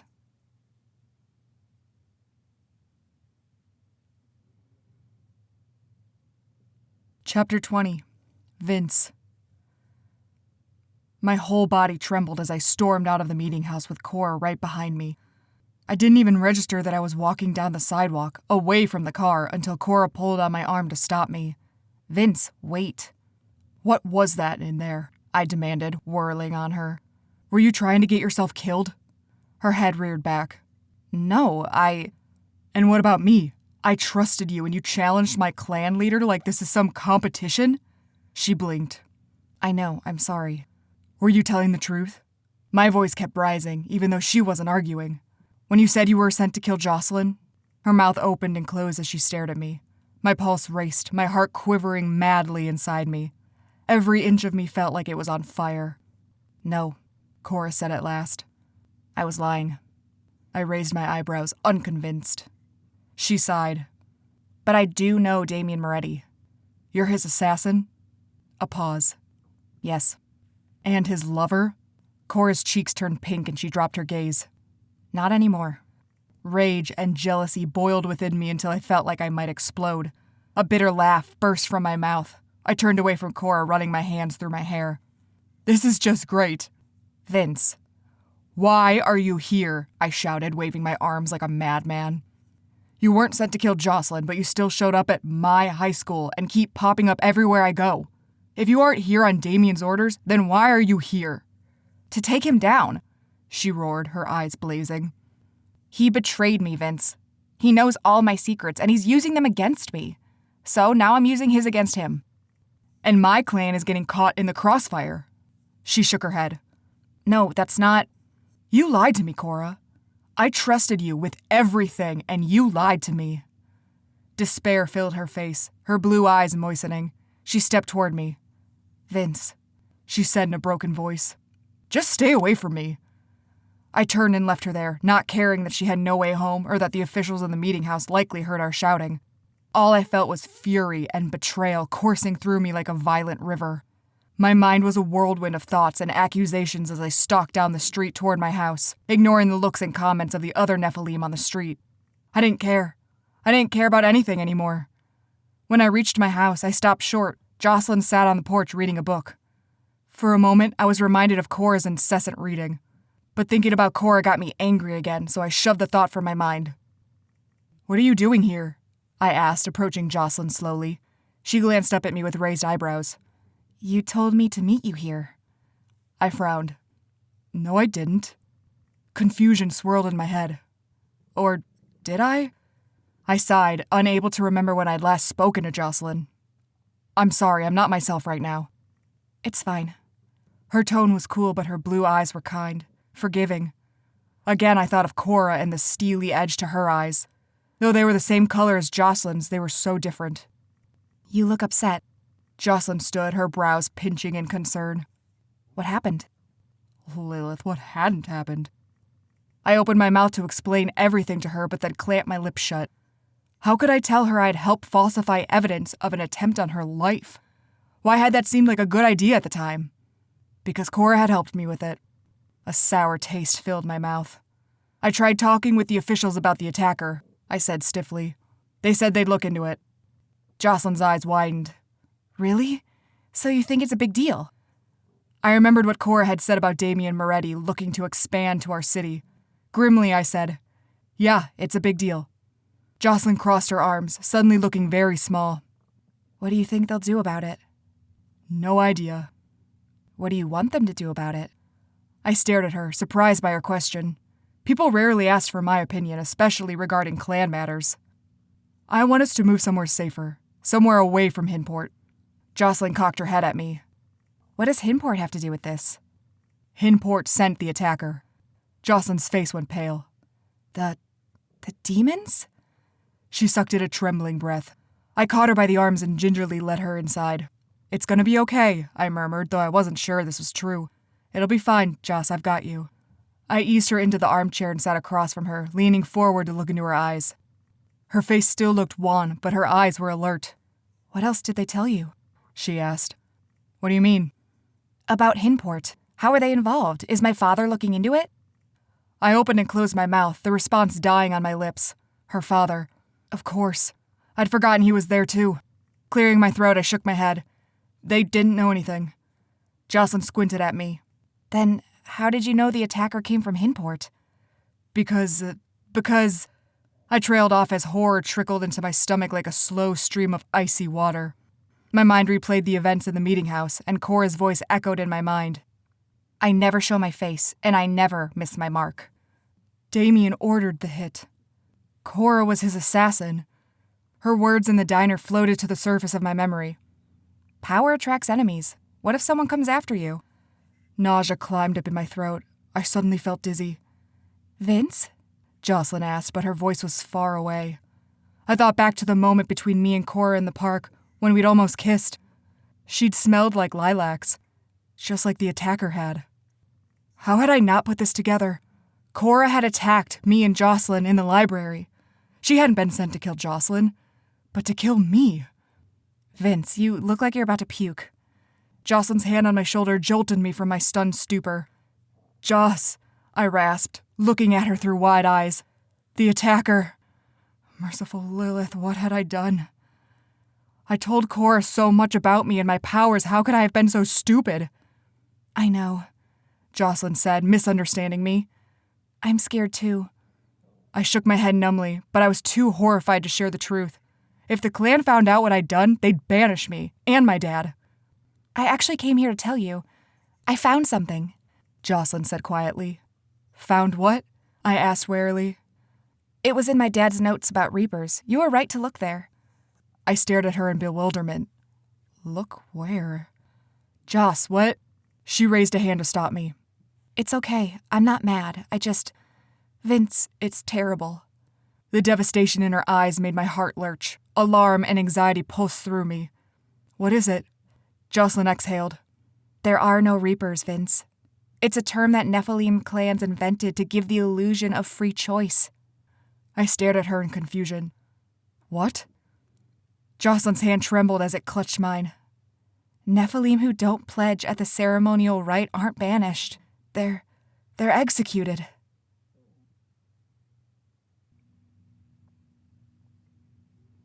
Chapter 21. Cora. Fuming, I stormed into my room at the inn and flung my bag onto the floor. Rage pulsed through me, trembling down to my very bones. How dare he? Didn't he know what I'd sacrificed today? If Damien found out what I'd done? I shook my head, my hands quivering with fury. My movements were clumsy as I dug through my bag, searching for my poison balm. When I found it, I reapplied it to my lips. This changed nothing. Damien still had a hold on me. He had the power to sick the entire demon population of Hinport on me with one word: Bloodcaster. Despite everything I told Vince, despite my desperate desire to protect him, I had to go through with this. My life depended on it. My frantic pulse shot through me with urgency, making me restless. With an impatient growl, I overturned my bag onto my bed to sift through the contents. My blood was the most valuable thing in the world.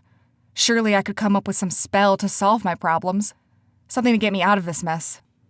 With shaking fingers, I leafed through worn pages of notes and spells I'd jotted down. Back in Hinport, I had a huge book of handwritten spells tucked away somewhere Damien couldn't find it. At least I had the foresight to keep something from that asshole. I traced a finger over the symbol I'd etched into my notes a year ago. The symbol of eternal healing. The image was 2 intersecting triangles that almost looked like angel wings. My fingers curled into fists at the thought. Those damn angels and their self-righteous bull... A pounding on my door interrupted my thoughts. I lurched to my feet and snatched my knife. "Who is it?" I demanded. "It's Vince. Let me in." I stilled, my heart racing madly. There was something off about his voice. It almost didn't sound like him, which made me insanely suspicious. Still gripping my knife in one hand, I slowly edged toward the door and peered through the hole. It was definitely Vince. He had his arms pressed up against the door and his head bowed. My instincts prickled against my skin, warning me that something was wrong. Why was his head bowed? Was it really Vince? "Cora," Vince growled. "Open the door." I remained frozen. This didn't sound like Vince at all. "What do you want?" I snapped. My voice was level despite my frantic thoughts. Who could impersonate Vince? Who would come here pretending to be him? Damien would. If not him, then one of his goons. "I need answers," Vince said. "Come on, Cora, you owe me that much." I bit my lip, contemplating. If it was Damien or one of his men, I knew I could handle them. With a sigh, I unlocked the door and swung it open, still brandishing my knife. Vince stared at me, his eyes dark with rage. He panted as if he'd run straight here. A sheen of sweat coated his face. He strode forward so forcefully I backed away from him. Swallowing my unease, I lifted my chin. "Ask your questions." Vince slammed the door shut. The door frame rattled from the impact. My brows knitted together as I stared at him. Then, I figured out what was different about him. He was angry. I'd never seen him this angry. He'd been upset when we argued earlier, but that seemed more like bewilderment and shock. But this was almost terrifying. Vince was usually calm and chill. He was laid back even when he didn't mean to be. "Were you sent here to kill me?" he asked in a hard voice. His tone had the commanding authority of the demons I'd been surrounded by my entire life. Another thing that unsettled me. I liked Vince because he was different from the trash I was used to. But right now, he sounded just like them. Yes, my voice was calm. I knew he would have figured it out. I'd practically spelled it out for him. "Why?" he asked through clenched teeth, taking a step toward me. It took all my resolve not to back away. "I don't know." "Don't lie to me." "I'm not," I shouted. "Damien gave me the hit. He didn't tell me why." Vince shook his head, his nostrils flaring. "I don't believe you." I raised my arms and let them fall by my side. "Sorry, it's the truth. I can't tell you what I don't know." Vince crossed his arms, his breathing sharp and uneven. "Then why do you think he ordered the hit? You're clever. I'm sure you've thought about it." "Vince, Answer me, Cora." My mouth clamped shut, my head spinning with possibilities. Though I longed to defend myself, to explain what Damien held over me, I knew Vince had a point. I owed him this much. I took a breath. Damien has only ever been concerned with owning Hinport. Usually, I take out his major competitors, people who get in his way. But Nephilim? I shook my head. That one was new. He's never targeted lightcasters before, and he's never expressed interest in branching out of Hinport. Something has changed. Something recent. A lump formed in my throat as I remembered how he'd spoken to me the day he'd given me the order. Like I was something he owned, something to be tossed around and discarded when he got bored. Hot fury raced through me again. My gaze hardened as I looked at Vince. Power. Damien is after power. It makes him drunk, turns him cold-hearted the more powerful he gets. He must have come into something big lately that made him hungry for more. Damien had been like night and day. One day we were comrades like normal, the next day he turned on me. I'd wondered if he'd been planning it all along, but now I was almost certain he'd struck some kind of powerful deal and didn't need my loyalty anymore. Vince stared at me, his eyebrows lowering and his jaw rigid with anger. "When did he order the hit?" 1 week ago. Vince's mouth twisted. His eyes drifted away from me and his expression grew distant. What day exactly? Saturday. Vince blinked. Though his expression remained cold like stone, something shifted in his eyes. That was the day. His mouth closed and he looked at me as if just noticing I was there. What? I asked.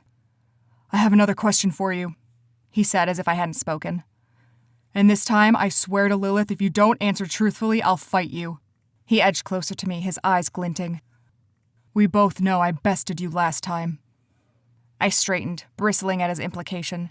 He'd only won because he cheated. Not that I was above cheating. What's your question?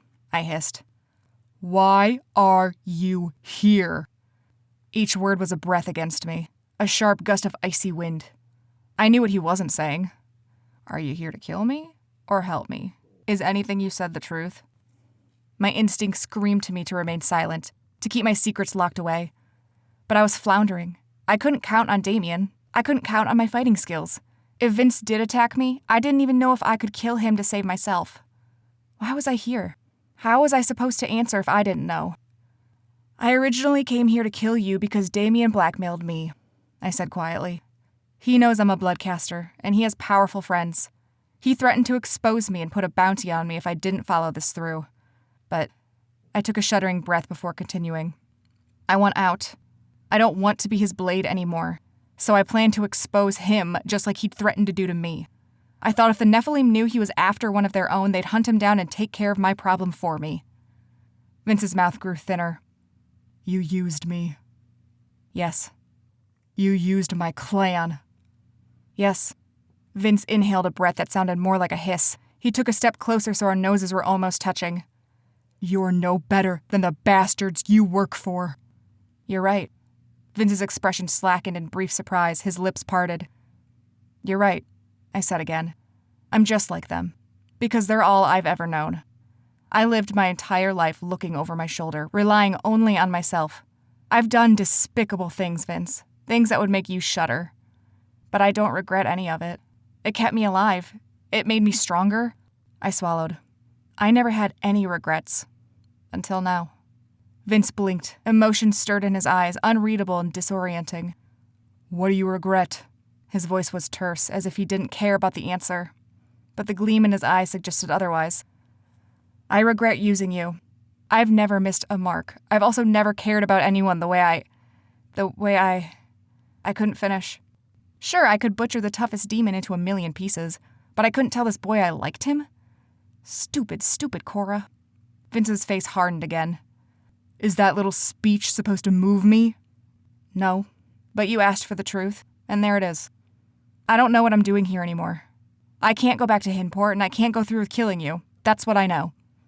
There it was. The truth I'd been hiding from. The real reason I'd struggle with this task. The reason I couldn't go through with it. Not because of Damien and his secrets. Not because I was curious about Vince's powers. But because I cared about Vince. I cared so much I was willing to throw away my life and risk Damien's wrath. Vince stared at me, his expression unyielding and his body stiff. I stared right back. My heart raced, but my breathing was calm and even. My years of training to use the adrenaline of battle to my advantage had kicked in. This was a battle, just like all the others. I was still in control. Vince sighed, his frame drooping slightly. You aren't who I thought you were. I know. You and I were strangers. I am a stranger to you, yes. He frowned. You didn't deceive me, Vince, I said. I know you. You're good to your core. You fight for others. You show courage in ways I never could. I'll always admire that. His jaw ticked back and forth as conflict warred in his eyes.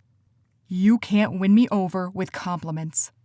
My mouth twitched with the ghost of a smile. I know. He raised a hand to my face, tracing the length of my jaw with his finger. His touch was feather soft. I closed my eyes, my breath hitching. A line of fire burned through my skin from his touch. I believe you, he said. His breath was a whisper against my skin. My pulse drummed an erratic beat against my body. I was no longer in control. Good, I rasped, feeling lightheaded. But that doesn't mean I trust you. I know. His fingers slid under my chin, lifting my face to meet his. My insides coiled. My battle instincts failed me. I couldn't win this one. His breath tickled my skin, my hands pressed into his chest. The most surprising part about all this was how desperately, achingly I wanted this. My body cried out for him, begging for his touch. Deep within my core, a flame ignited, scorching every part of me with need. Vince leaned in. I sucked in a breath, suddenly remembering my poison balm. Vince, don't. He dropped his hand and ran it through his hair. He turned away from me, and disappointment flared inside me. I pressed my back against the wall behind me, closing my eyes to catch my breath. I need your help, Vince said, facing me again. I straightened. My breath was still ragged and my face felt hot, but I met his gaze. With what? The ceremonial rite is coming up soon. After that, my dad and I will be safe. I nodded, then faltered. Does that mean you're pledging? His eyes were grim. I have to. A lump formed in my throat. My mind screamed, "Don't do it, Vince." But I kept quiet. Until then, this new power of mine? He trailed off inside. You want me to keep you safe, I guessed. From Damien. Vince looked at me.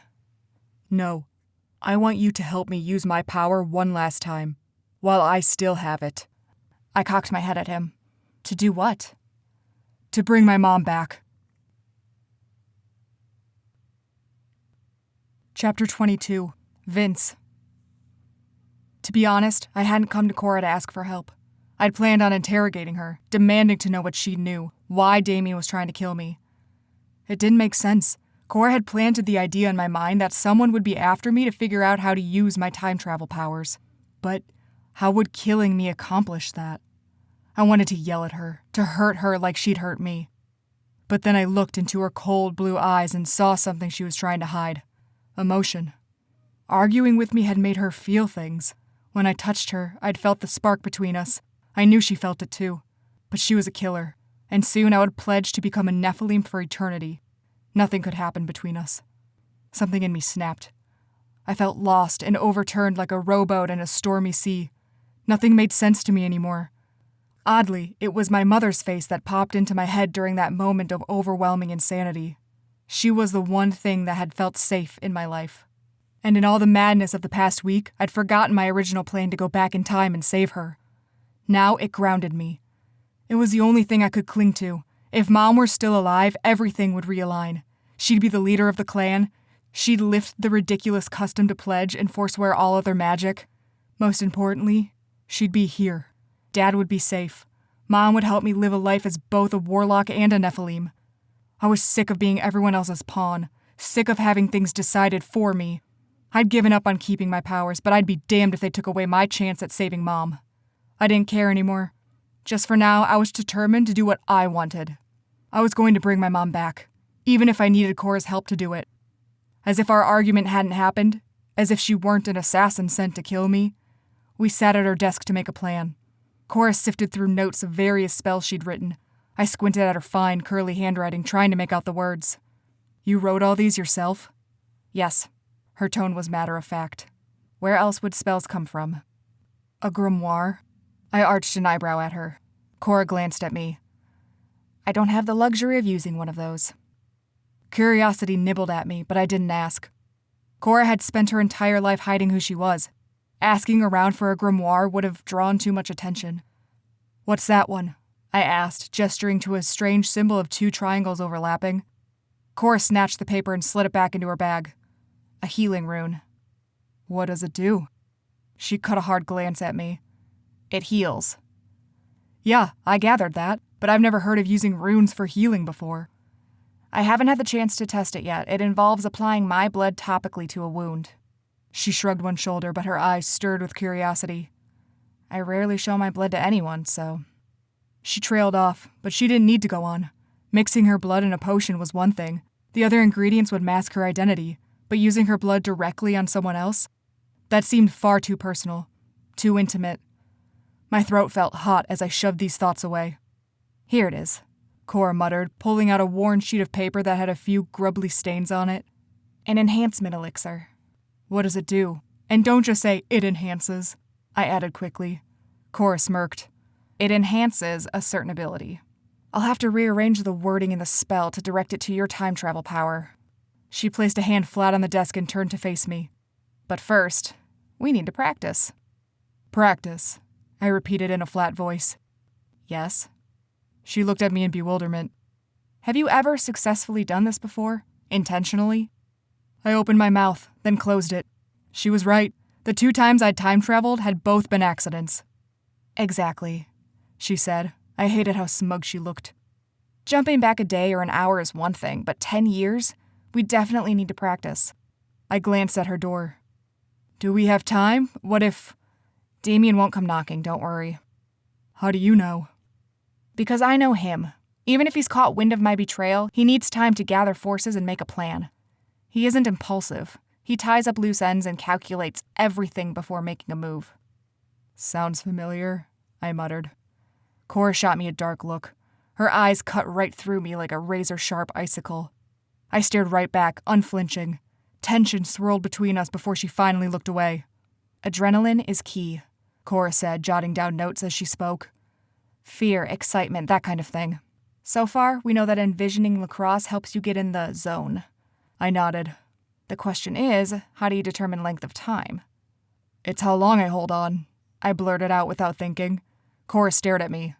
What? My mouth fell open as shock rippled through me. I had no idea how I knew that, but it made sense. I'd held the bookshelf in the library only a few seconds, hence traveling backward a half hour. And in the park, I'd held onto the picnic table for longer and gone back several hours. I guesstimated the math in my head and frowned. So I'd have to hold onto an object for roughly an entire week? Cora shook her head. With my elixir, it won't be that long. A full day at most. My eyes widened.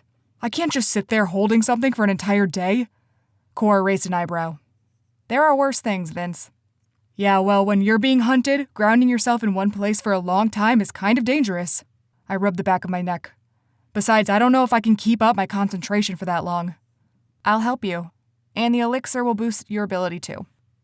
I shook my head and covered my face with my hands. The more we discussed this, the more unlikely the scenario seemed. This plan was doomed.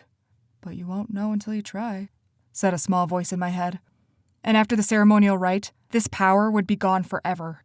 How could I not try? What's the connection between the object you hold on to? Cora asked. I dropped my hands and sighed. It's linked to the time I travel to. Whatever I hold on to, I travel back to that object in time. It kind of grounds me. Like an anchor, Cora said thoughtfully. Yeah. Cora blinked and looked back at her notes. So our issue is not only timing, but location. Obviously, we aren't in New York City right now. I can jump us there. No, you can't, Cora said sharply. Once you take us back in time, you'll be too drained, even with my elixir. A jump like this could kill someone, Vince. We aren't taking the chance. I stared at her, stunned. Her tone was harsh and unyielding. I knew there was no arguing with her. But why did she care? Sure, it would mean she'd be stuck in the year 2011 with no way back. But wouldn't my death solve all her problems? Besides, she went on, avoiding my gaze, it's more probable for us to find an object linked to your past when you lived in New York City. You didn't live here in 2011, so it would make more sense to focus on the location of your home. I nodded. Dad kept everything. It's in the attic. I can look through it. Cora suddenly looked up, her eyes flashing. Don't go home. I'll go. I frowned. What? Why? After what happened with your leaders, it's not a good idea. You need to lie low, and if Damien does come after you, your house is the first place he'll look. But my dad, I said, panicking. I'll take him somewhere safe. Discomfort wriggled through me. Cora, I don't... I stopped. No, she needs to hear this. I thought firmly. I don't trust you. Cora looked at me for a long moment. A mixture of emotions crossed her face. I recognized some. Regret, hurt, confusion. But others were an enigma. Finally, she said quietly, You trust me enough to help you with this. You trust me enough to give you an elixir with various ingredients, some of which could be poisonous. If you can't trust me with your dad, then we can't succeed. Irritation flared within me, but I knew she was right. I clenched my teeth together. Trusting Cora around myself was one thing. But my dad? If something happened to him, I'd never forgive myself. Or her. Where will you take him? A safe house in Hinport. Hinport? My eyes widened. Panic rushed through me. Cora, It's safe, I swear, Cora said. Damien doesn't know about it. I gave her a flat look. Really? Her nostrils flared. Yes, really. Despite what you might think, I didn't share everything with him. I still like my privacy. How do you know he doesn't know about it? Because I used my blood to seal the entrance. Only someone with my blood can enter. I stared at her. Blood magic? The idea made my stomach roil. Even if Damien did know about it, he can't get in, Cora went on. I'll bring your father there and come back for you when he's secure. And what am I supposed to do? Just sit around and wait until you're done? Cora's eyes flashed, her gaze lethal. No, you need to practice using your power while I'm gone. And if you can manage to go back in time and do something beneficial, then that'd be great. Like what? I sputtered. I don't know. Cora threw her notes and a few potion bottles in her bag. Just don't screw anything up. Don't let Damien find out where you are. Keep your head down. Don't attract too much attention. She slung her bag over her shoulder and leveled a gaze at me. Can you get back here on your own? I crossed my arms. Of course I can, I'm not a child. Cora rolled her eyes. Never said you were, Vince, but you don't exactly have a glowing track record when it comes to time travel. I scowled. I knew I was being immature, but I couldn't help feeling sour. Cora was right. I was pretty much useless. I had to master this time travel ability. Tell me what I need to grab from the box in the attic. Cora raised her eyebrows. I sighed, dropping my arms. A small chain with the key on the end. It was my mother's. It's gold, but it's probably corroded by now. Cora nodded stiffly and turned to go. Keep the door locked. If anyone tries to get in, jump to safety. She pulled open the door. Wait, I blurted. She turned to face me. Her face was impassive and stoic. Though her blue eyes blazed, every other part of her was firm and unyielding. She was in killer mode right now. I faltered, unsure of what to say to her. Something wrenched in my stomach at the thought of seeing her leave, though I didn't know why. I should despise her. Part of me still didn't trust her. So why did I feel this way? I touched her shoulder and she tensed. Emotion stirred in her eyes. Be careful, I murmured. Her mouth curved upward into a half smile. You too. And then she was gone. Chapter 23. Cora.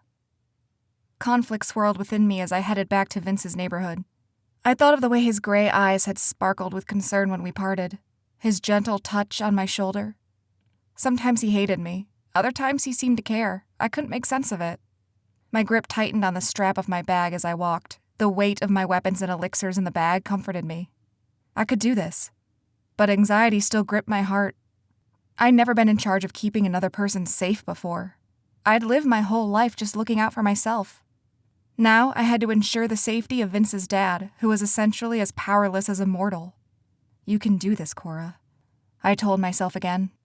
I kept a brisk pace as I walked down the sidewalk, keeping to the shadows cast by the slowly darkening sky.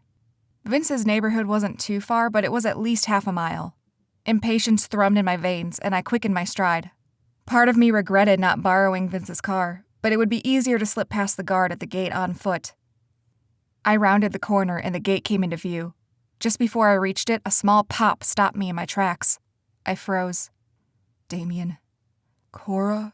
Rasped a voice. Stiffening, I turned. My eyes widened. Not Damien. Vince. But he looked different. His clothes were ripped and smudged with dirt. A long cut ran across his forehead and his hair was matted with grime. My heart jolted in my chest. I surged forward as he fell to his knees. My hands caught his shoulders just before he collapsed. Vince? I whispered, stroking the hair out of his face. I touched his cheek, and when he lifted his face to look at me, my blood ran cold. His lips were purple. The color had drained from his face, leaving him sickly and ashen. He'd been poisoned. I knew the symptoms well. Don't, Vince whispered. His breathing was sharp and ragged. Don't what? I asked in a trembling voice. Vince's eyes looked hollow and haunted. Don't kiss me. My mouth fell open. Horror sank in my stomach like an anchor. Vince shifted. I tried holding him, but he scooted away from me before turning.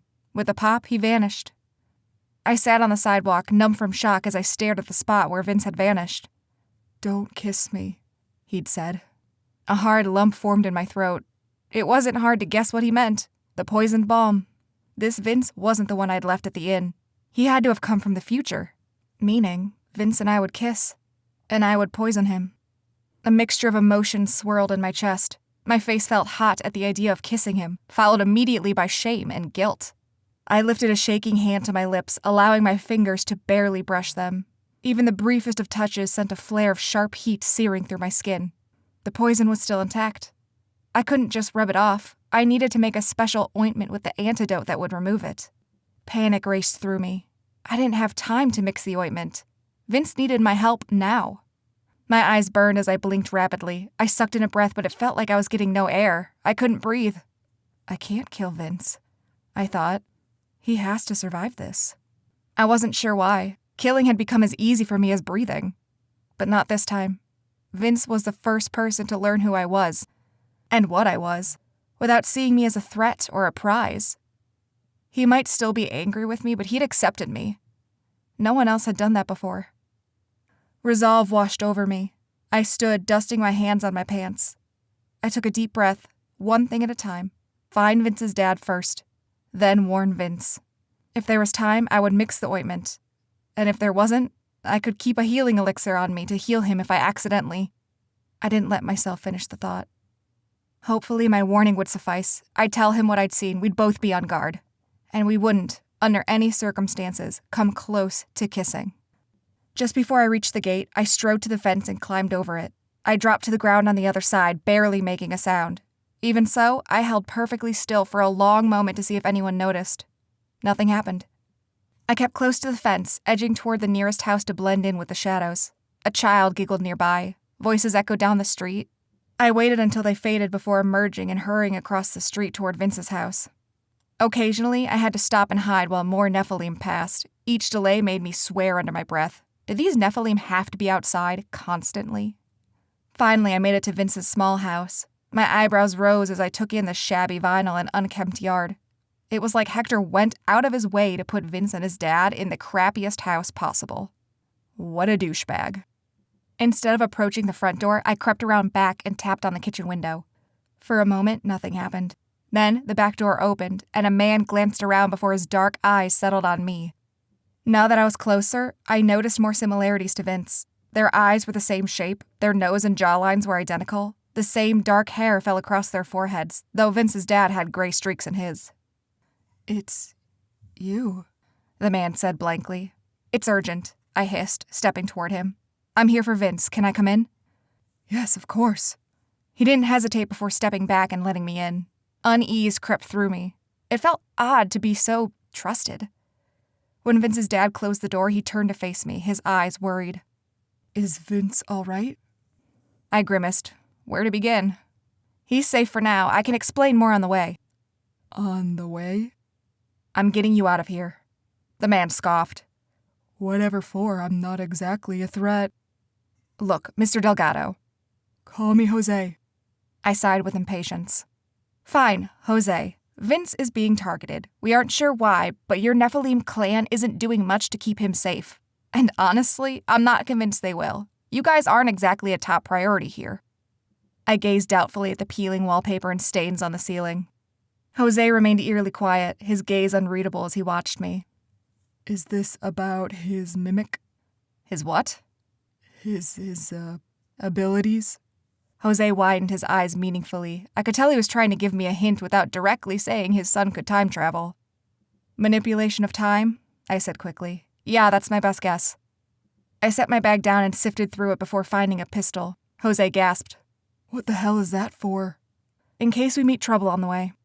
I handed him my dagger. Though I was more comfortable with the blade, I trusted myself more than Jose to handle a gun properly. Jose took my dagger but kept it away from him like it was highly contagious. "I haven't held a weapon in a long time." "That's not true," I said. "Anything's a weapon if you make it one." I tucked my gun into the back of my pants and stood. "Where's your attic?" Jose's brow furrowed. "Why? I thought we were leaving." Vince asked me to grab something, a gold chain with a key. Jose swallowed and his eyes tightened. "Cecile's." His eyes grew distant and moist. Yes, I know where it is. To my surprise, he turned and strode down the hallway to one of the bedrooms. Frowning, I peered after him, but I couldn't make out anything in the shadow of the hall. I restlessly drummed my fingers on the small counter while I waited. My gaze fell on the book sitting on the bar stool. I froze and leaned over to read the title. Persuasion. My cheeks warmed and a slow smile spread across my face. It was a different edition than the one I carried. This one looked newer, as if it had just been bought. I pictured Vince reading it, and my chest turned soft at the thought. Pull yourself together, Cora, I chided myself. Quick footsteps made me jump, and I straightened, edging away from the counter. Jose emerged with something small and shiny in his palm. He stood before me, staring at the chain in his hand and gently brushing his fingers against it.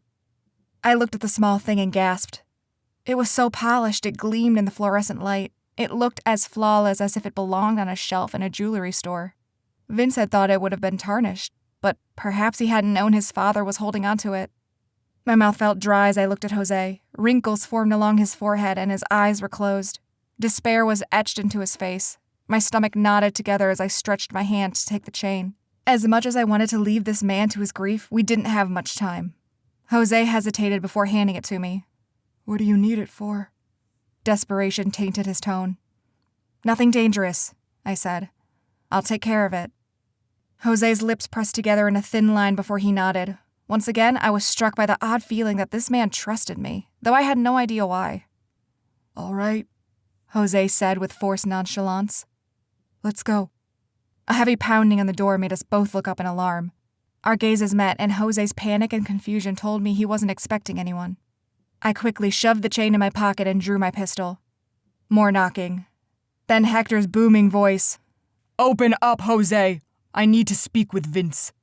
Grateful Vince had been smart enough to stay behind, I widened my eyes at Jose and shook my head slightly.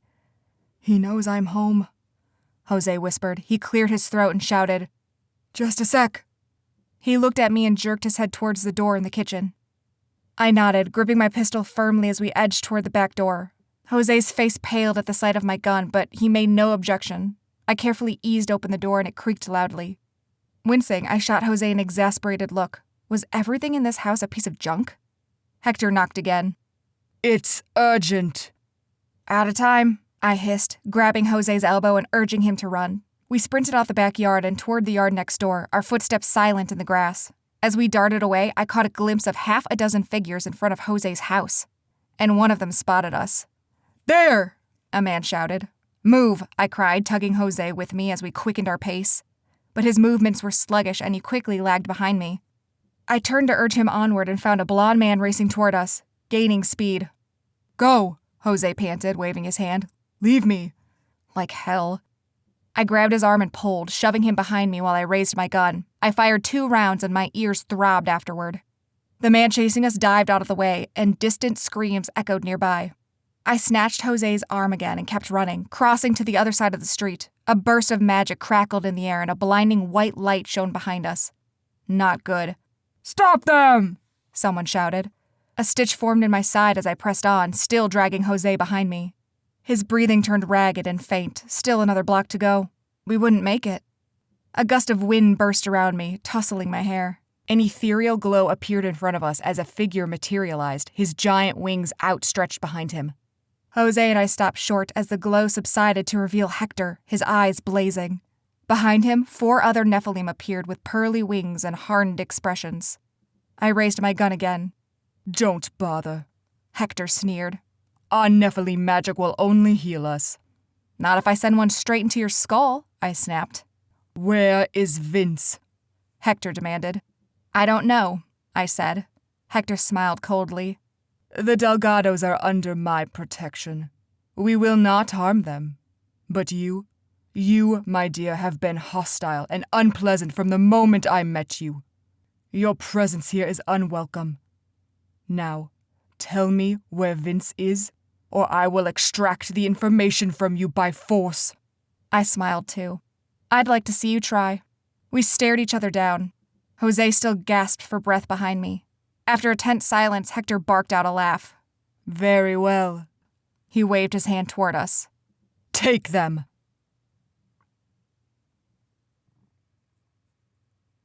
Chapter 24. Vince. For half an hour, I paced and poked around Cora's room, trying to distract myself from the crippling fear that something had happened to my dad. The space was immaculate and spotless as if it had been vacant for years. It was almost too tidy. I eventually found a large bag stashed under the bed filled with all sorts of weapons ranging from wooden stakes to rusted metal chains. There were also jars of herbs and other spell ingredients, plus vials of purple liquid, which I assumed was Cora's blood. It made me deeply uncomfortable, but also curious. Why would Cora leave me here with her blood if it was so precious? Did she really trust me that much? Or maybe she knew what a moron I was. Even if I wanted to use her blood, what would I do with it? I didn't know how to cast spells. The thought set my teeth on edge. I wouldn't be in this mess if I weren't such a damn idiot. If I knew anything about my teleportation powers, or if I had the common sense to try to fit in with my clan. I shook my head, thinking about what if and if only wouldn't do me any good. Running my hand through my hair, I exhaled through my lips and gazed around the room, looking for an object to practice with. But all these items belonged to Cora. If I tried jumping through time with them, who knew where I'd end up? I needed something I recognized, something I could control. My eyes settled on a book on the table. I drew closer, squinting to read the title. Persuasion. A slow grin spread across my face. I'd just bought myself a copy, and in spite of myself, I was enjoying it almost as much as Pride and Prejudice. Which, of course, I would take to my grave. I could just picture the torture Luke would inflict on me if he found out. I carefully held the book in my hands. It seemed old. Its leather-bound cover was worn with use and practically fell off in my hands. This book was well loved. I stared at it as something warm filled my stomach. Slowly, I opened the cover and saw the name, Cordelia Cox, scribbled in a child's handwriting on the title page. Stunned, my mouth fell open. Was this Cora's real name? Had she carried this book around since she was a kid? A lump formed in my throat. She hadn't lied when she'd said it was her favorite. This wasn't part of her con. This was the truth. It was real. What else had she been truthful about? I didn't want to think about this. The safest option would be to assume everything had been a lie. I cleared my throat and sat at the desk, clutching the book tightly in my hands. Cora carried this book everywhere. So, when in time did I want to travel to? This was just for practice, so it couldn't be too far back in time. I could try jumping to the school, but appearing in front of hundreds of witnesses didn't seem like a very good idea. I closed my eyes, my mind traveling to the lacrosse field again. The focus was effortless this time. Perhaps with practice I'd gotten better at it. Instead of a book in my hand, it was a lacrosse stick. Instead of a bedroom, I stood in front of a grassy field filled with my teammates. Luke was there. He cocked his head at me and said, "Where to?" I gripped my cross with sweaty hands. "The park," I said, "this morning." Cora had the book then. Lilith, had that only been this morning? So much has changed since then. Luke nodded and winked at me. "You got it." He swung his cross and lobbed the ball toward me. I lifted my stick to catch it, and suddenly I was back in Cora's room, lifting the book instead. My eyes flew open. Energy thrummed around me. A sharp citrus smell stung my nostrils. I clutched the book so tightly my hands shook. Even though my awareness wasn't on the field anymore, I still heard Luke's voice in my head. "Here we go, Vince." A small pop burst in my ears. The room shifted. I clung to the book as everything turned upside down. I was falling and rising all at once. Nausea swirled in my stomach. I wanted to close my eyes, but I had to watch. I had to know when to let go. Distorted shapes spun in front of me. I squinted, trying to make them out. "Don't," Luke's voice said. "Listen." I closed my eyes, my ears straining. Her voice was distorted, but I heard Cora say, "He betrayed me, Vince. He knows all my secrets, and he's using them against me, so now I'm using his against him." The smell of light magic and angel wings filled my nose. The meeting house. After the incident with Hector. No, keep going. More sounds and scents slammed into me like a sensory overload. I struggled to focus on each one as it passed. A car honked its horn. The sun burned against my eyelids. The smell of grass and dirt surrounded me. The park. Without thinking, I let go of the book. Gravity slammed into me so hard my head throbbed. I tumbled, colliding with something rough and concrete. My hands flew out to break my fall, and the ground cut into my skin. Hissing in pain, I rolled and jumped to my feet. I stood on the sidewalk next to the small row of bushes. To my left was a road I recognized. I was in my neighborhood.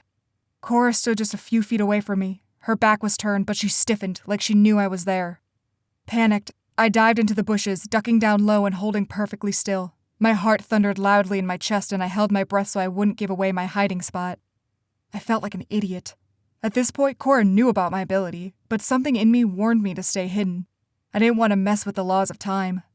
Cora stepped closer to me. I clenched my teeth, shutting my eyes as if it would somehow keep her away from me. Something scraped against the concrete. I opened my eyes, leaning forward to peer through the bushes. Cora stooped to pick something up off the ground. I frowned before realizing what it was. Her book. I used it to time travel, so naturally it would have been here. Cora was probably suspicious as to how it had fallen out of her bag. I wasn't entirely sure how it worked either, but the book I'd held in my hands just seconds ago was gone. It must have disappeared when I traveled. My head spun as I tried to work out this in my head. So whatever anchor I use vanishes after I travel. It takes me to a different point in time when it existed and then, I don't know, merges with itself? Otherwise there would be two books in the same place. This made my brain hurt. After a long moment, Cora turned and strode away from me. I waited until I couldn't see her anymore before rising from the bushes and looking around. Okay, not the park. I was in front of the meeting house and Cora had just gone inside. The incident with Hector hadn't happened yet. Cursing, I ran a hand through my hair. I let go of the book too quickly. I wasn't thinking. Of course I hadn't traveled that far. Thinking of the sounds and scents during my jump, I realized there hadn't been that many. If I'd wanted to travel back to this morning, I would have experienced the fight between Hector and Cora, our meal at the diner, and whatever she'd done after we'd seen each other in the park. Curiosity filled me until it was almost unbearable. What had Cora done after the park? She seemed rattled. Because we'd almost kissed. Again, I achingly wondered what was real and what wasn't. Had that just been a part of her con? Had she been trying to seduce me? Well, if that were true, then why leave? Why not let me kiss her? My face burned and I thought this through. You're an idiot, Vince. I snapped at myself. Focus. I crept closer to the meeting house, keeping my head down in case someone looked out the windows. Again, I was struck by a sense of urgency. Don't let anyone see you. I couldn't explain it, but I felt it down in my bones. Stay hidden. I edged around the building to where I knew the dining hall was. Already I could hear muffled shouts, and then Cora's voice. Will you really stand there and mock me when your people's lives are at stake? When I reached the window, I cautiously peered inside. There were the clan officials, and Cora and me. The men surrounded us, but Cora stood tall and erect like someone regal, someone with authority. I couldn't believe I'd never noticed it before. The confidence, the finesse. Hector said, What would you have me do? Incite panic among my people? Do something rash so you and your lover can make your move? I flinched at the word lover. It still made me ill, imagining Cora sleeping with that demon bastard. My jaw ticked back and forth as I leaned away from the window and looked around. A small copse of trees surrounded the meeting house, so I was still out of sight. But what could I do? I could just jump back to the present. But Cora mentioned doing something beneficial, something that could help us. I couldn't exactly barge into the meeting house. As much as I wanted to erase the events that happened here, I had to stay out of sight. Where could I go? My house was empty except... I stiffened. Jocelyn! In my mind, I heard her perplexed voice. You told me to meet you here. No, I didn't. I blinked, my mouth falling open. It all made sense now. She'd spoken to my mimic. I strode away from the meeting house just as an ethereal glow burst from the window. Hector had just spread his wings. I didn't have much time. Breaking into a jog, I hurried down the street, gasping for breath by the time I reached Jocelyn's house. I didn't know why I was here, but I knew it was important. With a deep breath, I knocked on the door. Jocelyn opened it, her eyes guarded. Hey. Her tone was icy. Vaguely, I recalled our argument in my car. It felt like ages ago. She was probably still upset. I didn't blame her. Hey, I panted, wiping sweat from my brow. She frowned. You okay? I need to look in your dad's office, I blurted. Her eyes narrowed. Why? Her voice was laced with suspicion. I remembered what she'd said earlier today. It was in my dad's notes about Reapers. You were right to look there. I need to know more about Reapers, I said quietly. Please, Joss, I have to know the truth before the ceremonial rite, before I sign my life away forever. Jocelyn's eyes tightened and she inhaled sharply. For a long moment, she looked at me as if scrutinizing me. I tried not to fidget or glance over my shoulder. Had Cora and I left the meeting house yet? Aren't you the least bit curious? I asked, stepping closer to her. I know your mind's made up, but pretend you're indecisive like me. Wouldn't you want to know for sure? Even as I said the words, curiosity burned within me. Why were Reapers executed? What threat did they pose? Jocelyn sighed, her eyes softening. All right, but be quick, Dad will be home soon. She stood back to let me in. Relief surged through me and I hurried inside. Jocelyn had led me to her dad's office, which was more disorganized than I'd remembered. Then again, I hadn't been inside this house since I was a kid. It'll be in the file cabinet, Jocelyn said. We both slid open drawers and started leafing through things. Each file was alphabetized, but when I searched for Reapers, there wasn't anything there. Jocelyn's brow furrowed as she noticed the same thing. That's weird. She reached her hand inside, feeling along the bottom of the drawer as if a file had slipped underneath. But I knew better. The officials wouldn't keep this kind of thing out in the open. It would be hidden somewhere. I searched higher up in the alphabet, wondering if maybe they'd used a code word for it, when my fingers froze. Delgado, Vince. My blood turned to ice in my veins. There was an entire file dedicated to me. A quick glance at the other files told me no one else had the same privilege, not even Jocelyn. My hand shook as I pulled out a sheet of paper from within the file. There was my dorky freshman picture. My eyes widened as I scanned the information next to it. Time Walker, Jumper, Reaper connections? And then, underneath it all, in bright red ink, the words, viable threat. We shouldn't be doing this, Jocelyn hissed, startling me so badly I dropped the paper. When she glanced at me, I hastily shoved it back into the drawer, hoping she hadn't noticed. My hand still trembled and my entire body felt cold. Viable threat? The words burned into my brain. I couldn't unsee them. Reaper connections? What the hell did that mean? Vince? Jocelyn asked. I shook my head, feeling sick. You're right, I shouldn't have come here. I stood, just as a door slammed somewhere in the house. I stilled. My heart stopped for a full beat. Out back, Jocelyn hissed, hastily ushering me out of the office. Joss? Called a deep voice. Peter Wilkes, Jocelyn's dad. We have company. I froze. Jocelyn did too, her face drained of color. Coming, she called before shoving me toward the kitchen. I hurried to the back door and turned to face her. I'm sorry, I whispered. I'll meet you later, okay? At my house. Jocelyn nodded before shoving me out the door. I heard her lock it behind me and I leaned against the brick exterior of the house, trying to calm my heart rate. Viable threat? Reaper connections? Time Walker? What did all of it mean? And how did they know? Business to take care of, a muffled voice said from the open window. We won't be long. Okay, came Jocelyn's timid voice. Soft footsteps, a door shutting, and silence. My skin prickled with unease. Who was with Mr. Wilkes, and what business did he need to discuss so quickly after seeing me and Cora? I carefully crept around the house toward the window to the office. The window was shut and the curtains drawn. I swore under my breath and pressed my ear up to the window. Gone too far, said a deep voice I recognized. Hector. What do you want to do? Peter Wilkes asked. I held my breath, waiting. We have to end this before it exposes everything, Hector said. Prepare what you need. Then send some men to grab Vince and his father. They can't be allowed to leave. Horror numbed my body, freezing me in place. The girl will still be with him, Mr. Wilkes said. Wait until she's gone. Use Jose as leverage if you need to. Bile crept up in my throat. Dad. And Cora was supposed to get him out of there. What if... I broke into a run before realizing what I was doing. I sprinted through the Wilkes' yard and onto the street, pumping as far as my legs would take me. My lungs burned, sweat coated my body. Before I realized it, I'd run across the street to my house. My steps faltered. What was I doing here? Urgency pulsed through me, and I strode toward the back, using the spare key under the potted plant to get into the kitchen. Hurrying to my room, I reached under the bed and found what I was looking for. Cora's dagger. I wasn't sure why I kept it. I hadn't even known it was hers until recently. It had just been a relic, evidence of the attack in the library. But this belonged to Cora, and if she was in trouble, then she'd need all the weapons she could get her hands on. I flew out the back door, sprinting through the backyard just as Jocelyn's voice floated from the porch. You told me to meet you here. I briefly considered trying to use my wings, but I didn't have time. Besides, there was no room for error here. I was better at jumping. But what could I use as my anchor this time?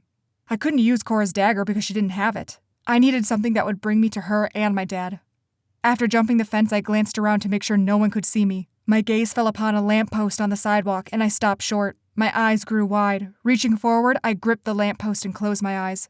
There was Luke, standing in the field with his cross as if waiting for me. You ready, Vince? He asked. Take me forward, I said. He grinned and nodded. I turned in place, still gripping the lamppost, and vanished with a small pop. Chapter 25. Cora. My fingers were slick with sweat as I gripped my pistol. I knew bullets wouldn't do any good. Knives wouldn't either, but I found myself wishing for my dagger anyway. The Nephilim closed in on us. I fired a round. Several figures dodged out of the way.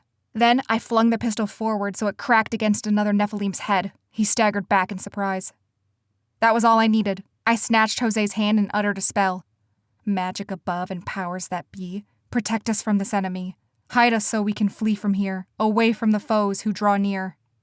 My hands glowed purple, and several Nephilim gasped. Hector took a step toward me. As the spell burst from my fingertips, I met his gaze. He registered no surprise at the color of my magic. He knew, which could only mean one thing. Damien had told him. Purple smoke engulfed Jose and me, obscuring us from view. It swirled and swelled like a storm. I felt Jose tense next to me, but I gripped his arm firmly as we backed away from the Nephilim. A narrow beam of light appeared from within my magic smoke, piercing through the haze like a beacon. It grew until a small tunnel of clarity highlighted the street ahead of us, like a flashlight amidst the darkness. Come on, I said, urging Jose onward. We rushed down the street, following the clear path through the fog. Shouts echoed behind us as the Nephilim struggled to see through the smoke. Purple? Jose panted in bewilderment. Later, I muttered. A small pop echoed next to me and I stiffened, raising my hand to stop Jose. Unease spread through me. Vince? I whispered tentatively. Someone grabbed my arm and twisted, wrenching me away from Jose. I cried out as pain shot through my shoulder. Guess again, hissed a familiar voice in my ear. My stomach dropped. Damien. So what, you're working for the Lightcasters now? I snarled. Are you their hitman? Oh, how the mighty have fallen. Damien twisted my arm harder and I sucked in a gasp. Cora, Jose cried. Stay back, I shouted. If he got too close, I had no doubt Damien would kill him. Lose the fog, Cor, Damien said, or I'll break your arm. Go to hell, I spat. Crack! A scream ripped from my throat as crushing agony swept through me, momentarily blinding me. Fire shot up my arm, and when I tried to move it, the pain intensified. I collapsed to my knees, and Damien strode toward Jose. No, I moaned. Let's try this again, Damien said, snatching Jose by the throat. Jose clawed at Damien's fingers feebly as he choked. Lose the fog, or he dies. All right, I shouted, raising my good hand. Let him go. Damien raised his eyebrows expectantly. I inhaled a shaky breath and closed my eyes, focusing on the tug of my magic. It crackled through me as the fog dispersed, settling within me once more. When I opened my eyes, the street was clear, and the Nephilim drew closer. White spots danced in front of my eyes as I tried to rise. My arm quivered, and each moment sent slices of anguish through me. Nausea swirled in my stomach. I gritted my teeth. I just had to hold on until I could get my healing elixir. Where the hell was my bag? Damien cocked his head and grinned at me before drawing a knife from his pocket. He raised it to Jose's throat. No! I screamed, staggering forward. Jose elbowed Damien in the gut, then jerked backward against his face. Damien grunted and dropped the knife, clutching his nose as he bled freely. Jose surged forward and touched my good shoulder. Can you run? He broke my arm, not my legs, I snapped, cradling my arm against my chest as we ran. A blinding white light stopped us in our tracks. Wind burned against my eyes as Hector landed in front of us, his eyes glinting with triumph. Your efforts were impressive, Miss Covington, he said with a smile. But it's useless. It will be easier if you submit to us. Why? I roared. Fury blazed through me, fierce and merciless. Why align yourself with Damien? Hector chuckled. I wouldn't expect you to understand. My nostrils flared and my fingers itched to grab my blade. If I weren't injured, I knew I could take him down. But not with my broken arm, and not when I had to protect Jose. My eyes flitted around the street. Nephilim emerged from their homes, looking at the scene with curiosity. The Nephilim officials surrounded us, forming a large circle. No way out. Urgency pulsed through me. There must be a way. There has to be. Cora, Jose whispered. We're not giving in, I growled. Cora. I blinked and looked at Jose, whose face was pale. He pointed a shaking finger toward Hector. Frowning, I followed his gaze. It wasn't Hector he pointed to, but something just over his shoulder. A figure edged closer. Someone I'd mistaken for a normal Nephilim, but as I looked closer, relief swelled within me. It was Vince. He spun in place, and with a small pop, he suddenly appeared right next to me. Grab him! Hector bellowed. Get him out of here. I shoved Jose toward Vince, who glanced at me in concern before spinning and vanishing with his father. I fell to my knees again, succumbing to the pain in my arm as the Nephilim advanced, but Vince and Jose were gone. It was just me now. The knowledge sent a bolt of triumph through me. Hector drew closer to me, his eyes blazing. Where did they go? Come closer and I'll tell you. Hector sneered. You can't harm me, girl. Still he approached. A little closer, I urged him. Come on. When he was within a foot of me, I slashed my good arm through the air. A jet of purple flame seared through him, knocking him backward. Hector fell over with an oof, and then I was running. Bursts of white light filled the air. A small pop echoed behind me, and I turned on my heel, sprinting hard to the left just as Damien lunged for me. My lungs burned and my arm throbbed with numbing pain, but still I ran. Another pop, and I jerked to the right. Then, Cora! I froze at the sound of Vince's voice. He appeared next to me and grabbed my hand. Before we could jump, someone else grabbed my injured arm. I cried out, trying to pull free, but the agony coursing through me made me go limp. You're not going anywhere, Damien growled. He jerked me forward and I fell. His foot collided with my gut. I moaned. My body felt like it was on fire. Vince surged toward me, swinging a punch. Damien blocked it and hit him in the stomach. With a grunt, Vince hunched over, clutching his stomach. Vince! I croaked, writhing on the ground. A cute effort, Damien said with a chuckle. I wriggled forward, trying to get close enough to touch Vince so he could jump us out of here. What's this? Damien asked, his voice dangerously soft. I froze, my eyes fixed on Damien as he bent over and picked up something on the ground. My heart lurched when I recognized it. The gold chain. It must have fallen out of my pocket. My throat felt dry. Damien. It must be pretty important, Damien said. A slow grin spread across his face and his eyes glinted. He tossed the chain in the air and caught it, then shot a malicious glance at Vince. Vince went rigid.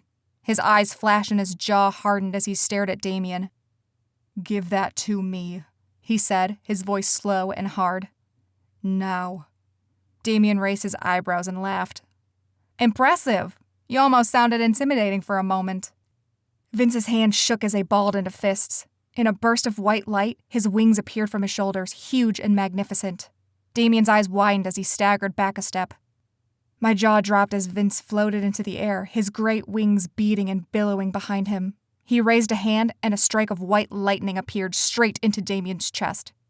He pinwheeled backward, dropping the chain. Sucking a breath through my teeth, I climbed to my knees and edged forward before snatching the chain. Something hot gripped my uninjured hand, and I cried out.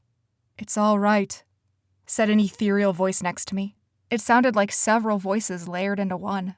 The whisper was so soft it caressed my ears. Come with me. My pulse quickened as I stared at Vince. This was it. This was the vision I'd had of him. He glowed like a ghost. I felt if I reached for him, my hand would pass right through him. I thrust the chain into his hands and cradled my injured arm against my chest again. Get us out of here, Vince. Vince glanced down at the chain, his expression shifting slightly. He gently took my hand again and spun in place. The air squeezed out of me, and gravity pressed inward, smothering me. A small pop, and we were gone. I wasn't sure where Vince meant to take us, but when we jumped, a deafening boom shook the ground. Dirt and gunpowder filled the air, so all I saw was smoke. Shouts and screams surrounded me. In the distance, I barely made out the peaks of skyscrapers. Panic raced through me. This wasn't Ravenbrook. Where were we? Vince? I turned to find him when something exploded in the air in front of me. I went flying, my body weightless, my mind numb with terror before I crashed to the ground. Then, everything went dark. Chapter 26. Vince. The smoke in the air was so thick I barely saw what was happening, until Cora went flying like a rag doll. I watched her land a few yards away from me. She didn't get up. Panic coursed through me like a powerful current, and I sprinted toward her. Shots fired around me, growls and moans filled the air. She's not dead, I told myself again and again. She's a bloodcaster. Her magic will protect her. She's not dead. I ducked as someone lunged for me. Narrowly avoiding his blade, I punched him in the face, only to realize he was a demon. Some kind of scaly, scabbing-looking gargoyle. My fist came back covered in slime. Revolted, I backed away from him as he advanced again. I dodged another blow and kicked him in the chest. While he was down, I struck him in the head over and over until he didn't get up again. Breathing heavily, I straightened and rushed to find Cora before someone else attacked. I found her partially buried in rubble. A huge hunk of concrete covered her legs. Dirt smeared her face along with purple blood. She wasn't moving. "Cora?" I whispered, hurrying to her side. I tried to lift the concrete, but it was too heavy. After several deep breaths, I tried again. My muscles strained and my arms burned, but I finally managed to shift it off of her legs. I brushed her hair off her face and leaned close to feel her pulse. Nothing. She wasn't breathing. No, I thought numbly. My pulse thundered so loudly in my ears that it was all I heard. "You're not dead," I said, my voice trembling.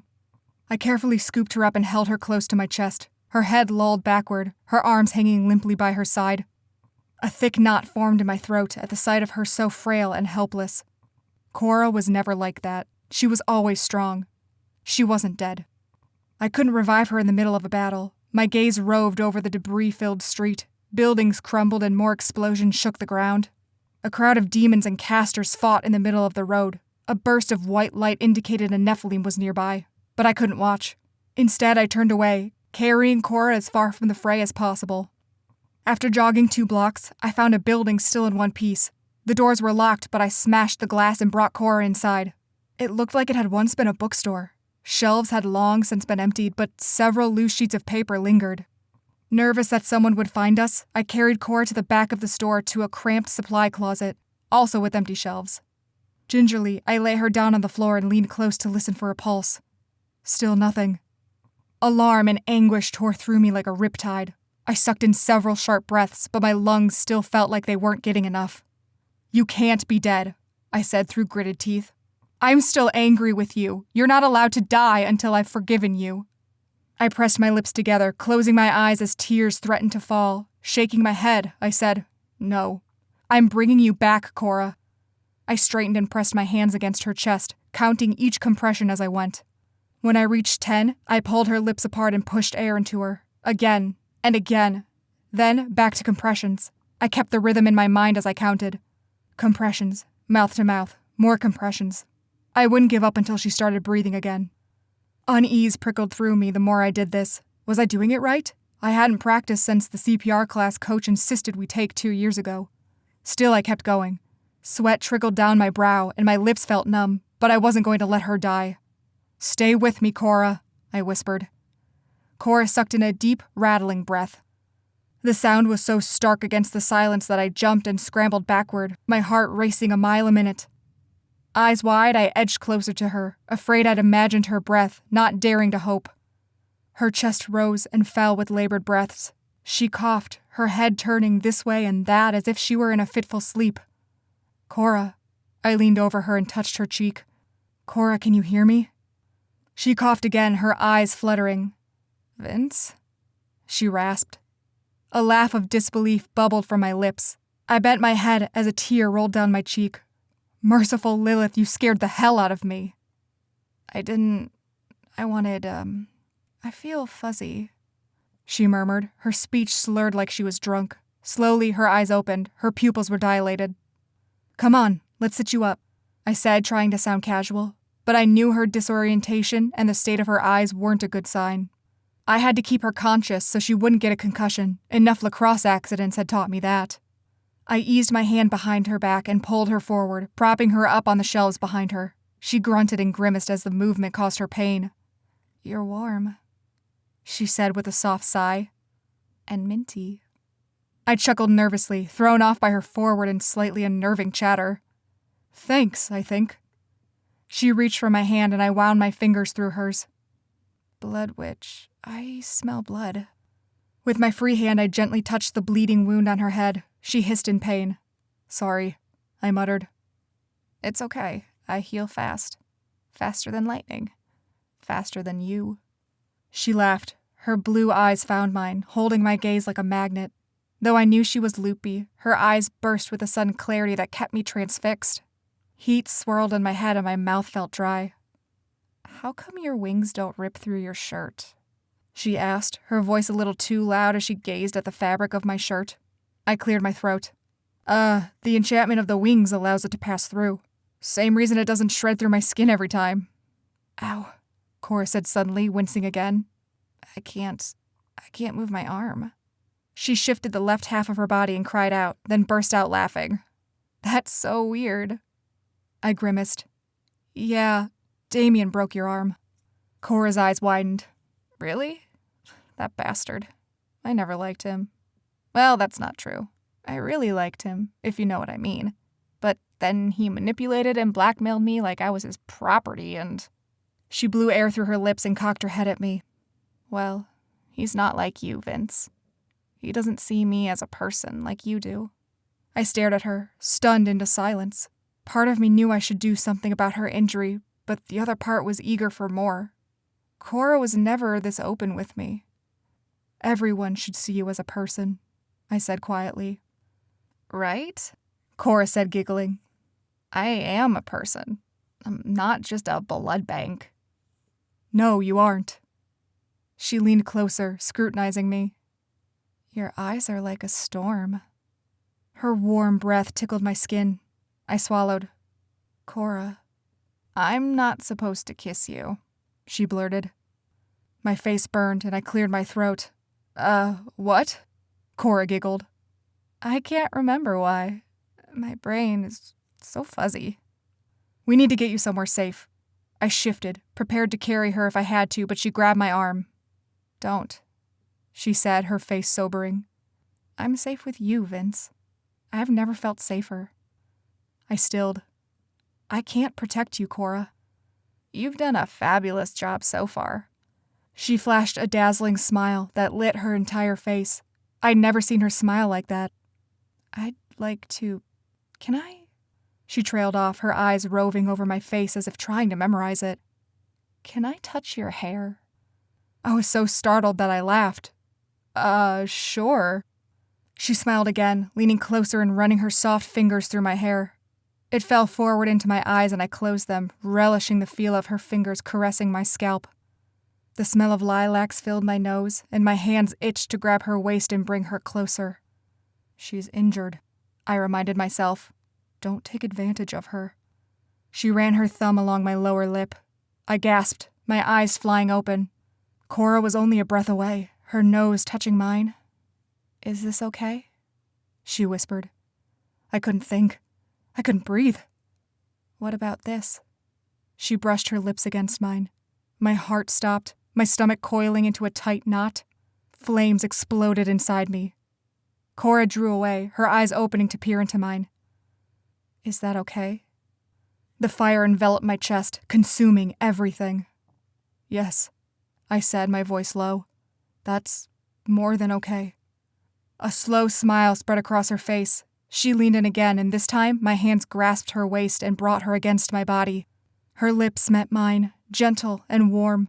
That familiar lilac scent filled me, mixing with soot and sweat. Her hot breath mingled with mine. She curled her uninjured arm around me so our chests pressed together. My fingers traced her face, her neck, her hair. She wrapped her legs around my middle so our bodies were fully entwined. Her lips trailed up my jaw until she nibbled on my ear. A strangled groan rose in my throat and Cora laughed. I'm not supposed to do this, she whispered. I don't care, I breathed. She drew back to brush the hair out of my face, her blue eyes glowing with tenderness. Vince, She went still, her face slacking in shock. Your lips are purple. I blinked. What? Horror flooded her eyes. The color drained from her face. She raised a shaking hand to her lips. Oh, no. Chapter 27. Cora. By the time my sluggish brain had caught up, it was too late. The damage had been done. I was achingly aware of my body wrapped around his. Blushing, I scooted off him and my legs throbbed, sending shooting pain up my body. Somehow I hadn't felt it until now. Adrenaline? Or maybe my incoherent self just hadn't cared. I ran my hands through my hair as I tried to think. We kissed? Yeah, but... I swore loudly, covering my mouth. Vince! He raised his hands, his expression bewildered. I don't understand. Cora, you're injured and I... Damn it! I dropped my hands and inched closer to him. His eyes burned with heat, and I knew what he was thinking. I tried not to think about it, too. I felt his forehead. No fever. Yet. So far, the only symptom was purple lips. That was a good sign. Usually the poison was instantaneous. How long? I asked. How long were we kissing? Just for like a minute. He was blushing now, too. And how do you feel? I mean, it was great, Cora. No, I mean, do you feel sick, feverish? He frowned. My lips are burning a little, but... He trailed off, his face now beet red. I couldn't remember the last time I reapplied the balm. Maybe it had worn off? Maybe it was a less concentrated dose of poison. Cora, what's going on? Vince asked. My hand flew to my forehead. I wasn't supposed to kiss you. I know, you said that, but why not? Because there's poison on my lips. Vince's mouth fell open. His face paled and his eyes grew round as saucers. What? I'm sorry. It was a precaution against you, against Damien. Against me? I wasn't a threat to you, Cora. I know, I just... How could you not tell me? He demanded, his eyes blazing. All those moments we had when we almost... He cursed, raising a hand to his hair and gripping it firmly. Cora, I gave you mouth to mouth. Horror pooled in my stomach. You what? Well, how the hell was I supposed to know you had poisonous lipstick on? I covered my face with both hands. How could I have been so stupid? Vince had come to me from the future, warning me not to kiss him. But I'd been knocked out. That hadn't happened to me in years. When a bloodcaster loses too much blood, it's like inebriation, I said quietly. Like being drunk. It's one of the reasons I had to learn self-defense. I became a liability. Yeah, I gathered that, Vince snapped. Vince, I'm sorry. Tears pricked in my eyes and I swallowed. Regret and guilt swirled in my stomach so thick I couldn't breathe. I can heal you. I just have to... With my good hand, I patted my pockets, searching. But then I remembered the fight with Damien. I'd lost the bag with all my potion vials. I couldn't heal Vince without an elixir. I feel fine, Cora. Vince's tone was still harsh. Let's just find a way back home first. I blinked. Back home? The ground rumbled with a nearby explosion. Vague memories of battles and gunfire surged to the front of my mind. Where are we? Vince's eyes were grim. The Demon War, the year 2011. I gaped at him. You did it? But I thought... I know, I thought it would take a whole day, but... I don't know, my wings were out, my Nephilim magic was activated. There were lots of other variables. You were holding the gold chain, I said numbly, remembering handing it to him. My eyes fell to my outstretched hand. It was covered in purple blood. Merciful Lilith. I was bleeding? My blood. With wide eyes, I stared at Vince. We might have accidentally cast a spell. Made a kind of elixir with your magic and mine. Vince's brow furrowed. Can we do it again? To get back? I nodded. If we replicate the ingredients, we'll reverse the effects. Where's the chain now? Gone. My heart froze. What do you mean? The few times I've traveled, whatever I've used as an anchor kind of merges with itself. Otherwise, there would be two chains in the same place. I frowned. So it's... with my mom right now. A lump formed in my throat and I swallowed hard. Okay, so we'll just have to find another anchor to use. Vince remained silent, his eyes far away. Vince? She's out there somewhere, he said softly. I shook my head. Vince, the poison. I can't just let her die again. But if we wait, you won't be well enough to travel and we'll be stuck here. I don't care, he roared, slamming his fist against the wall so forcefully that a shelf snapped in half and crumbled to the floor. If I can save my mom, I don't care if I die here. His eyes burned into mine, and I heard what he wasn't saying. I don't care if you die either, Cora. I read it in his face, and I didn't blame him one bit. I deserved it. To be honest, it wasn't the worst way to die. At least I was away from Damien and Hector. How do you know she's still alive? I asked. It's midday, Vince said, his expression stony. Dad saw it happen in the middle of the night. Mom kept the gold chain on her as a good luck charm. We found it in the rubble after it was over. My throat felt tight, and I swallowed. What do you need me to do? He looked at me as if just realizing I was there. You can stay here. His voice was flat, emotionless. My mouth fell open. Stay here, Vince. Your arm is broken and you have a head injury. Plus, I know you can't walk right after that concrete fell on you. What are you going to do, go out there and fight? I said angrily, waving my good arm toward the door. His jaw went rigid. You think I can't? No, I don't. You're not a killer, Vince. And this is a war. Just because I'm not as cold-hearted as you, he said, doesn't mean I can't take care of myself. He stood, glaring down at me. With a grunt, I scrambled to my feet as he strode toward the door. My knees buckled, and I teetered. Pain sliced through my right leg, but the left one felt fine, so I kept my weight on it. Vince, I called after him. He didn't turn around. Vince, what about your dad? He stilled and slowly turned to face me. He's safe. Where did you take him? I sputtered. How can you be sure Hector won't find him? He won't, Vince said shortly before darting out the door. I stomped my uninjured foot and gritted my teeth. Son of a bitch! With an angry huff, I limped after him, still cradling my arm against my chest. As soon as I stepped onto the street, gunfire and explosions surrounded me. I winced, my head throbbing violently, and edged away from the street, hoping to avoid getting blasted again. Squinting, I searched for Vince. He couldn't have gone far. Unless he jumped. Idiot, I hissed, hurrying towards the sounds of battle. Gunfire, shouts, and screams echoed around me. I'd fought with worse injuries than this. I'd be fine. But what about Vince? A small voice inside me wondered why I even cared. He hates you, the voice reminded me. And you're supposed to kill him. But I ignored that voice a long time ago. I wasn't certain when, but at some point I'd shut off all my instincts and chosen Vince instead of my own self-preservation. It had been the only time in my life I'd put someone else first. And here I was again, risking my neck to make sure he didn't die. I'm an idiot too, I grumbled, turning down another road and looking around frantically. Vince was tall. He was sure to stand out. A blast of white light burned against my eyes and I sucked in a breath. But as the light faded, I realized it was another Nephilim. I inched closer, trying to make out the Nephilim's features.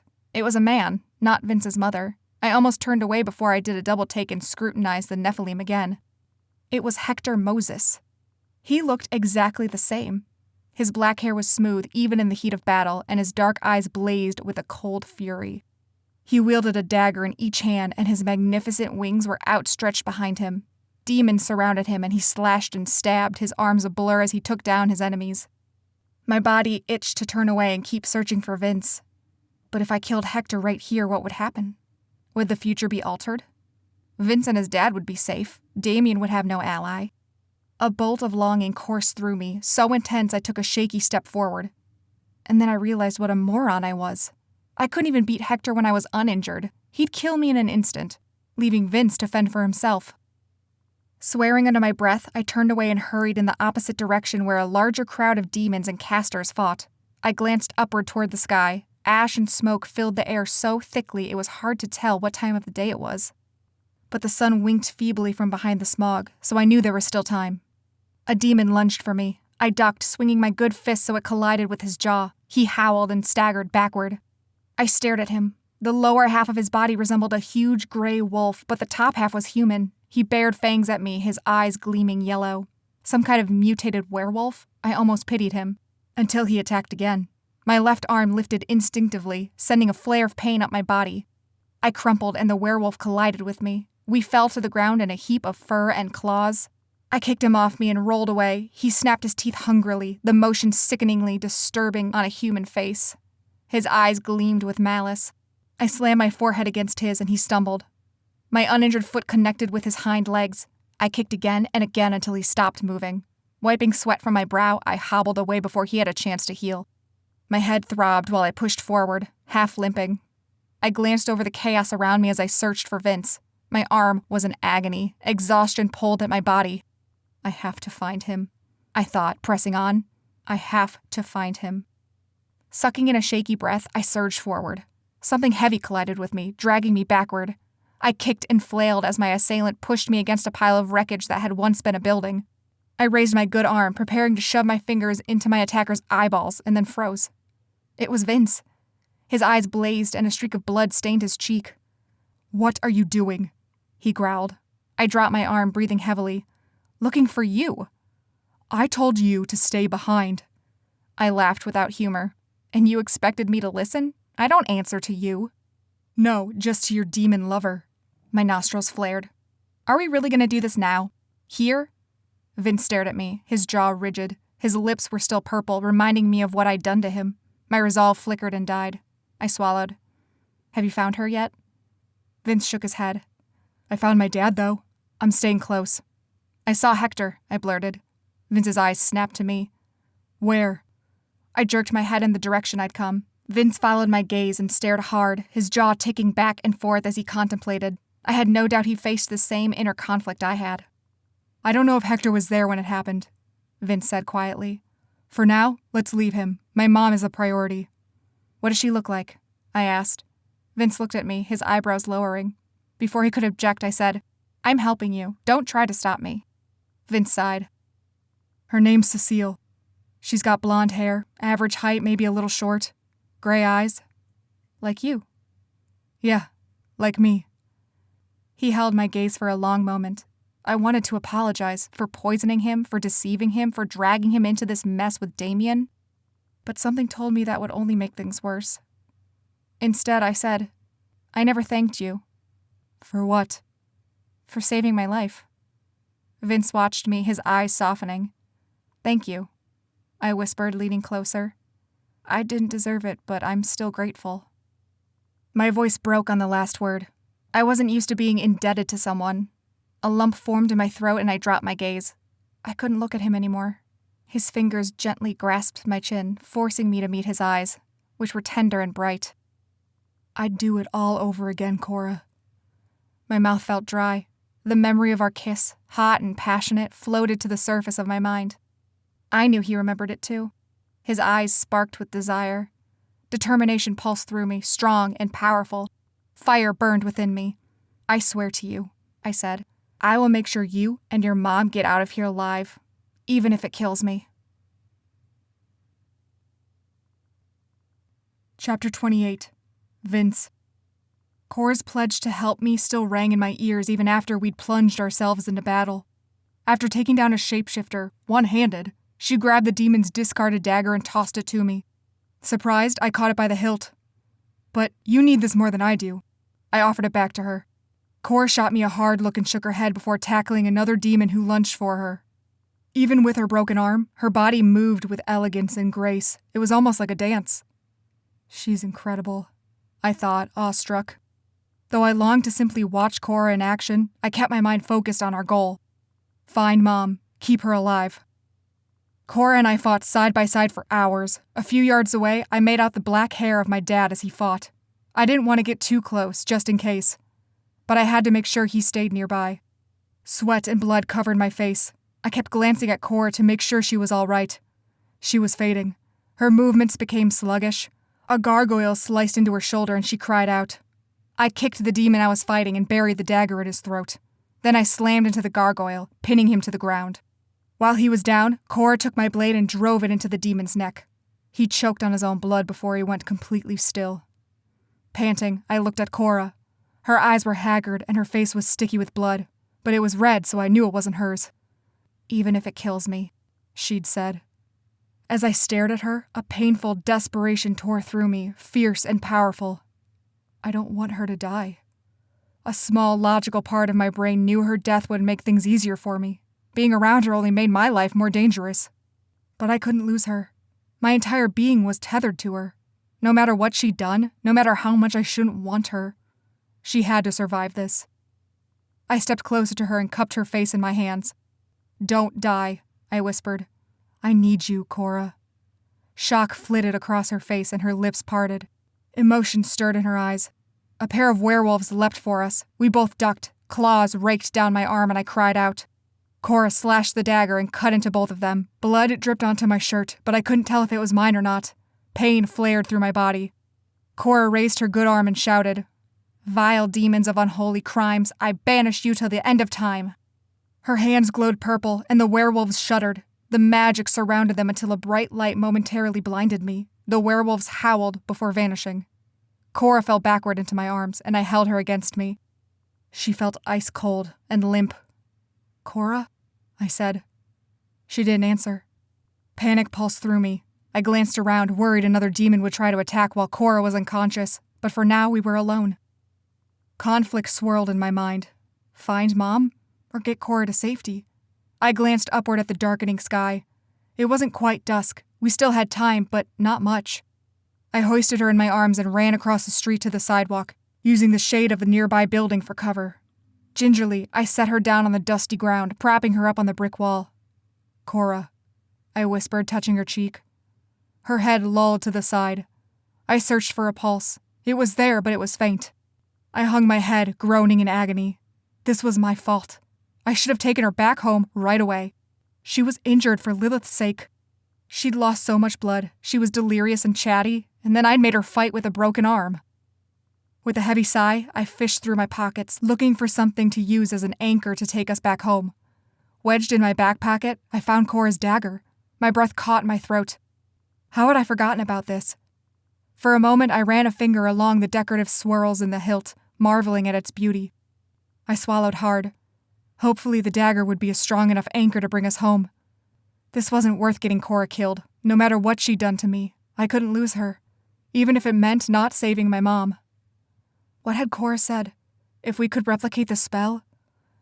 I needed the same ingredients as before. The anchor, Cora's blood, and my wings. Damn. That was easier said than done. My wings tended to pop out on their own. I couldn't always control it. First things first, I muttered. I brushed my fingers against the injury on Cora's shoulder. Bright purple blood gleamed on my fingertips. "What are you doing?" Cora croaked. I jumped, my heart skittering madly. Cora's eyes fluttered open. Her face was losing color. "I'm getting you home," I said. "You'll die here." Cora let out a raspy chuckle. "I'll die back home, too. Damien and Hector are waiting for me." "You can take them." I tried to keep my tone light, half her mouth quirked up in a tired smile. "Leave me, Vince. Go find your mom. You can take her back." I stared at her. "What about you?" "I won't make it." "Cora, don't." Her eyes flickered with the same intensity I was used to. "I'm tired of running, Vince. It's better this way. I finally found something worth dying for." I stilled, my heart thundering in my chest. She couldn't mean that. It was just the blood loss talking. But she looked at me with clarity in her gaze. "I'm sorry," she whispered. "For everything." "I'm not leaving you," I said through gritted teeth. "I need to heal," she said, leaning her head back against the wall. "I can't heal in the middle of a battle. If I hadn't lost my bag in the fight with Damien, I could use my healing elixir." "What are the ingredients?" I asked. Hope sprang to life in my chest. "Maybe I can make a potion for you." "Eye of Newt, Wormwood, Angelica," she said with a smirk. "Not exactly stuff you'd find lying around." "I'm a jumper. I'll just jump to an apothecary and come right back." "Vince, no. You need to save your strength." I barked out a laugh. "You're one to talk." "I'm serious. What happens if you jump and you accidentally go back further in time, or you return to the future without your mom?"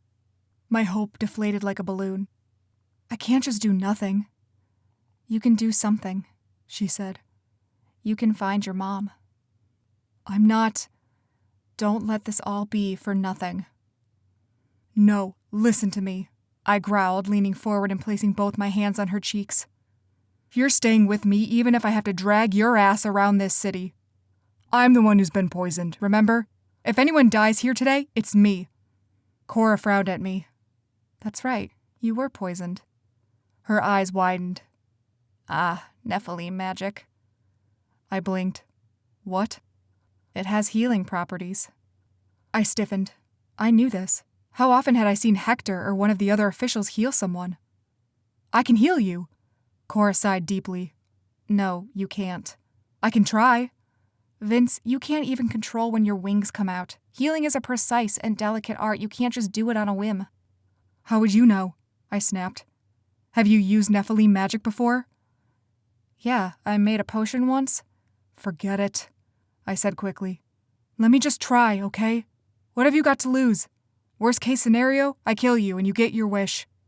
Cora chuckled hoarsely. All right, fine. Take your best shot. I took a deep breath and lifted my hands, unsure of where to put them. After some deliberation, I put them on her head, then felt ridiculous when she laughed. I closed my eyes, envisioning the lacrosse field again. My cross was in my hands. The smell of the grass surrounded me. My opponents flanked me. I looked around for Luke, but he wasn't there.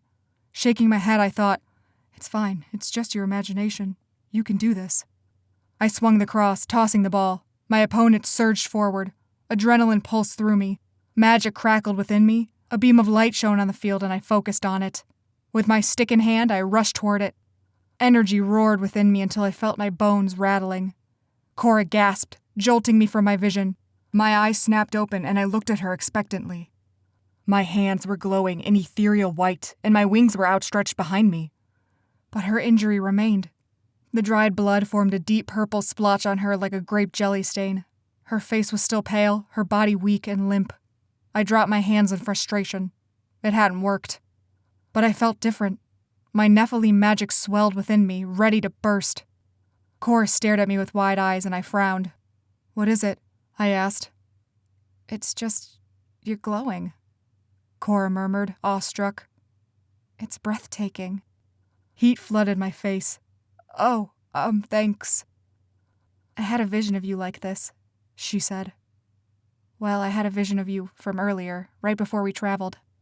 Then she grimaced. It was from my seeing elixir. Seeing elixir, I repeated warily. Yeah, you drank it too. My head reared back. What? The hot chocolate I gave you, remember? What did it do to me? I wasn't sure I wanted to know. It just made you have visions about me, that's all. My brow furrowed. But why? Visions can show me things I can't find out on my own. In order to ensure my visions were only of you, we both had to take the potion. I figured it would give me more information about you. Her cheeks turned red and she dropped her gaze. My brow furrowed as I struggled to remember. Had I had a vision of her? Then my blood ran cold. I looked around at the carnage and chaos around us. This, I whispered. I saw this. Remember? I told you I saw you standing in the middle of a battle, not doing anything. Cora watched me for a long moment before she laughed. I remember. I was confused at the time, but now it makes sense. She exhaled slowly. Go find your mom. I blinked. Cora? The healing didn't work. Go find her. I swallowed, glancing over my shoulder. We were still alone, but a pack of demons fought a Nephilim nearby. They would spot us soon. I looked back at Cora and clasped her hand in both of mine. My mom can heal you, I said. I'll find her and bring her here. I swear it, Cora. She offered a small smile. I'll be fine. Take this. We can use it to get back to our time. I placed the hilt of the dagger in the palm of her hand.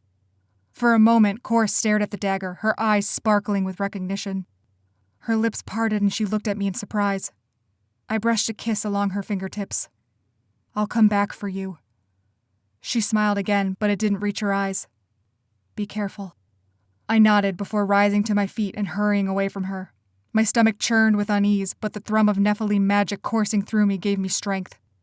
I stretched my arms and shoulders, trying to find the muscles of my wings. The weight behind me dragged, slowing me down. I cracked my back, rolling my shoulders, and flexed my arms before I finally found it. My wings twitched in response, and I closed my eyes, sensing the muscles. I pushed and pulled, and my giant wings flapped behind me. Just the singular motion left me gasping for breath. The wings were so damn heavy. Again, I urged myself. I flexed the muscle again, and my wings flapped once more. This time, it felt easier. Whoosh! A gust of wind tousled my hair. Whoosh! My feet lifted off the ground. Whoosh! My arms and back burned, but I was flying now. When I hovered several yards above the ground, I leaned forward, still flapping my wings. I soared fast. Too fast. I tried to slow down, but I didn't know how. A building grew closer and closer. I was about to smash into it. With a grunt, I swiveled to the side, struggling to keep myself in the air as I did a ridiculous somersault to avoid crashing. My eyes roved over the battle below me, searching for the bright blonde hair of my mom. Bursts of white light drew my attention, but as my eyes fell on each Nephilim, my stomach sank with disappointment.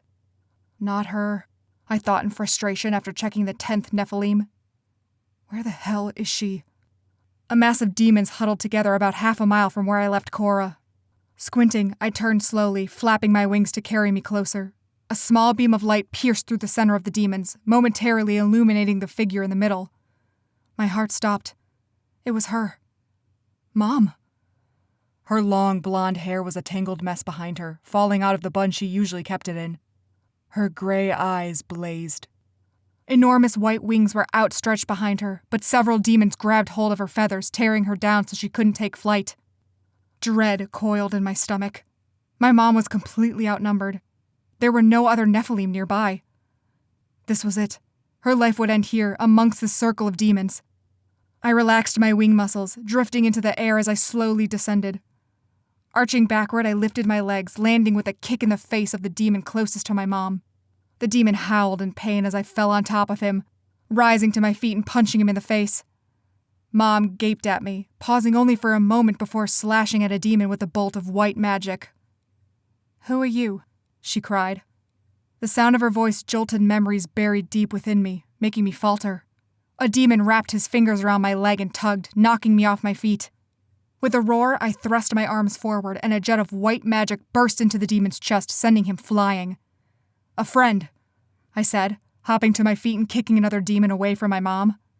Together we fought, and the crowd of demons slowly thinned.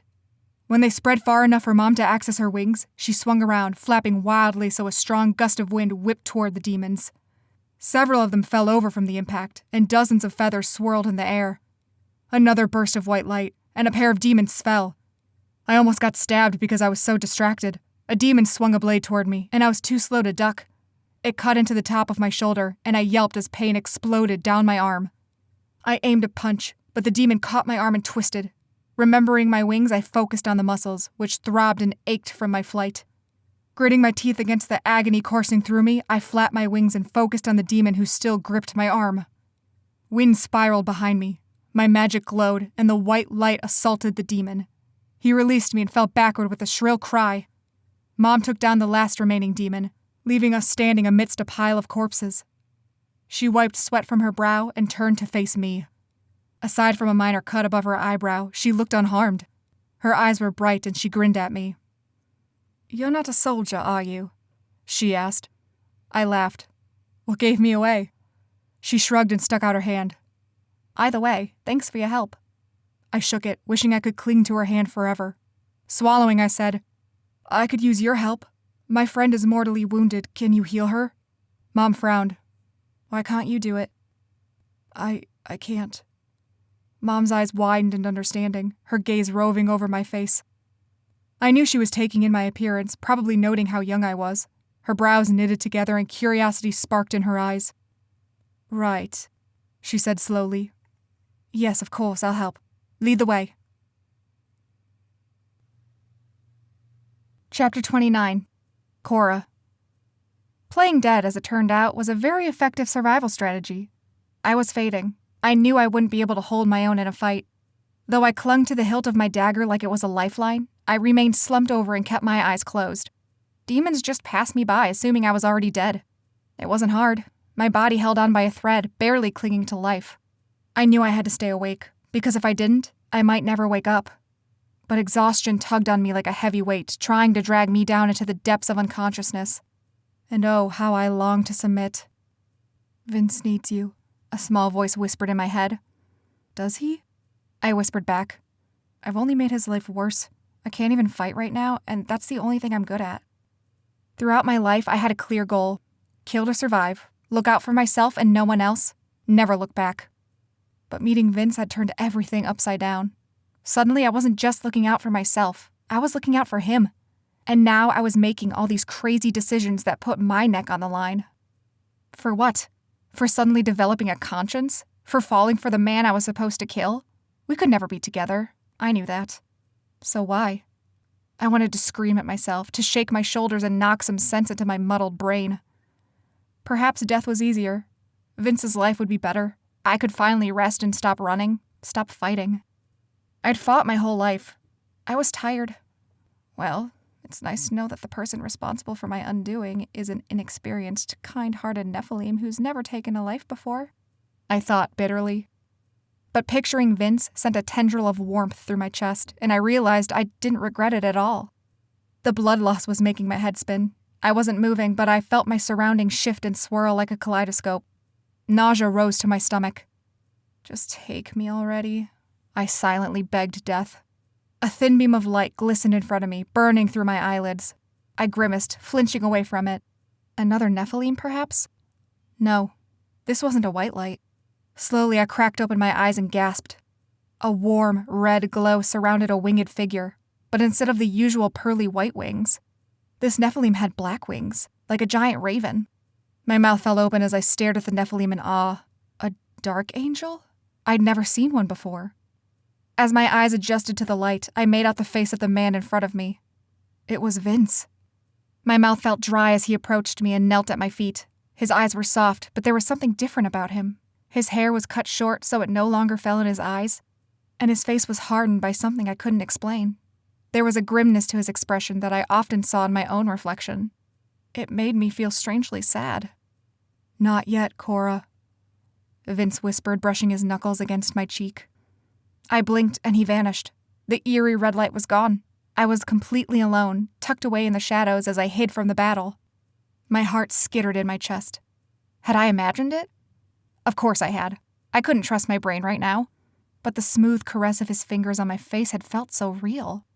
And it wouldn't have been the first time a different version of Vince had visited me. But a dark angel? Like a reaper? My body felt numb with shock as I remembered that Vince had said, "If I leave the clan, I'll become a reaper. Reapers are more susceptible to dark magic. No one's met a reaper before, they just vanish." My throat went dry and my head throbbed.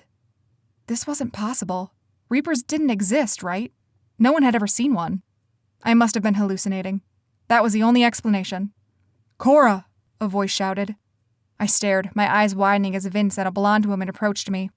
Vince touched my face, similar to how Reaper Vince had done just moments ago. But this time, his fingers were sticky with blood and caked with dirt.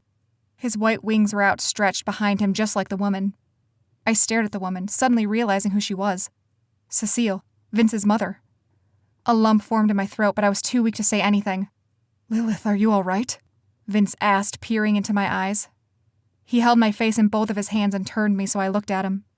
I blinked slowly at him, his face drained of color. Not a good sign. I must have been worse off than I thought. "Can you heal her, Vince's mouth clamped shut as he turned to his mother. "Can you?" Cecile nodded and crouched in front of me. Her skin was pale and smooth, and her soft features seemed elegant enough to belong to a queen. I recognized the gold necklace hanging from her neck, the chain with the key. "Head injury?" she asked. Her voice was deeper than I'd expected. "Yeah," Vince said.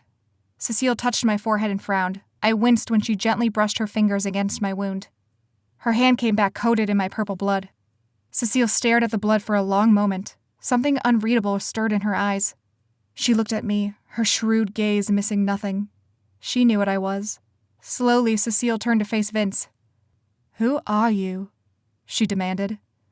Vince blinked. "What?" "I can't just heal her without knowing who you two are. I don't even know whose side you're on." "I'm Nephilim," Vince said indignantly. "But she isn't." Cecile jerked her head toward me. Vince shook his head. "We aren't a threat to you. We're only passing through. You won't see us again, I swear it." He can't mean that, I thought. He can't just leave her here to die. "Please," Vince begged, his voice cracking. "She can't die. She's too important to me." He doesn't mean that either, I thought, closing my eyes. Perhaps I was hallucinating again. Cecile sighed. "Very well." Her gentle hands touched my head again, and I grimaced as a fresh wave of pain flooded through me. "By the power of pure Nephilim magic in me, I summon white light to banish impurity from thee." A white glow surrounded me, blinding me even with my eyes closed. I squinted, trying to turn away from the blazing light, but Cecile held me in place. Warmth tickled my head, tingling along my body as it spread. It coursed through me like a river, and strength returned to my body.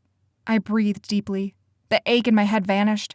The feeling in my arm returned as my bones mended themselves. I sucked in a sharp gasp when Cecile broke contact. A sudden chill swept over me as the warmth left me. But I was healed.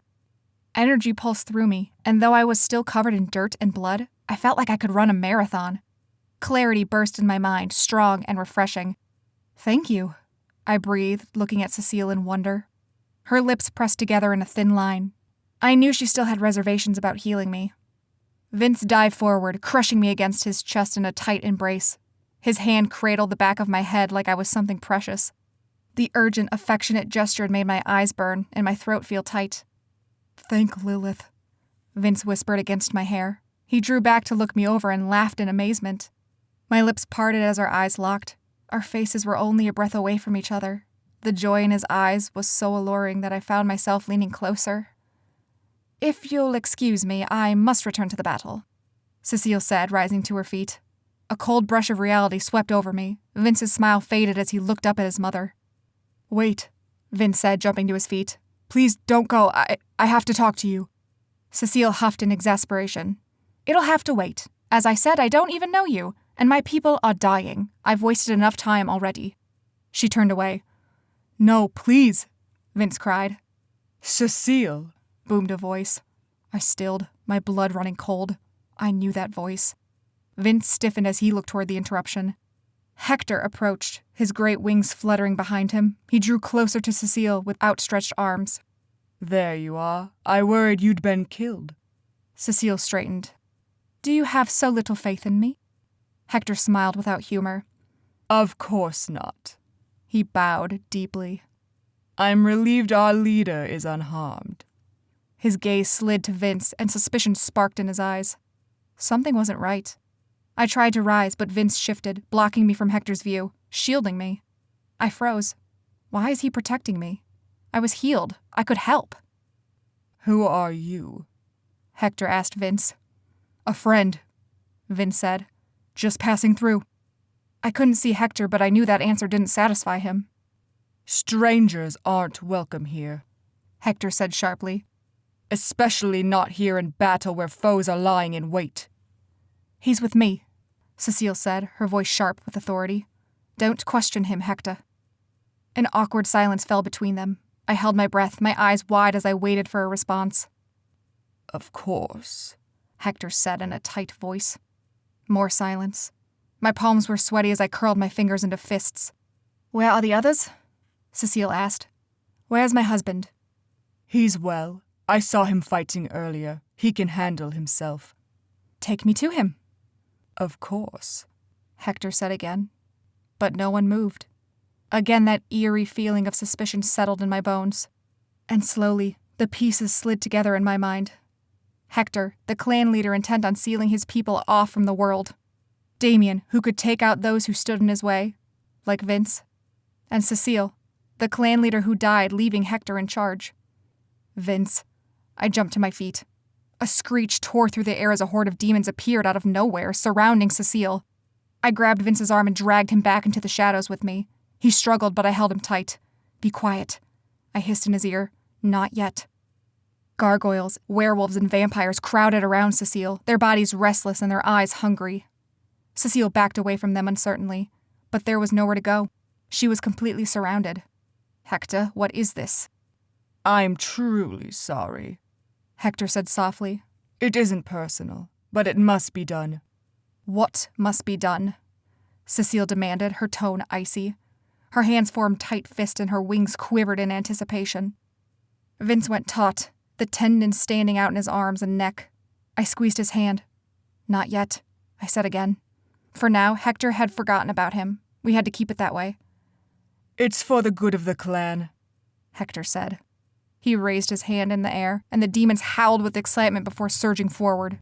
Cecile blasted several demons with a burst of bright light, but the horde kept coming. Now, I shouted. Vince and I joined the fray. I passed him the dagger, feeling confident enough without it since I'd been healed. I ducked to avoid a demon's blow and aimed a kick into its chest. He staggered backward, and I landed a punch in his jaw. Another kick, and he was unconscious. I swiped his knife and buried it into the throat of another demon. A soft pop sounded behind me, and I whirled around in alarm. Then, Vince reappeared behind the demon he'd been fighting. The demon was so surprised he didn't react when Vince sliced his throat. Another pop, and Vince disappeared again. A slow smile spread across my face. Warmth and awe spread through me. Look how far he's come, I thought to myself. He certainly wasn't perfect. With his next jump he stumbled, and a demon hit him in the shoulder. But Vince was resilient. He popped back up, dodged another blow, and easily overcame the demon. Hector's minions weren't bright. We could easily defeat them. But there were too many. A dozen crowded Cecile, and though her Nephilim magic was powerful, it drained her. Each blast of white light grew more and more feeble. The demons never stopped. "Vince!" I shouted, looking around wildly for him. Pop! He appeared next to me, his face covered in sweat. "What's wrong?" he panted. I kicked another demon down and jerked my head towards Cecile. "She needs help, she's fading." Vince nodded and jumped again, reappearing alongside his mother. They fought back to back, forming a powerful duo. I stopped to watch for a moment. The mother-son team was impressive. Their great wings stretched behind them, and their magnificent white magic assaulted their foes. For one strange moment, I found myself wistful and almost jealous. What would it be like to have that kind of power? My distraction cost me. A gargoyle raked his claws down my back, and I cried out before smashing my forehead against his. While he was disoriented, I grabbed his head and twisted, snapping his neck easily. Vince's shout cut through the battle, ringing in my ears. I froze, straightening as I searched for him. He'd gone down. He was no longer standing with his mother. "Vince!" I cried, shoving past demons to get to him. Panic raced through me as I scanned the crowd frantically. Where was he? I finally found him crouched on all fours, breathing heavily. Blood ran freely down his arm. His lips were still purple and his face had drained of color. Ice hardened in my stomach. No. Could the poison finally be affecting him? His wings shook. His eyes rolled back. I dropped to the ground next to him and grabbed his shoulders. "Vince, look at me." He groaned feebly before meeting my gaze, his eyes vacant and lost. "I'm fading," he whispered. Desperation coursed through me. I touched his cheek, holding his face in my hands. "No, you have to hang on just a little longer, please." "My wings," he rasped. "My Nephilim magic won't last much longer." I stilled, staring at him. "The poison?" He shook his head. "Not that. I'm underage. It doesn't last long. Keeping my wings out, I can't." He trailed off with a groan, hanging his head. I stared at him, numb with shock. A demon lunged for us, but I stabbed him in the stomach before turning back to Vince. If his Nephilim magic was fading, then how would we get back home? I shook my head. Surviving this battle was a priority. Saving his mom was more important. We could return home any time. We could wait until he was fully recovered and travel tomorrow or the next day. It didn't matter as long as we survived this. I brushed his hair behind his ear and pressed my forehead to his. He smelled of sweat and mint. "Stay down," I breathed. "I've got this." Jumping to my feet, I spun and sliced through 2 demons at once. I kicked another in the face, a punch to the throat, a stab in the gut. Sticky demon blood coated my arms. The thrill of the fight consumed me. I was unstoppable. An explosion of white magic filled the air, rippling through the crowd like a sonic boom. Everyone teetered and collided with each other, including me and Cecile. I grabbed her to keep her upright. She looked me over in brief confusion, as if surprised I was fighting alongside her. I glanced around, relieved to find Vince still huddled on the ground. His face looked ashen. "Enough!" roared a voice. The demons all froze, looking up in fear. The white light intensified, blinding me. I raised a hand to shield my face. The air crackled with the ashy smell of light magic. Hector. "I don't know who your friends are," he said, his voice drawing nearer. "but they've made this exceedingly difficult for me." He sighed, and the light faded as he approached. My fingers gripped the hilt of my knife. He was almost close enough to stab. "I don't want to kill you, Cecile," Hector said.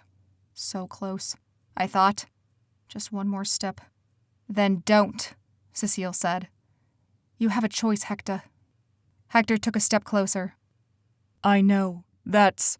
I lunged, swinging my blade. He sidestepped me, but I nicked his collarbone. I advanced again. A blast of white magic hit me in the chest. With a grunt, I toppled backward. "Foolish girl!" he bellowed, raising his hand toward me. "Stop!" Cecile rushed forward, putting herself between us with her arms raised. "It's me you want, Hector. Leave her be." Hector's eyes blazed as he glared at me. Slowly, his gaze moved to Cecile, and his face slackened. "Very well," he said through clenched teeth. He shifted so his hands were outstretched towards Cecile.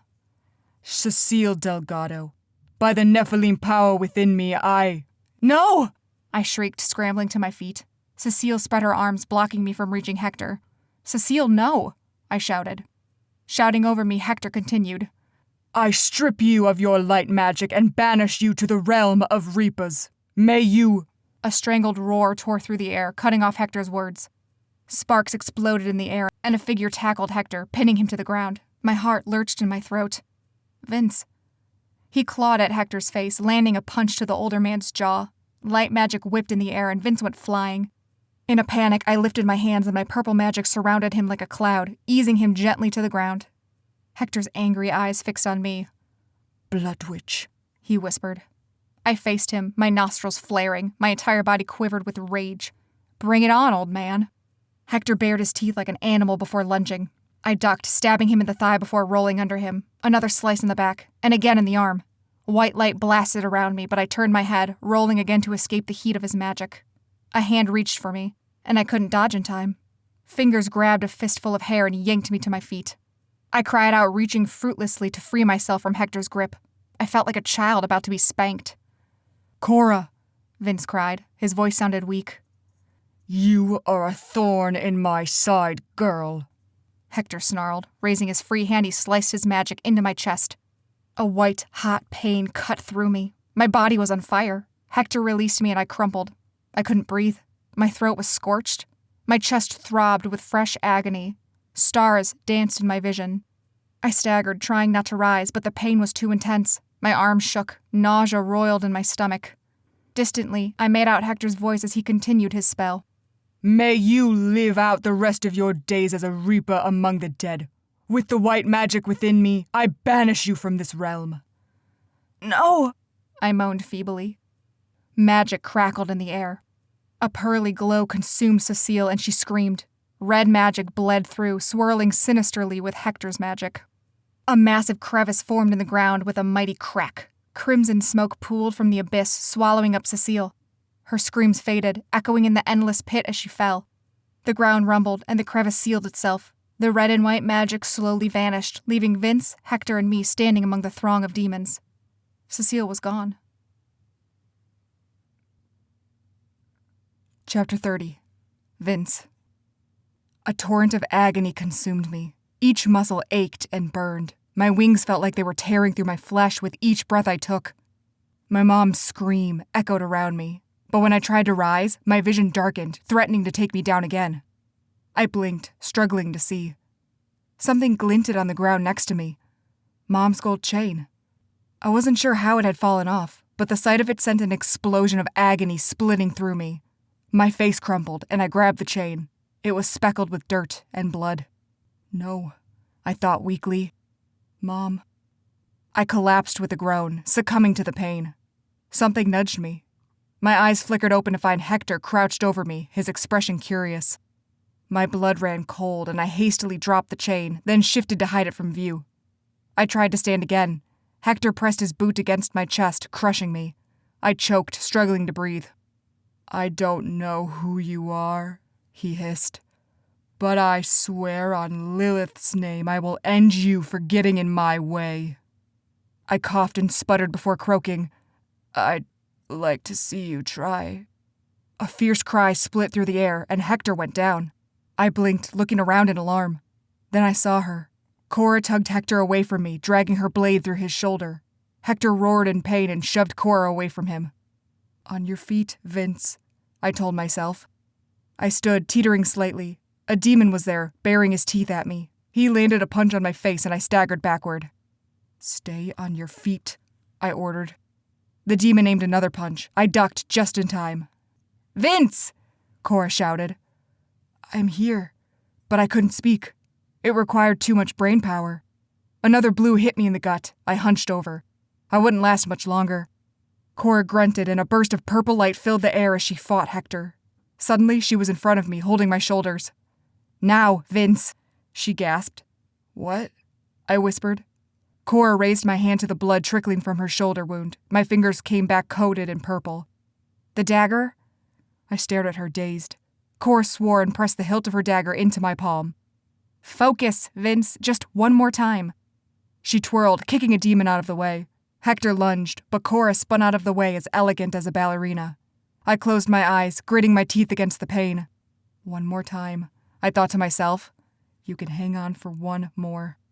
In my mind, I was on the lacrosse field again. Once more, Luke was absent, but I knew I could do this without him. I had to. I gripped the cross in my hands tightly. Go forward, whispered a voice. Go forward in time. I lunged, dodging my opponents. The ball soared toward me and I raised my cross to catch it. Forward, the voice whispered. The ground shifted beneath me. Cora, I shouted. Her warm hand found mine and I gripped it tightly. My other hand still held the dagger. It was slick with sweat and blood. The air spun and we lost our footing, but I held Cora's hand like a lifeline. Gravity left me. I felt weightless, floating. My stomach dropped and bile crept up in my throat. Voices and shapes distorted around me. Then, everything slammed back into place so violently my head throbbed. A mind-numbing pain racked through me as my wings finally gave in, receding back into my shoulder blades. Cora's hand slipped out of my grip. Agony pulsed through my head like it had its own heartbeat. Pain, pain, pain, it seemed to say. Vince? Whispered a voice. Cora, thank Lilith she made it. Nice of you to join us, the voice said. Unease crept through me. Something wasn't right. I shivered, my entire body trembling. The nausea in my stomach intensified until I heaved, vomiting on the ground. Lovely, the voice said in disgust. Not Cora. I tried opening my eyes, but they were cemented shut. My skin felt hot and cold at the same time. I shuddered, wrapping my arms around myself to keep warm, but it did no good. The voice chuckled. Poison bomb. Whoever spoke was male. Where was Cora? Nasty stuff, he went on. I've seen it firsthand. It isn't pretty. If you like, I can end you right now. Spare you the torment. A feeble spark of clarity shot through my mind. Damien. Since I couldn't see, I tried using my other senses to figure out where I was. The sun warmed my skin. Concrete scraped against me. I sniffed the air. Faint gunpowder, the ashy scent of magic, and a familiar whiff of pine tree mingled with Nephilim wings. I was back in my neighborhood. I must have traveled right back to where we'd left off, the fight with Damien. Where is she? I said hoarsely. Damien laughed. I don't think you should be so concerned about the bitch who poisoned you. A roar of fury ripped through me and I lunged. In a flash, my warlock magic surged to life. A faint pop echoed, and the ground shifted. My vision blurred and I slumped over. Cora, I moaned faintly. Vince? I tried looking around, but I was blinded. The poison coursed through me, fierce and strong. Don't what? She asked. Don't kiss me, I whispered, but a small part of my brain registered that it didn't matter. It was too late. I'd given her mouth to mouth, and even if I'd known her lips were poisonous, I would have done it all over again. I wouldn't have let her die. Another pop, and the ground shifted. I heaved and vomited again. What the hell? Damien said. I heard someone scuffling, and then a rough pair of hands turned me over so I lay on my back on the concrete. The sun blazed overhead. It warmed my face. But I couldn't see anything, just a blinding white light. Where did you get that? Damien murmured. His voice was soft and dangerous. It made my skin crawl. Hands reached for me again. A small clinking sound made me frown. What was that? Did she give this to you? Damien said sharply. Where is she? I shook my head, confusion swirling within me. What was he talking about? Well, it doesn't matter now, Damien went on. You can't heal without this, and I'd wager your Nephilim magic has run out, so you're as good as dead anyway. Nephilim magic. Of course, it had healing powers. But I used too much of it. I had a limited supply since I was underage, and now it was gone, allowing the poison in my body to run its course.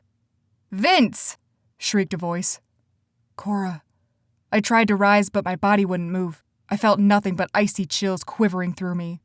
Black spots bled through the white nothingness of my vision. Sickness swirled in my gut, and I knew I would puke again. Before I could, I passed out. Vince? Whispered a voice. I groaned. In my mind, I saw my mother's fierce expression as she battled demons. Her glowing blonde hair and steely gray eyes, the way she held her ground in the face of danger, she didn't even flinch. It achingly reminded me of someone else I knew. Someone with chilling blue eyes. Vince, the voice said again. Mom? I mumbled, turning my head. My eyes wouldn't open. It was like they were cemented shut. As consciousness slowly sharpened my mind, a crippling pain racked through my body. I shuddered, wrapping my arms around my stomach. Something warm pressed against my cheek. I sighed, relishing the soft feeling of comfort that washed over me. "Wake up, Vince." I blinked. Black crept into the corners of my vision, but I could see again. Everything was fuzzy. I could barely make out a figure sitting next to me in a dark room. But it wasn't Mom. Disappointment swelled within me, and I shivered against the chills that overcame me. "I feel," I said hoarsely. "I know, it's the poison. I'm so sorry, Vince." I frowned. Gradually, my mind caught up. I faintly registered the familiar smell of lilacs as the figure drew closer. Cora?" I asked. "Yes, it's me." I swallowed. A mixture of emotions filled me. Relief, regret, anger, confusion. "Where are we?" I tried sitting up but groaned when agony consumed me, freezing me in place. "Shh," Cora said, warmth pressed into me again. "Lie still. We're in a prison cell in Hinport." Hinport? The city of demons. "Damien?" I asked. "Yes. He cuffed us with dampeners. We can't use our magic." I huffed a feeble laugh. "I couldn't use it anyway. Too weak." "I know." Cora's voice was heavy with anguish. "I found my healing elixir. It was in the bag I dropped during the fight with Damien. I tried sending it to you. I was too far away, but I thought if I could cast a spell, I could get it to you quick enough.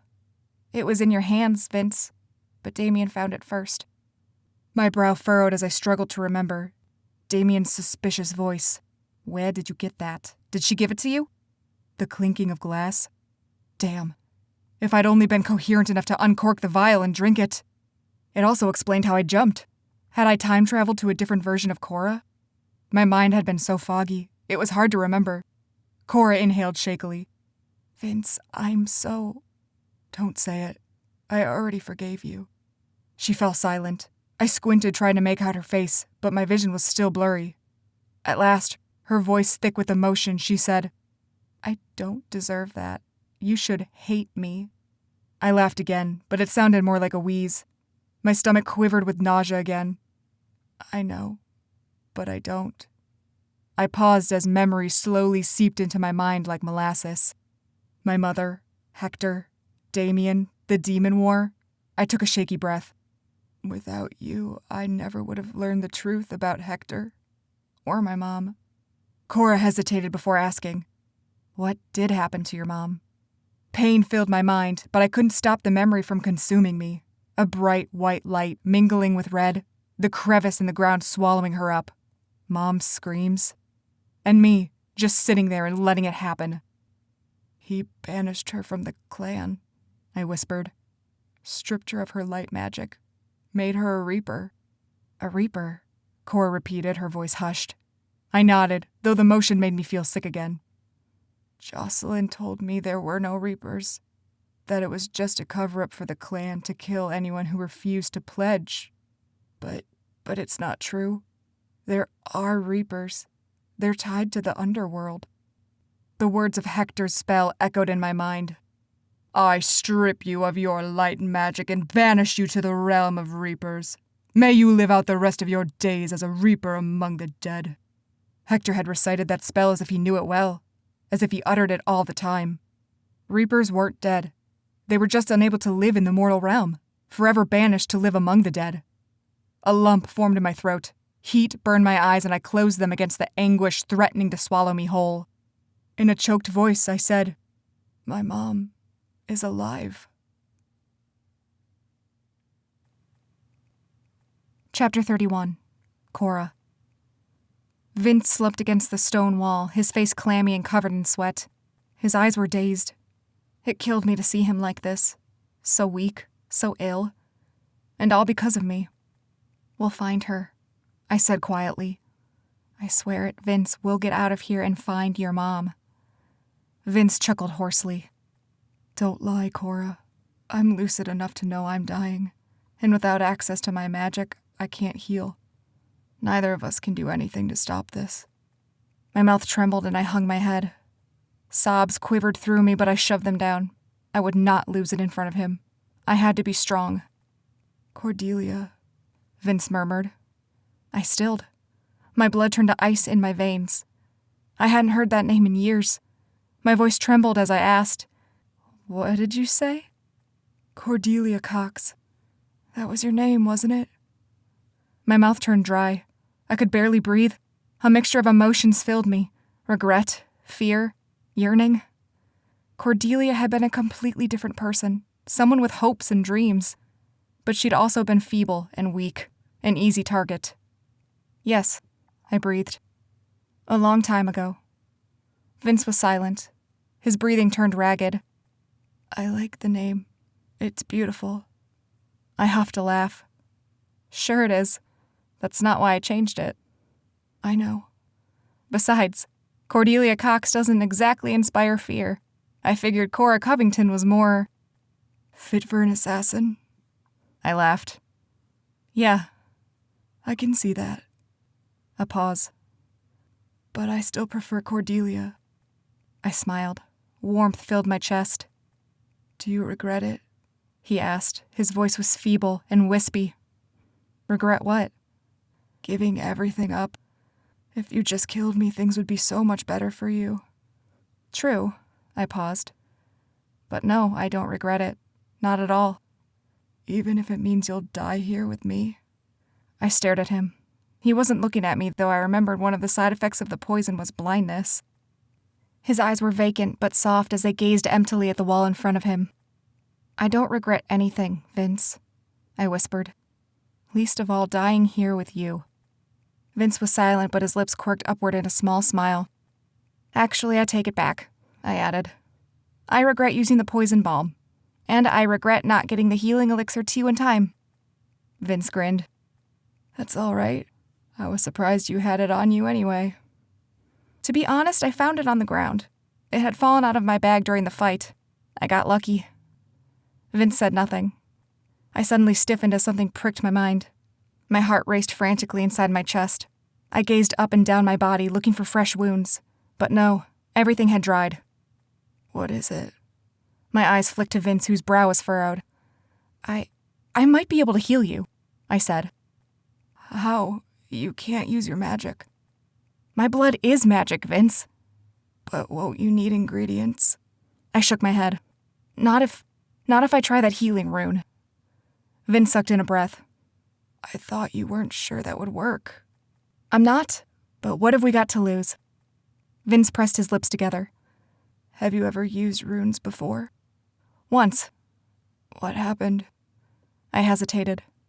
"He died." Vince made a strangled noise that sounded like a half-cough, half-laugh. "But it was a death rune. He was supposed to die." "Still not comforting." I sighed, leaning my head against the wall. "I can't just sit here and watch you die, Vince. Please let me try." Vince was silent for a long moment, his expression unreadable. At long last he asked, "Why?" "Why what?" "Why are you doing this for me?" I swallowed. "Because I don't want you to die." He shook his head. "I need something more than that, Cora. Why have you given up everything for me? Why are you so desperate to keep me alive?" Knots formed in my stomach. I shifted my weight, suddenly feeling warm. "Vince, I need to know. I need to hear you say it." My eyes closed. Emotion climbed up my throat, suffocating me. "I can't," my body screamed. "I can't expose my vulnerabilities like that." I'd trained my whole life to shove them down deep where no one could find them. But meeting Vince had changed all that. My instincts were different now. I inhaled a shaky breath. "Because I love you." My voice cracked, betraying my fear. I kept my eyes shut tight, unwilling to look at his face and see the disgust or unease I would inevitably find there. A scuffling sound made me open my eyes. Vince wriggled on the ground, shifting closer to me. I straightened, my arms itching to reach out and steady him as he teetered, but these damn restraints kept me from helping. At long last, he leaned his head against the same wall I was propped against. Our faces were inches apart. "I love you too," he rasped. Then he chuckled. "Damn it all. But I love you, Cora. Even if you're the death of me, I'll always love you." Tears filled my eyes and I sniffled. "You're an idiot." He laughed and I joined in.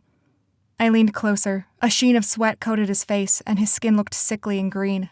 I leaned my forehead against his. He felt warm. Too warm. "I'd kiss you," I breathed. "But I don't want to put more poison in your system." Vince grinned. "I'm tempted to say it'd be worth it." My cheeks burned and I found myself smiling again. "Okay," Vince said, leaning away from me. "I'll do it. Try this rune thing." I nodded, testing my restraints once more. They cut into my wrists, unyielding. With a sigh, I said, "I know this is going to sound weird, but I need you to bite me." Vince burst out laughing, which turned into a coughing fit. "You're right," he choked. "That does sound weird." "I'm serious, Vince. I need fresh blood. And with my hands tied, I can't get it myself. It's the only way." Vince groaned and closed his eyes for a moment. "Fine. Where?" "My shoulder." Vince edged closer to me. He stared blankly at me, his face conflicted. "Your sleeve." "You'll have to drag it down with your teeth," I said. "Unless you want to risk getting fabric in the wound." Vince's face reddened. "Right." He cleared his throat and swallowed. You ready?" "Yes." Vince leaned in, struggling to nibble on the collar of my shirt. His teeth grazed my neck and I suppressed a shiver of pleasure. "Now's not the time, Cora," I thought, closing my eyes. He caught my sleeve and slowly dragged it down. A chill swept over me as my shoulder was exposed. I kept my eyes closed, but I sensed Vince's hesitation. "Go ahead," I said quietly. Vince swore under his breath before leaning in again. He bit down on my shoulder. I gasped, but not from pain. He didn't even break skin. But it made a bolt of heat sear through my stomach. My body arched, aching for him. I took a deep breath. "Harder than that," I said in a strained voice. "Please." Vince made a low sound in his throat that only aroused me further. Damn him. He bit down again, hard, his teeth scraping through my flesh. I clenched my teeth as pain lanced through me. Blood dripped down my shoulder. Vince spat on the ground and panted. "Like that?" "Yes, now lie down." With a grunt, he shifted and wriggled until he lay on the ground in front of me, his gaze fixed on the ceiling. His face was still red. Wincing against the throbbing in my shoulder, I inched toward him, leaning forward until my face hovered over his stomach. "I'm going to, pull up your shirt now." His face turned a darker shade of red. The rune needs to be on your bare skin. This is the most accessible point for me." "Right. Okay, go ahead." I held my breath, trying to squash the twisting and turning in my gut. "Get a grip, Cora." Slowly, I caught the hem of his shirt in my teeth and I tugged upward. I lost it a few times and had to try again.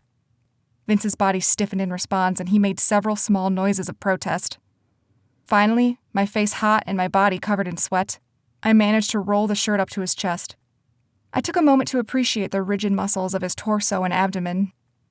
"Like what you see?" he said hoarsely. I wanted to shove him, but I laughed. "What now?" he asked. "Now, I test my painting skills." "With what?" "My nose." He barked out a laugh, and I joined in. Yes, it truly sounded absurd. But we had no other options. Turning my head toward my wound, I dipped my nose in the blood that still welled from Vince's bite. Then I leaned over, my back and arm muscles straining. Slowly, I painted onto Vince's stomach with my blood. His body stiffened and his stomach quivered. "Stop that," I said through my laughter. "I can't help it. You're tickling me."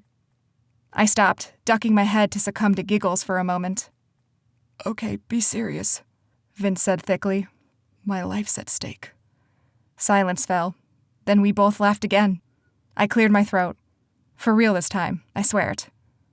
Vince snorted and my lips twitched, but I dipped my nose in blood once more and tried again. In a few minutes, I'd painted one of the triangles on his stomach. It was a little lopsided, but it would do. I buried my nose in the injury, trying to get more blood. "You may have to bite me again," I muttered. "Don't tempt me." I grinned and leaned over to paint the second triangle. My arms shook. I held my breath as I worked, careful not to tickle him with my breath. At long last, it was finished. Gasping for breath, I withdrew to admire my handiwork. It looked as if a 2-year-old had painted it, but the rune was recognizable. That was all that mattered. "A masterpiece, I presume," Vince said. I gently kicked his leg. I'm going to try the spell now. I thought you couldn't do magic. My blood has the magic. I just have to activate it somehow. Vince nodded and closed his eyes. Go ahead. I shifted, sitting up straight and focusing on the rune, the magic within me, the power in my blood. After a deep breath, I murmured. I summon the spirits gathered near, seal my essence, heal this body here, answer the call of the blood witch, make this man whole and enriched. For a long moment, nothing happened. Despair filled me, and my stomach dropped to my knees. Then, a purple glow filled the tiny room, warming my face. Vince cried out as the magic consumed him, no doubt burning his skin. My body itched to reach for him, to touch him, but the restraints held me back. A heavy thrumming shook the walls. Energy crackled in the air. A sharp gust of wind burst against me, tousling my hair. A blinding white light filled the room, and I shut my eyes. As it faded, the purple glow vanished. Soon, the light disappeared, leaving us alone with our quickened breathing. Anxiety pulsed through me, and I quickly looked at Vince. His eyes were open, his expression taut with agony. He breathed in deeply, and it sounded clear, unlike the rasping from before. His lips were no longer purple. Vince? I asked, afraid to hope. Vince slowly opened his eyes. Clarity burst in his gaze as it settled on mine, freezing me in place. Warmth stirred in my belly. There was such heat in his expression that it made me blush. I'm all right, he said in a low, throaty voice. It worked. You healed me, Cora. Chapter 32. Vince. As good as it felt to finally be free of the poison in my body, it didn't change our predicament. We were still imprisoned, and we were still cuffed. Cora mentioned that, in the past, she'd broken her thumb to get free of handcuffs, but these magic dampener cuffs separated our hands, so that was out of the question. Plus, it made my stomach roil just thinking about it, as if biting her hadn't been bad enough. Can we do something with your blood? I asked, struggling again to see if I could wriggle free. I mean, obviously the cuffs don't affect your blood. Can you cast another spell? Cora shook her head. Even if I knew the right rune, my magic is drained. I gave you the rune of eternal healing. She quirked an eyebrow at me. Kind of a big deal. I blushed. Right. Sorry. And thanks, again. Cora grinned.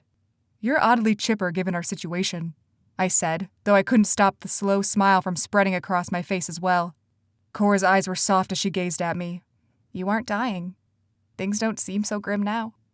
She paused. Besides, they have to let us out sometime. That'll be the best moment to strike. Speak for yourself, I said with a hollow chuckle. I'm no fighter. Her expression sobered. I saw you fight in the demon war, Vince. You're better than you think. I stared at her. A lump formed in my throat.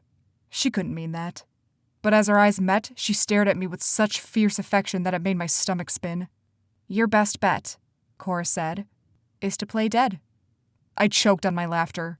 What, like a dog? They think you've been poisoned. They won't know I've healed you. It worked for me in the demon war. My smile faded as I remembered her lying there, bleeding out on the street while I raced to get my mom to heal her. I swallowed. Ah, okay, that makes sense. Hector will try to kill you, she said quietly. Are you prepared for that? I didn't answer. Though I'd always felt animosity towards Hector, I'd never figured him to be the murderous type. But why? What had I ever done to him? I stilled as I remembered his enraged expression in the demon war when I'd foiled his plans to eliminate my mom. I don't know who you are, but I swear on Lilith's name I will end you for getting in my way. A jolt raced through me. I'd been his mark for over a decade. He remembered me. When had he realized who I was?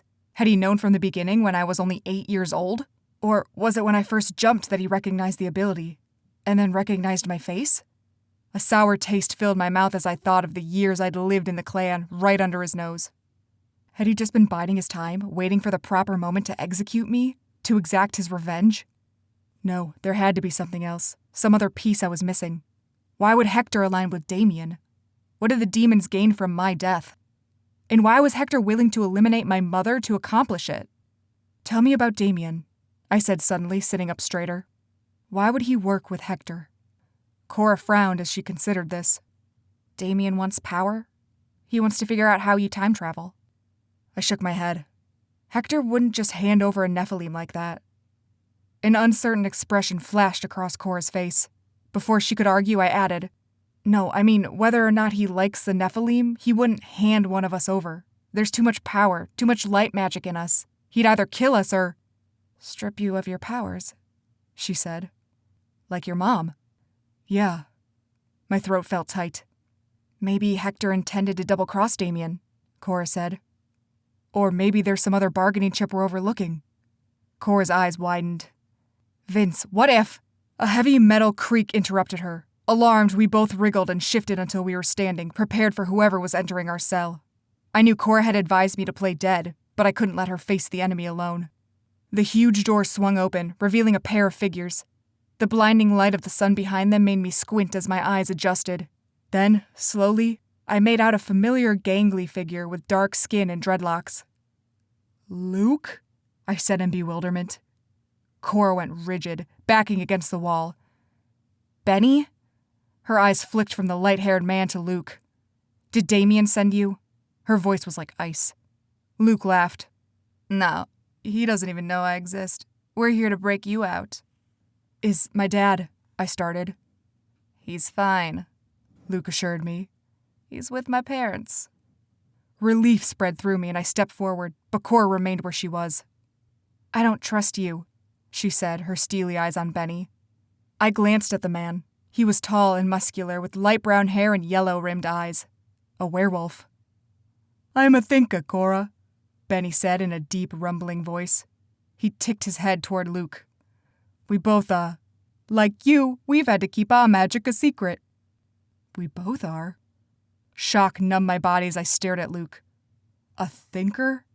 Luke was telepathic? My mouth opened and closed, my body overcome with chills. No, this can't be right. "Look, we can talk about this later," Luke hissed, glancing over his shoulder. "Someone's coming." I didn't ask how he knew that. My head was still reeling. Luke. A warlock? And all this time he'd pretended not to know about magic. Pretended to find my life fascinating. Had everything in my life been a lie? A torrent of questions and emotions swirled in my mind. I couldn't see straight. Warm fingers grasped my arm, bringing me back to reality. I glanced up and found Cora looking at me, her eyes full of concern. I hadn't even registered Luke cutting her cuffs off. My wrists itched and ached from the restraints, but I focused on the comfort of Cora's touch. I swallowed and nodded, answering her unspoken questions. "Are you going to be okay?" Luke touched my shoulder, his brown eyes searching mine. I resisted the urge to flinch away from him. "I've got your back," he said quietly, "just like on the field." This isn't like on the field, I wanted to scream at him, because our entire friendship has been a lie. During lacrosse games, I trusted him, because I'd known him. Not anymore. This person in front of me was a complete stranger. "They freed us," Cora muttered, rubbing her wrists. "I say we follow them. Worst case scenario, they lead us into a trap, but at least we can fight." I nodded again. "Fine." My voice was strained. Luke easily picked up on it and shot me a guilty expression. He'd always been able to read me. Now I understood why, and it made me feel nauseous all over again. Was he reading my thoughts right now? I tried wiping my mind clean, but it was like telling my body to stop breathing. "Come on." Cora took my hand in hers and squeezed. Reassurance spread through me and I focused on what I knew. Cora loved me. I loved her. And we could get out of here alive. Determination quelled my thoughts of betrayal and confusion. I gripped Cora's hand firmly in mine and shared a solemn look with her. Her eyes blazed, fueling the fire within me. We emerged in a small courtyard with the afternoon sun beating down on us. Benny waved us over to the edge of the courtyard where the shadows could conceal us, but we were still too exposed. Luke suddenly raised a hand and frantically pointed toward a hedge of bushes. We dived to the ground, using the foliage as cover, and held perfectly still. Footsteps echoed nearby, drawing closer. I held my breath, my heart hammering in my chest. We'll be caught for sure. Cora stiffened beside me, and I looked at her in alarm. She was watching Benny, her expression tense. My gaze flicked to the werewolf, whose eyes were shut, his face completely rigid. The tendons stood out in his neck. Alarm raced through me. Was he having a fit? I shifted to reach for him, but Luke touched my shoulder and shook his head. The footsteps suddenly stopped. A low voice murmured, "Did you hear that?" Silence blared against my ears. My pulse thundered so loudly it was sure to give us away. I heard it too, said another man. This way. They rushed off. Their footsteps slowly faded until silence fell in the courtyard. Benny exhaled, his face pale and his arms shaking. What the hell was that? I hissed. He communicated with them telepathically, Luke muttered. Made them believe they heard something. It takes a lot of strength, and he probably won't be able to do it again. Let's get out of here before they come back. This way. Cora jerked her head toward a sidewalk curving to the left. I frowned until I remembered she knew this place. We were in Hinport. This was her territory. We followed the sidewalk, which wound between two impressively tall buildings that cast helpful shadows for us to hide in. The sidewalk opened up to a grimy parking lot filled with cars that looked like they belonged in a junkyard. When we reached the lot, Cora lifted her hand to stop us. Her head whipped back and forth as she looked around. She sniffed deeply. "What is it?" I whispered. Cora straightened, her eyes widening in alarm. "Go back. Go!" "Did you really think," boomed a voice, "it would be that easy to escape?" A chill raced down my spine. In the middle of the parking lot, a figure emerged from the shadows. Damien. Behind him stood several other demons I didn't recognize. I scanned each of their faces, looking for Hector. He wasn't here. "Do you really think you can beat me?" Cora challenged, her voice echoing in the lot. "I'm the Blade of Hinport." "Only because I made you," Damien snarled. Cora laughed coldly. "If that's true, then what's stopping you? Go ahead and unmake me, Damien. I'd love to see you try." Damien stood stiffly, his eyes blazing. A few demons shifted uncomfortably behind him, eyeing Cora with the wariness and trepidation. Interesting. I glanced at Luke, whose face was slack with shock. When I looked around for Benny, he was nowhere to be found. Perfect.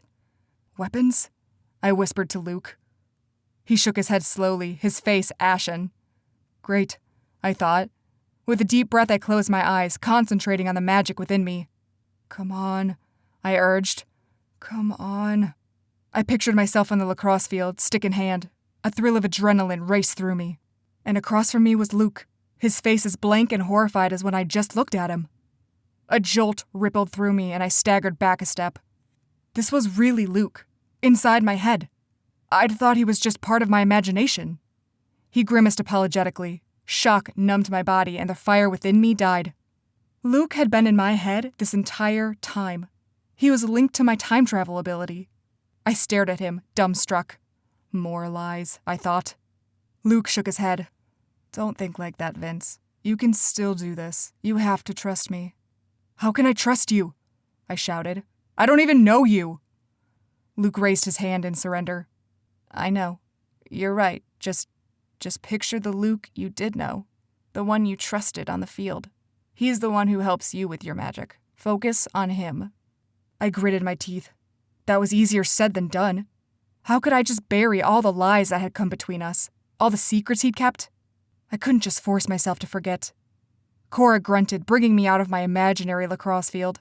I blinked, focusing on the parking lot, and found her fighting Damien. The other demons surged forward to attack. Luke turned to me with wide eyes. "Now, Vince."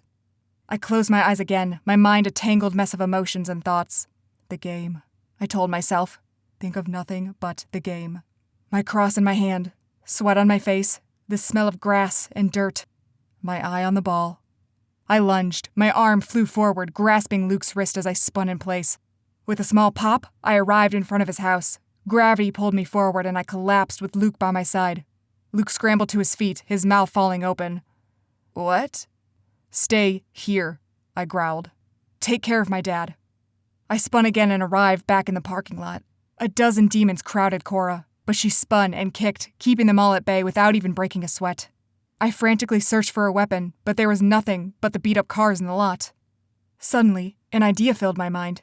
I rushed forward, gripping the bumper of the car closest to Damien. One demon turned toward me, but before he could attack, I spun in place, still gripping the bumper. Shapes shifted in front of me. Instead of squeezing my eyes shut, I kept them wide open, focusing on the blurry images. I made out Cora's dark bob of hair as she raced towards Damien. Then, as if on rewind, Damien and his minions retreated to the shadows. Luke, Cora, and I emerged from the sidewalk. Now, I released the bumper and collapsed to the ground. Urgency pulsed through me and I scrambled to my feet, hurrying to hide behind the car and wait for Damien to show up. I time-traveled only a few minutes backward. My mind spun with sharpness and clarity as I remembered what I'd seen. Damien surrounded by a dozen other demons. Benny had vanished. The demons were armed, but Cora wasn't. And... "Take me," a voice said in my head. I blinked, whirling and expecting to find Damien's shadowy form, but no one was there. "Take me," the voice said again. "Get me out of here. I'll send for help." My blood ran cold. Who was speaking? And how? Soft footsteps echoed on the other side of the lot. Damien and his goons had arrived.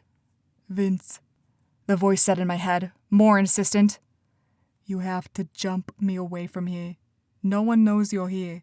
Let me go get help before the entire coven kills you."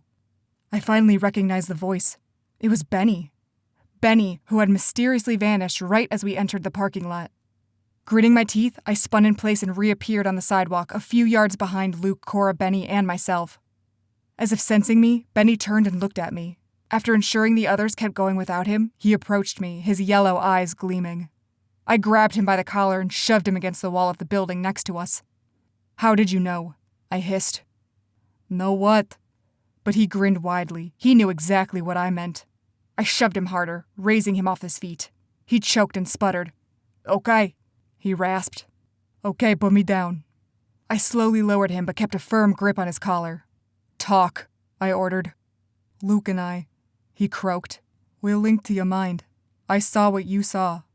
My eyes narrowed. "How?" Benny shook his head. "I don't know. It happened years ago. Someone cast a spell on our minds and then we had access." "Luke?" "Luke doesn't see everything I do. He's still harnessing his powers." I swallowed, shoving down my feelings of betrayal. "Why should I believe you?" "Like I said, I'm linked to you. I know you're outnumbered. I can use my link to send help, but I have a short range. I can't reach anyone from here." "How do I know you aren't just abandoning us to die?" I said through clenched teeth. "You don't," Benny said, his expression grim. "But you know I'm right.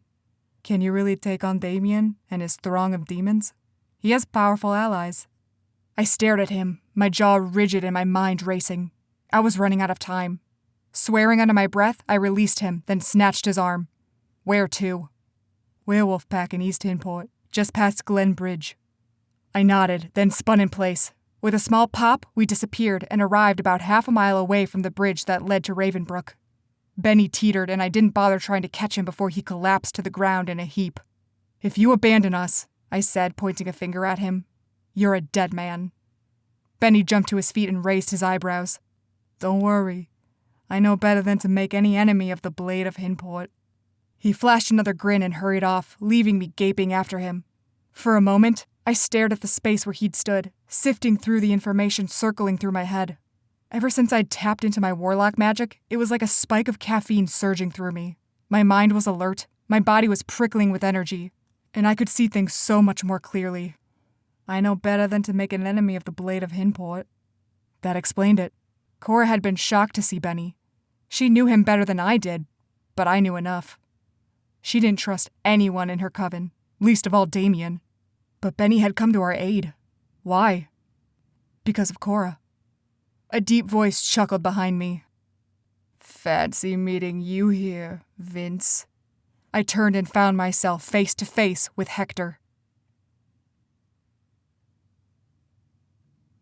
Chapter 33. Cora. Damien's demons swarmed around me, closing in. I kicked Damien in the chest, then ducked as he swung a blow. Punch in the kneecap, then again in the groin. He howled, bending over. But as I turned, another demon lunged. A third grabbed me from behind, pinning my arms. A fist collided with my jaw and I grunted. Pain spiked through me. I couldn't take them all. I was good, but not that good. With a roar of fury, I bashed my forehead against the face of another demon who I vaguely registered as Kip. I knew him. I knew all these demons. They didn't seem to care that they were attacking one of their own. Well, I didn't care either. I didn't care what they did or what they knew. It was time to end this once and for all. Power thrummed through my body as I arched backward. My skin tingled. It didn't matter that I was still pinned, that they could easily dismember me right here. And then I unleashed the bloodcaster magic within me. A shrill cry pierced the air. Purple fog exploded from my chest, engulfing the men in front of me. Several of them gasped and cried out in surprise. I closed my eyes, focusing on the sweat and fear of the men still holding my arms in place. I felt his pulse, heard his breathing. I stiffened, and my magic lunged for him, slicing right through him. With a guttural choke, he released me and slumped to the ground. The shrieking continued, chilling and brutal. With the bolt, I realized it was coming from me. I stopped, but the thrumming in my body continued as if a roar still built in my throat. The eerie mist still surrounded me, but I opened my eyes and saw the figures around me perfectly. It was just like my shadow elixir. It obscured me from view, but I could still see. A slow smile spread across my face. The demons scrambled around, confused as they bumped into each other in their efforts to grab me. I ducked under the arms of one demon and punched him in the gut, elbowed him in the face, swung around and snapped his neck. A small pop echoed behind me. Was that Vince or Damien? I hoped Vince was hidden. I hoped he was smart enough to avoid this. It didn't take a genius to figure out I had feelings for him. Damien would certainly use that against me. Another pop, the smell of alcohol and ash. Definitely Damien. I spun to face him, aiming a high kick. He caught my foot and twisted. A pain shot up my leg and I grunted. With a twist, I shoved him away, using both feet to slam into his chest. We fell to the ground. My purple smoke was fading. I didn't have much time. Damien spun in place, but I lunged, grabbing his ankle before he jumped. The air pushed against me, squeezing the breath out of me. Gravity shifted and shapes distorted. We reappeared across the lot, several yards away from the faint purple fog of my magic and the disoriented demons still trapped inside. Damien roared in fury and grabbed my head before slamming his forehead against mine. Spots danced in my vision, and my head throbbed, pulsing with agony. I scrambled away from him, barely dodging a knife to the chest. With my head still spinning, I jumped to my feet. Damien hit me in the shoulder, then the stomach. I bent over, coughing as pain coursed through me. Swinging around, I aimed a kick at him, but he spun in place, reappearing behind me. His arms circled me as he gripped my head in his hands again.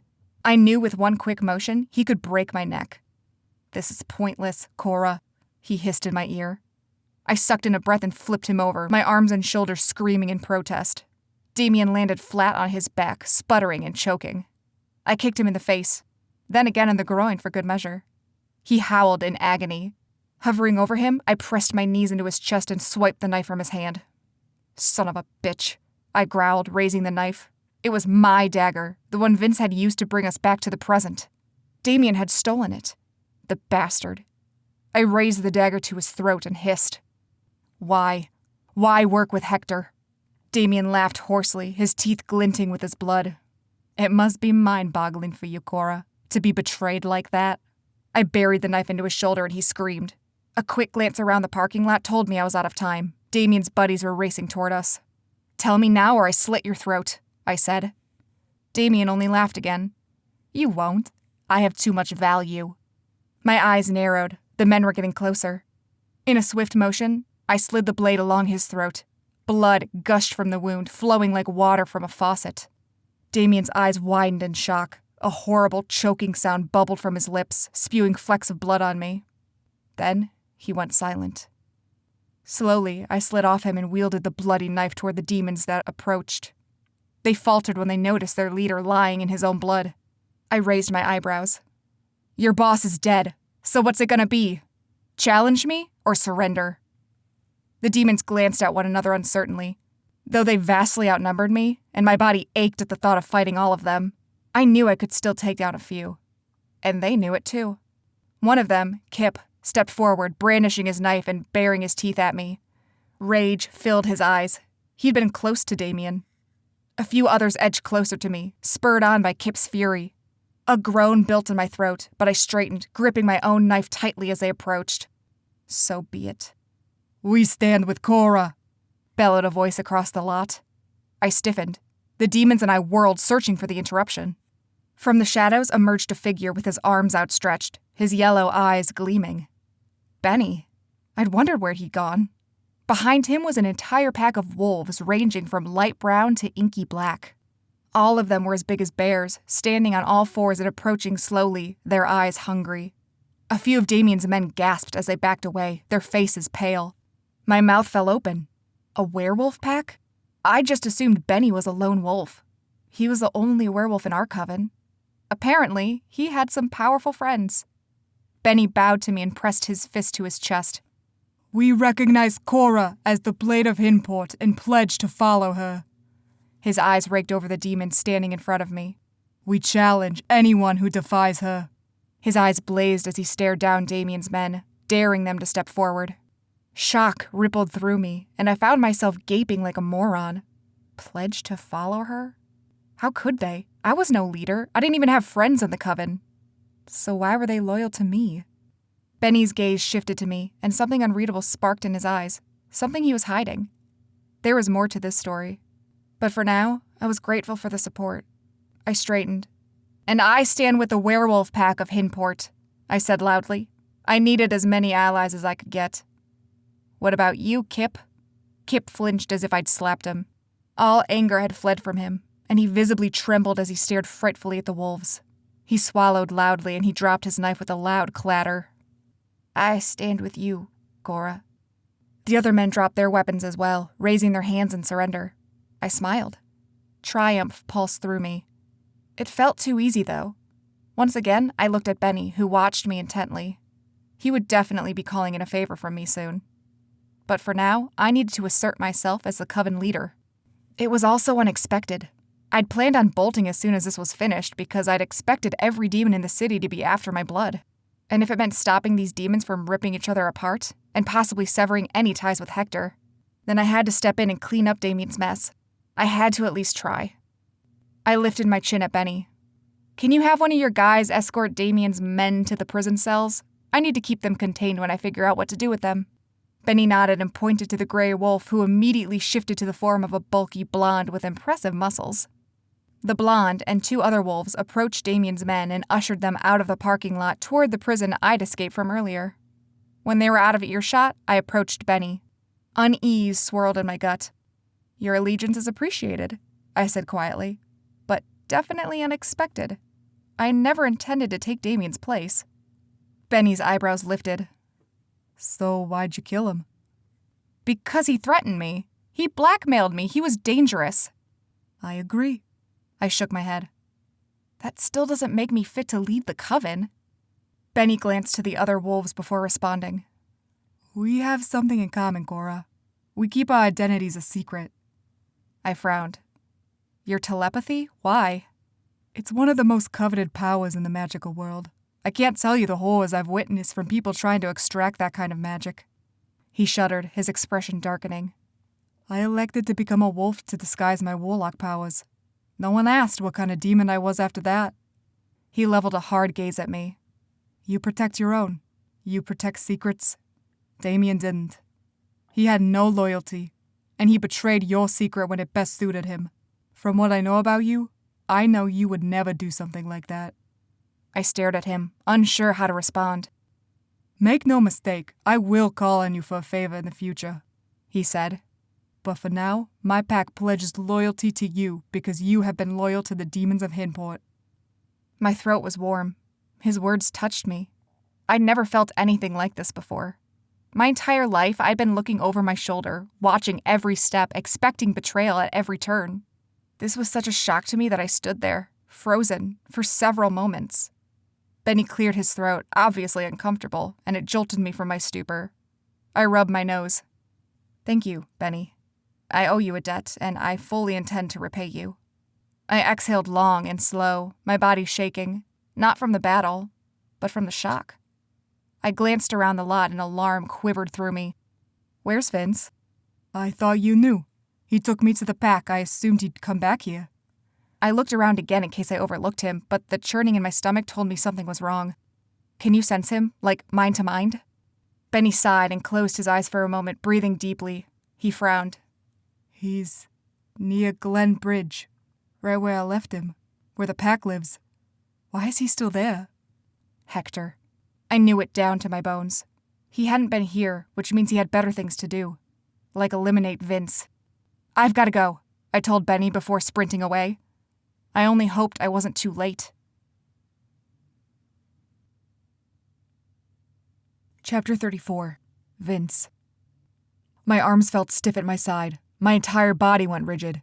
I wiggled my fingers to ensure my magic still crackled with life within me. It did. Even though I faced Hector, even though every inch of me screamed to run because I knew I couldn't beat him, my magic still flared to life like a trustworthy companion. Why? I demanded.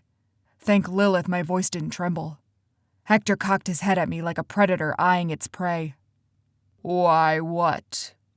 I spread my arms wide and let them fall at my side. Why kill me? Why banish my mother? What do you gain from all this? Hector smirked, his eyes glinting. So you finally did it then. You traveled back to the war. I stared at him. He'd been waiting for this. All those years he'd watched me, wondering when I'd finally travel back in time and thwart his careful planning. And now we were here. Everything was out in the open.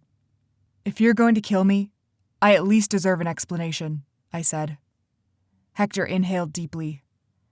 Your mother was a roadblock, unfortunately. She didn't see the potential for our clan. How so? I couldn't keep the bite out of my tone. She wanted to mingle with lesser magic, Hector spat.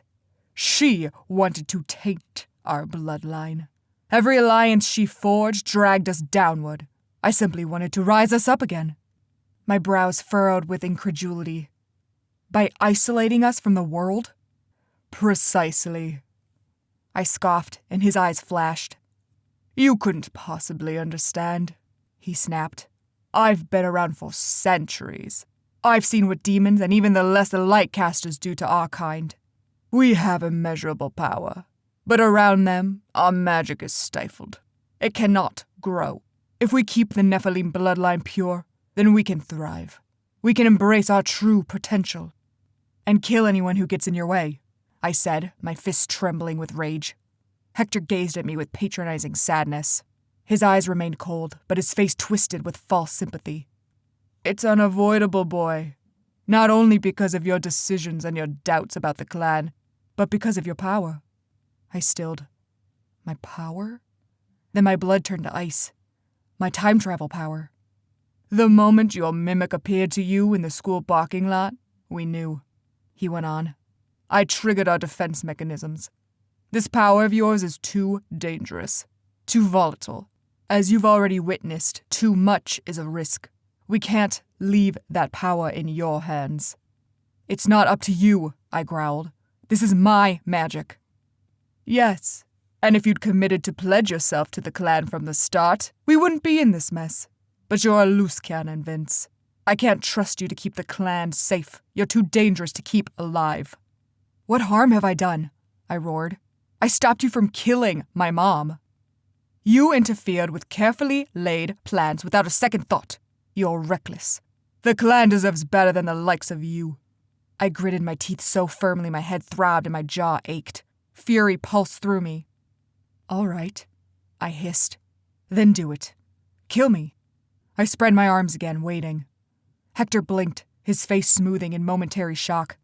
But he recovered quickly. A burst of bright light exploded in front of me. Before it hit me, I spun in place, reappearing behind Hector. I punched his lower back, then his neck. He fell over with a satisfying yelp. I spun again, appearing in front of him. A kick to the gut, a punch to the jaw.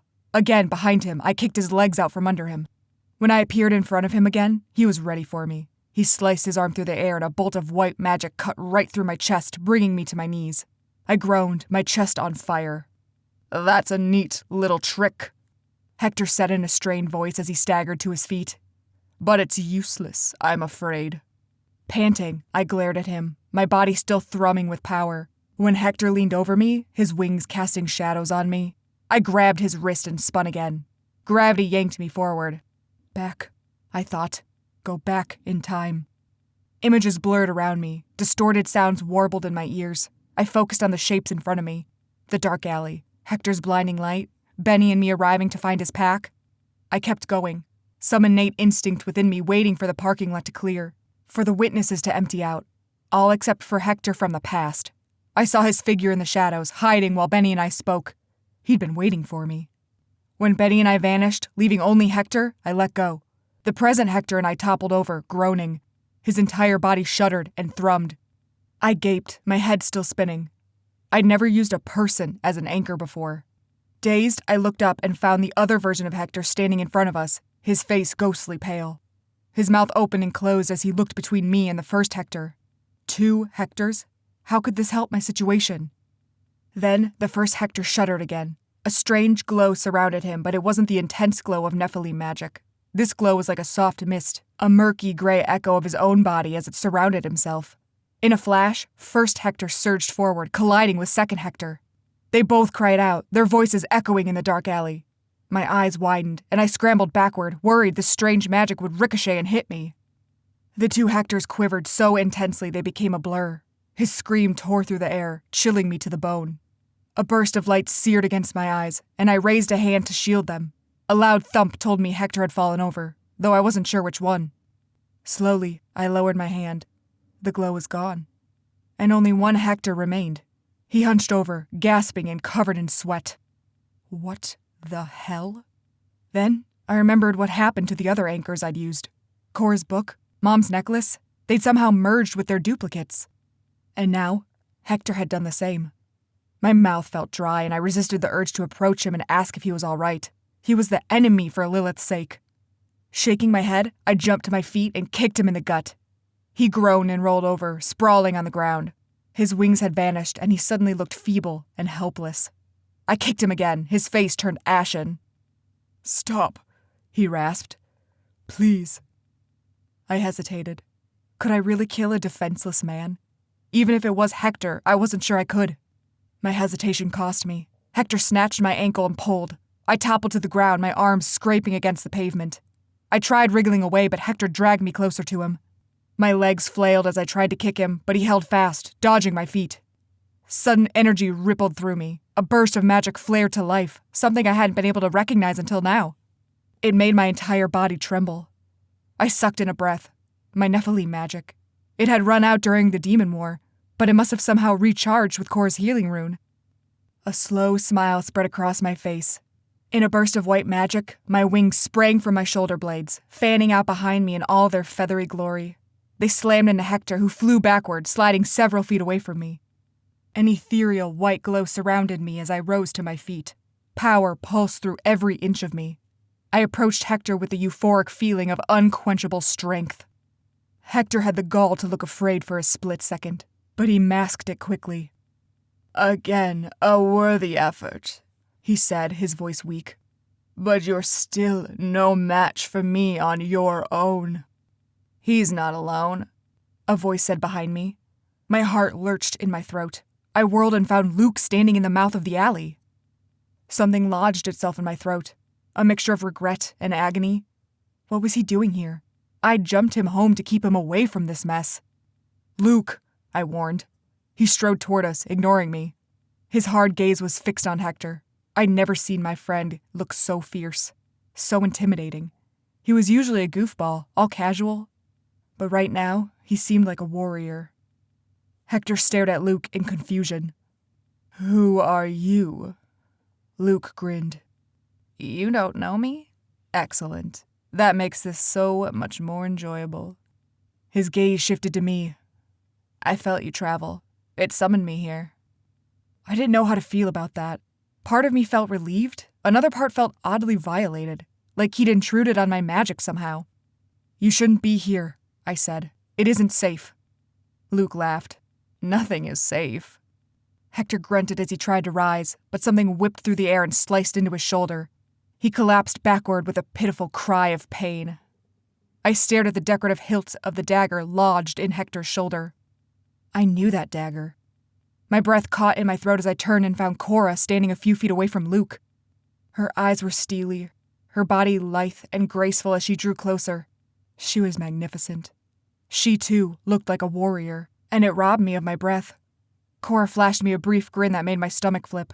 Her eyes shifted to Hector, and she frowned, no doubt noticing his sickly pallor. "What's wrong with him?" "I traveled with him." "So?" "I used him as my anchor." Cora's eyes widened, but confusion lingered on her face. Luke, however, turned pale. "What is it?" I asked him. Luke rubbed his forehead. Hector groaned as he wriggled on the ground. I approached him, afraid he might try something. Before I could reach him, a pearly glow enveloped him, momentarily blinding me. In a burst of magic, he vanished. The glow subsided, and nothing remained of Hector but a few lingering feathers drifting in the air. My jaw dropped. Where did he go? He probably knew he was too weak to fight all three of us. Cora muttered, her eyes raking over the alley as if expecting Hector to reappear. Her gaze cut to me.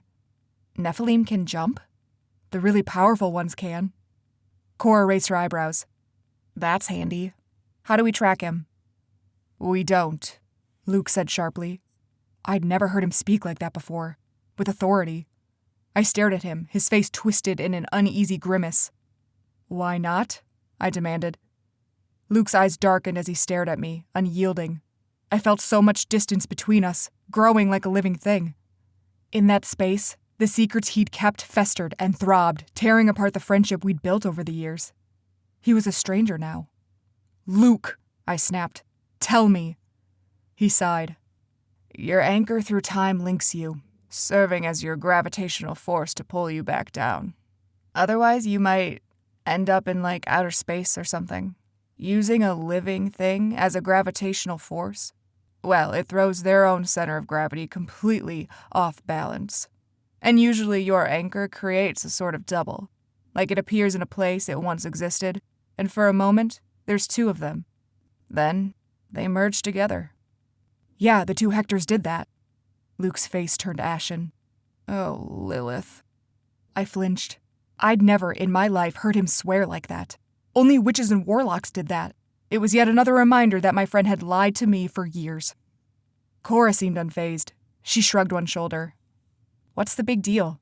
Even if it kills him, that still seems like a victory to me. Luke shook his head. It's not as simple as that. His body is now marked by time. What does that mean? My voice came out harsher than I intended. It means other time walkers will see him, Luke said.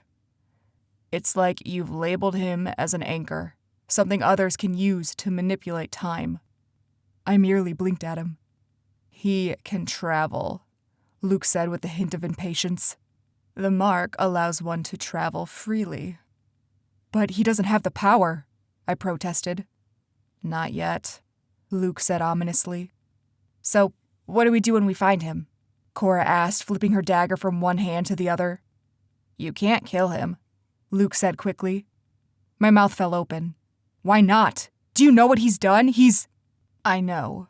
Luke raised his hands as if it would appease me.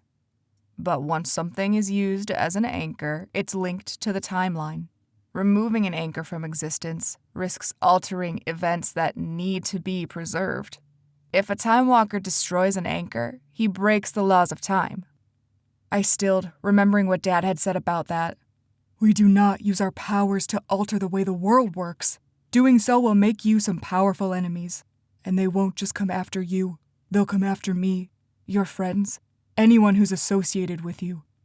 My mouth turned dry. So we're just supposed to let him go? Luke sighed. This has never happened before, Vince. At least not to my knowledge. My eyes narrowed. And what is your knowledge exactly? Please, enlighten us. My voice dripped with sarcasm. Luke shot me an exasperated look. Vince, I don't trust you. You have to explain yourself. Because right now your argument holds no merit. Luke groaned, running a hand down his face. I worked for the Timekeepers. They monitor the timeline and make sure fixed points are protected. They've studied time walkers like you for centuries, Vince. They know what they're talking about. He exhaled, his cheeks puffing out. They'll have to bring him in. Bring him in? Cora asked, raising an eyebrow. What are you, a cop? Luke glared at her before raising his wrist. He pressed 2 fingers to his watch, and a strange green light lit up the alley. I need some assistance, Luke said. The green light flickered and then vanished. A moment later, a small pop signaled the arrival of 3 figures in dark green robes, like perky monks or something. Their hoods were raised, obscuring their faces, but they turned toward Luke and whispered something inaudible. He's escaped, Luke said in a normal voice. He's marked as an anchor. The figures whispered again. Luke nodded. I agree. Find him. Do what you have to. Hold on a minute, I shouted. I was utterly fed up with this. You can't just... The robe figures vanished with another pop. A strange metallic smell filled the air. It wasn't light magic or dark magic. It didn't even smell like Cora's magic. It was another force entirely. Where did they go? Cora asked. Her body was tense as if preparing for battle. She didn't like this foreign presence either. It doesn't matter, Luke said, his expression stony. It's under their jurisdiction now. Cora's nostrils flared and she stepped toward Luke. I don't care who the hell you are. Hector's committed crimes against Vince, against the Nephilim, and my coven. He has to answer for it. It's not up to you anymore. The hell it isn't. My head was spinning. I was barely listening. Instead, the image of the hooded figures slashed in my mind. Who were they? They were obviously jumpers, but they used a different kind of magic. Luke mentioned timekeepers? Was that what they were too? There are bigger forces at work here. Luke's voice was insistent. I'd never heard such urgency in his voice before. His wide eyes shifted to me, pleading, as if I could talk some sense into Cora. I only stared at him, too numb to school my expression into anything but shock. A door slammed from a building nearby and I flinched. Somehow, the sound snapped me out of my haze, and I glanced from Cora to Luke. Cora's face was pale as she looked around, her body still in fighting stance. You two need to leave, Cora hissed. Now. I blinked. What? Instinctively, I drew closer to her. Cora swallowed. Desire and regret mingled in her eyes. She gently placed a hand on my chest. We're in Hinport, a city of demons. And you two have light magic. You can't be here. I searched her face. Vulnerability shone in her eyes, clear as day, burning right through me. And I knew she was right. Even if there was no threat, I had to give her peace of mind. I had to let her take care of things, just like she always did. The thought shook me to my core. Were we really just going back to normal? Could I simply return to my Nephilim clan as if nothing had happened? Vince, Luke muttered. Footsteps echoed nearby, followed by urgent shouting. I stared at Cora, holding her gaze, trying to convey everything I felt for her in that single look. Then, I snatched Luke's wrist, perhaps a bit too forcefully, spun in place, and we both disappeared. Chapter 35. Cora. I made quick work of cleaning out Damien's office and destroying his things. I wanted no memory of him. And, as Benny frequently reminded me, it was important to establish myself as the coven leader right away to quell any unrest that might pop up from Damien's death. Already, several demons, who had been loyal to Damien, had left the coven. But, to my surprise, the coven actually grew in size. Benny brought his pack with him. Though the idea of werewolves in my coven made me uneasy, Benny made it clear it wasn't up for discussion. I couldn't exactly argue with him. Not when he'd come to my aid against Damien. Kip and the others are still causing problems, Benny reported, sitting in the armchair across from my desk. I sat back in my chair, gazing distantly out of the window behind me. Keep them cuffed, I told him without breaking my gaze. They'll need to earn our trust. Either they'll break, or we'll execute them. Benny nodded. When he said nothing, I finally looked up. What is it? I asked. A few demons are calling for your ascension. I'm not sure what to tell them. I stared at him, keeping my expression carefully smooth. And what do you think? Benny watched me for a long moment, his yellow eyes contemplative. I think it needs to be addressed. But it's up to you whether or not you want to try it. Bloodcasters are so rare that no one really knows what happens when they ascend. We don't even know if it'll work. Does the coven know? I asked. Some of them do. I've heard them whispering about it. After you used your magic against Damien and his men, it was hard to keep it a secret. My jaw ticked back and forth. Am I in danger? Benny smiled. I don't think so. They've seen what your magic can do. And even without it, you're still the blade. With me and my pack behind you, no one will touch you. My eyes narrowed slightly. Was that a veiled threat? A grim reminder of the consequences of severing ties with him? I smiled too, but it was cold. Don't fret, Benny. I have a feeling we'll be allies for a long while. Benny's eyes glinted and he inclined his head. Happy to hear it. My eyes returned to the window as he left the room. My body relaxed and I set my feet on the desk, swinging back and forth in the chair. Light poured into the room from outside, casting a gentle glow on the floor. Before, Damien had kept the curtains drawn, and the room reeked of cigarette smoke and alcohol. After ensuring the space was deep clean and the furniture was replaced, it now felt a bit more open, more peaceful. A pop echoed in the hallway and I dropped my feet, my heart jolting inside me. Footsteps drew nearer. Then a quick knock sounded at the door. "Who is it?" I asked, my voice trembling. "It's me, Vince." My heart lurched again, but something hot twisted in my stomach.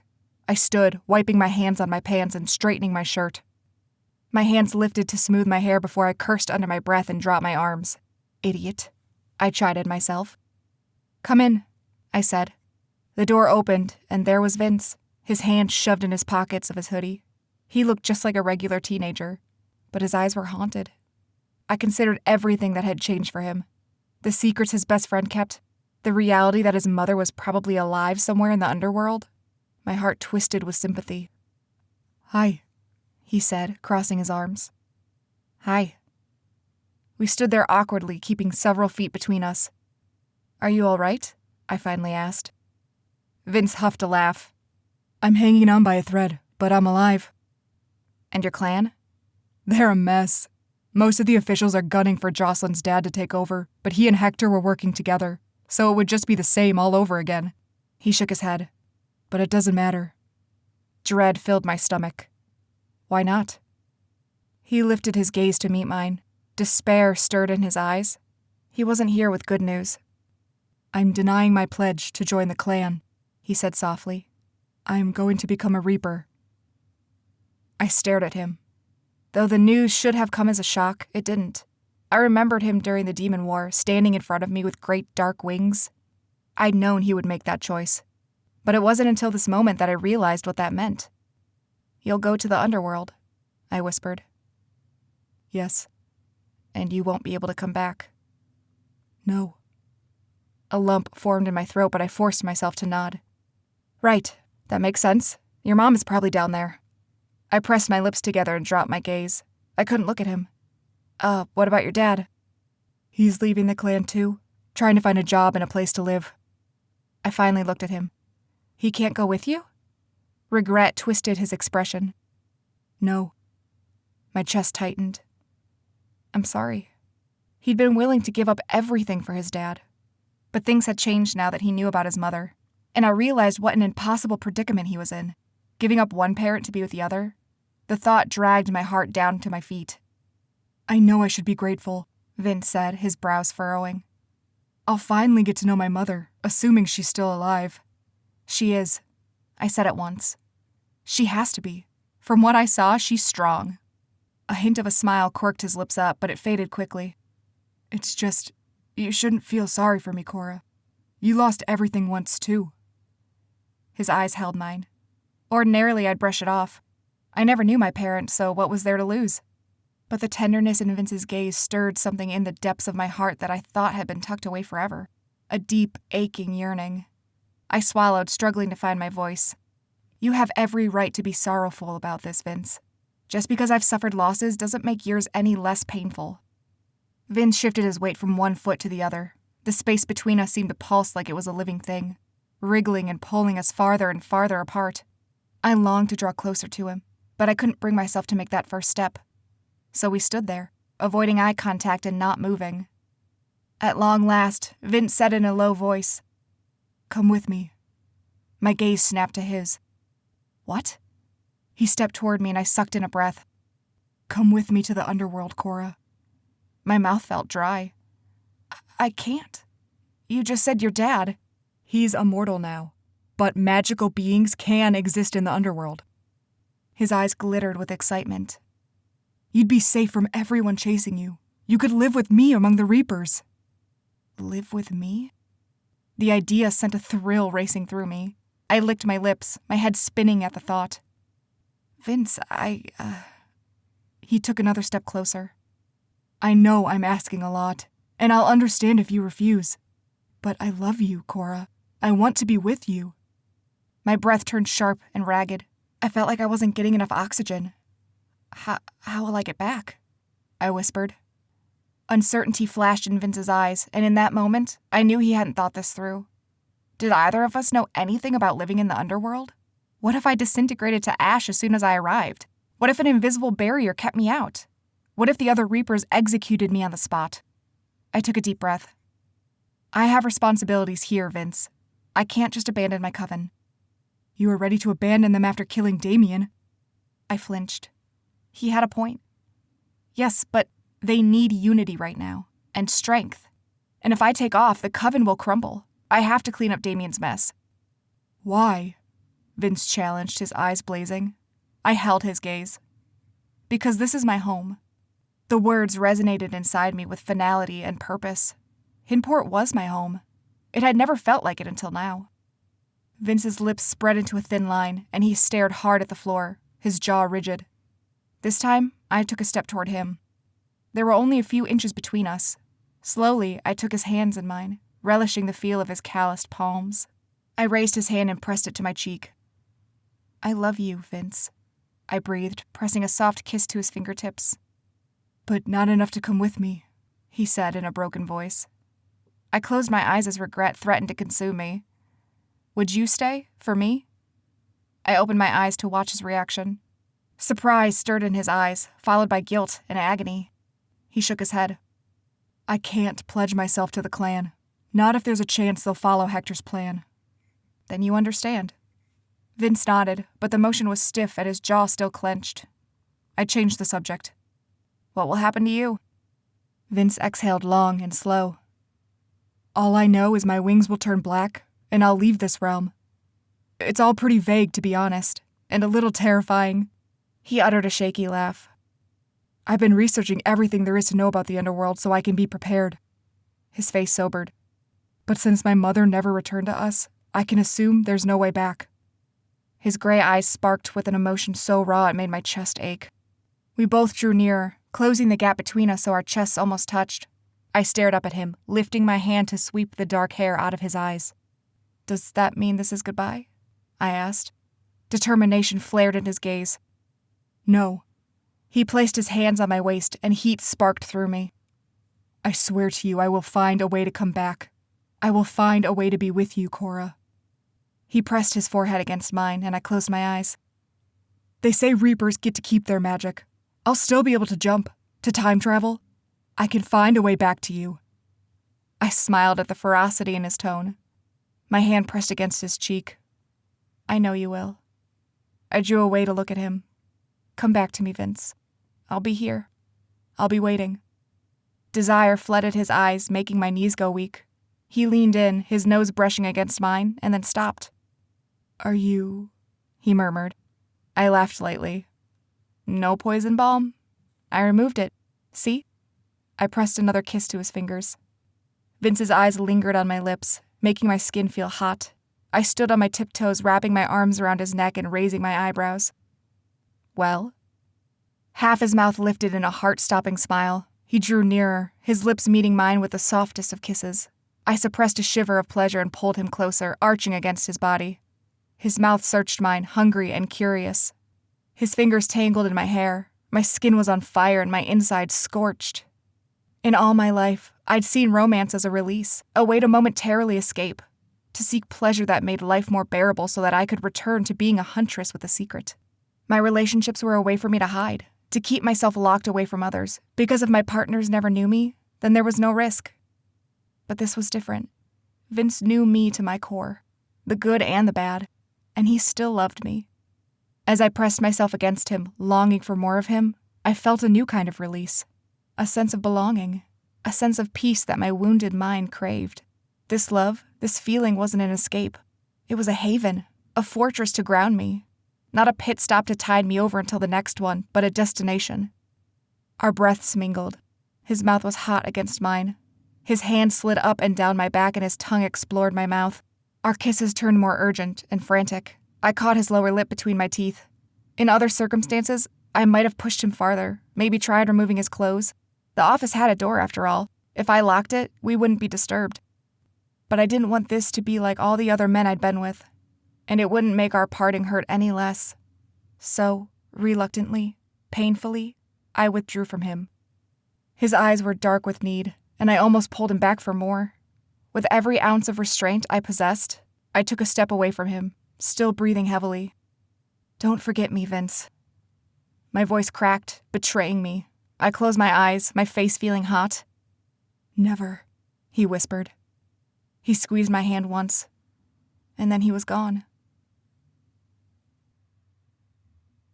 Chapter 36. Vince. I sat on my porch steps, trying to put off saying goodbye, but the magic crackling in the air told me I was out of time. Dad sat next to me.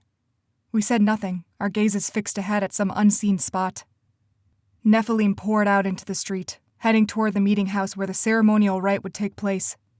My body itched to join them. My magic was responding to the call. But this time, things would be different. I wouldn't just be an observer, I would be a participant. Once a year, every year, the officials in the clan combined their magic in a special ceremony.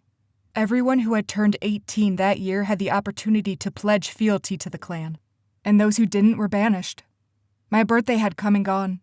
I didn't feel any different, but I knew the change wasn't necessarily from my birthday. It was from the ceremony.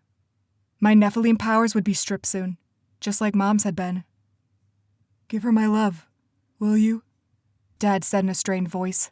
His eyes tightened, but other than that, he betrayed no emotion. When I told him about Mom, he'd locked himself in his room for 2 whole days. Occasionally, I heard him sobbing. "I will." Silence fell again. I breathed the crisp air, trying to memorize it. Would the air be different in the underworld? I was certain it would. I glanced at Dad. His expression was hollow, broken. I couldn't bear it. I had to be strong for him. With a heavy sigh, I rose to my feet and extended a hand to help him up. My fingers tightened around the lacrosse ball I still held in my hand. Earlier this morning, I'd jumped back in time 2 months to the championship lacrosse game, when I'd first seen my mimic across the parking lot. That moment had started a sequence of events, all leading me to right here, right now. I felt it down to my bones that I needed to appear to my former self. I had to preserve the timeline, to close that loop. Bitterness filled my mouth. Now I was starting to sound like Luke. Gritting my teeth, I set the lacrosse ball on the ground and shoved the thoughts of Luke out of my head. A breeze whispered around the trees, ruffling my hair. Energy crackled around me, swelling with power.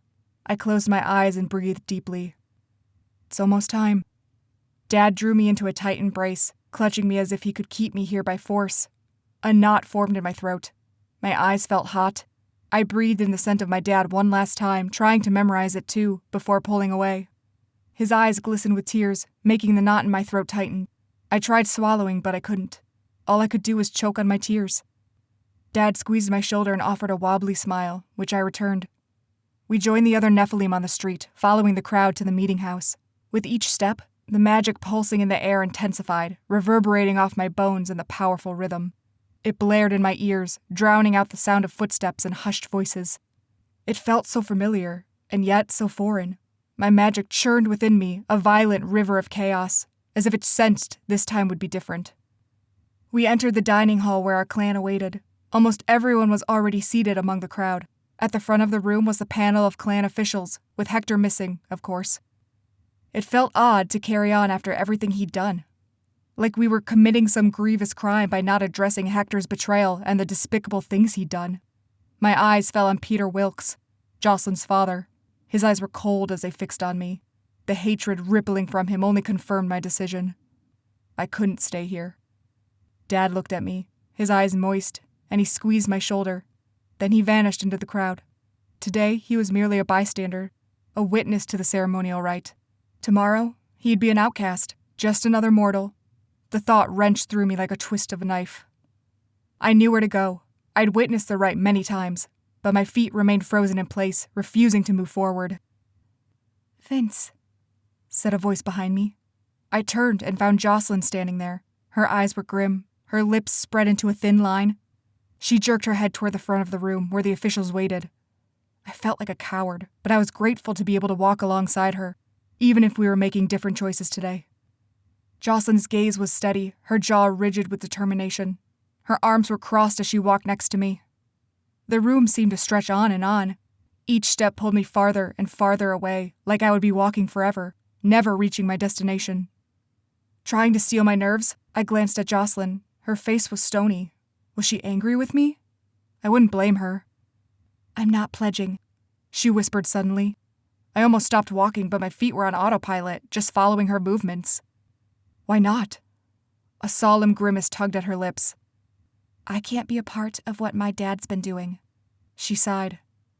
Ever since you told me Reapers aren't really executed, I couldn't go through with it. I nodded, understanding completely. When I'd returned to the clan, I told everyone what had happened.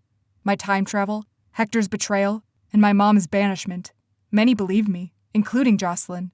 But most of the clan stood by her father, stood by Hector. Together, Jocelyn and I had done some digging and found the officials had left a paper trail so it would seem like Reapers all died. It was easier to cover up the truth that there were dark Nephilim out there somewhere. Jocelyn's eyes turned wistful and curious. Don't you want to know more about them? I didn't need to ask who she was talking about. I nodded. It'll be a relief not to do this alone. Jocelyn smiled, but sorrow lingered in her eyes. I had to remember she'd lost her father. Not in a literal sense, but he wasn't the man she thought he was. We finally reached the officials, who sat at their long table, spines straight and chins lifted. Power rippled from each one of them as they watched us stand before them. My breathing turned ragged. I clenched my fingers into fists to keep from shaking. Peter Wilkes rose to his feet and my heart lurched in my chest. With Hector gone, Peter Wilkes was now our clan leader. That thought made me nauseous. Peter Wilkes stretched his arms and said in a booming voice, "Welcome to the ceremonial rite. We are here to acknowledge these two individuals as they embrace their true power and cross over to adulthood." A faint thrumming quivered through my body, tickling my skin. I wiggled my fingers, searching for my familiar warlock magic. It was still there, but it mingled with something else. Mr. Wilkes gestured to me first, his eyes hardening. "Vince Delgado." He spat my name like a filthy curse. "Do you pledge fealty to the Nephilim clan and embrace the highest order of light magic?" The words had never seemed as condescending, as judgmental and supremacist as they did right now. Resolve hardened within me. I relaxed my hands, no longer shaking, and said in a firm voice, "I do not." Murmurs echoed behind me. Was anyone really surprised? I had never been a true member of this clan. The thought used to fill me with bitterness, but today it filled me with strength, a reminder that I was making the right choice. Mr. Wilkes' nostrils flared, his mouth growing thin. "Very well." He turned to Jocelyn. "Do you pledge fealty to the Nephilim clan and embrace the highest order of light magic?" His voice had softened slightly, his eyes warming at the sight of his daughter. Jocelyn took a deep breath. "I do not." Gasps and loud protests sounded behind us. Mr. Wilkes stiffened, his face turning white. To her credit, Jocelyn didn't flinch. She didn't even blink. She only met her father's stare with venom and loathing. Jocelyn," Mr. Wilkes sputtered, his voice cracking. "Are you certain?" Jocelyn's eyes were fierce, her face unyielding. "It's my choice, and I choose not to pledge." Stunned silence rang from her words. I held my breath, watching Mr. Wilkes. His lower lip quivered as if he would burst into tears. He cleared his throat, recovering quickly.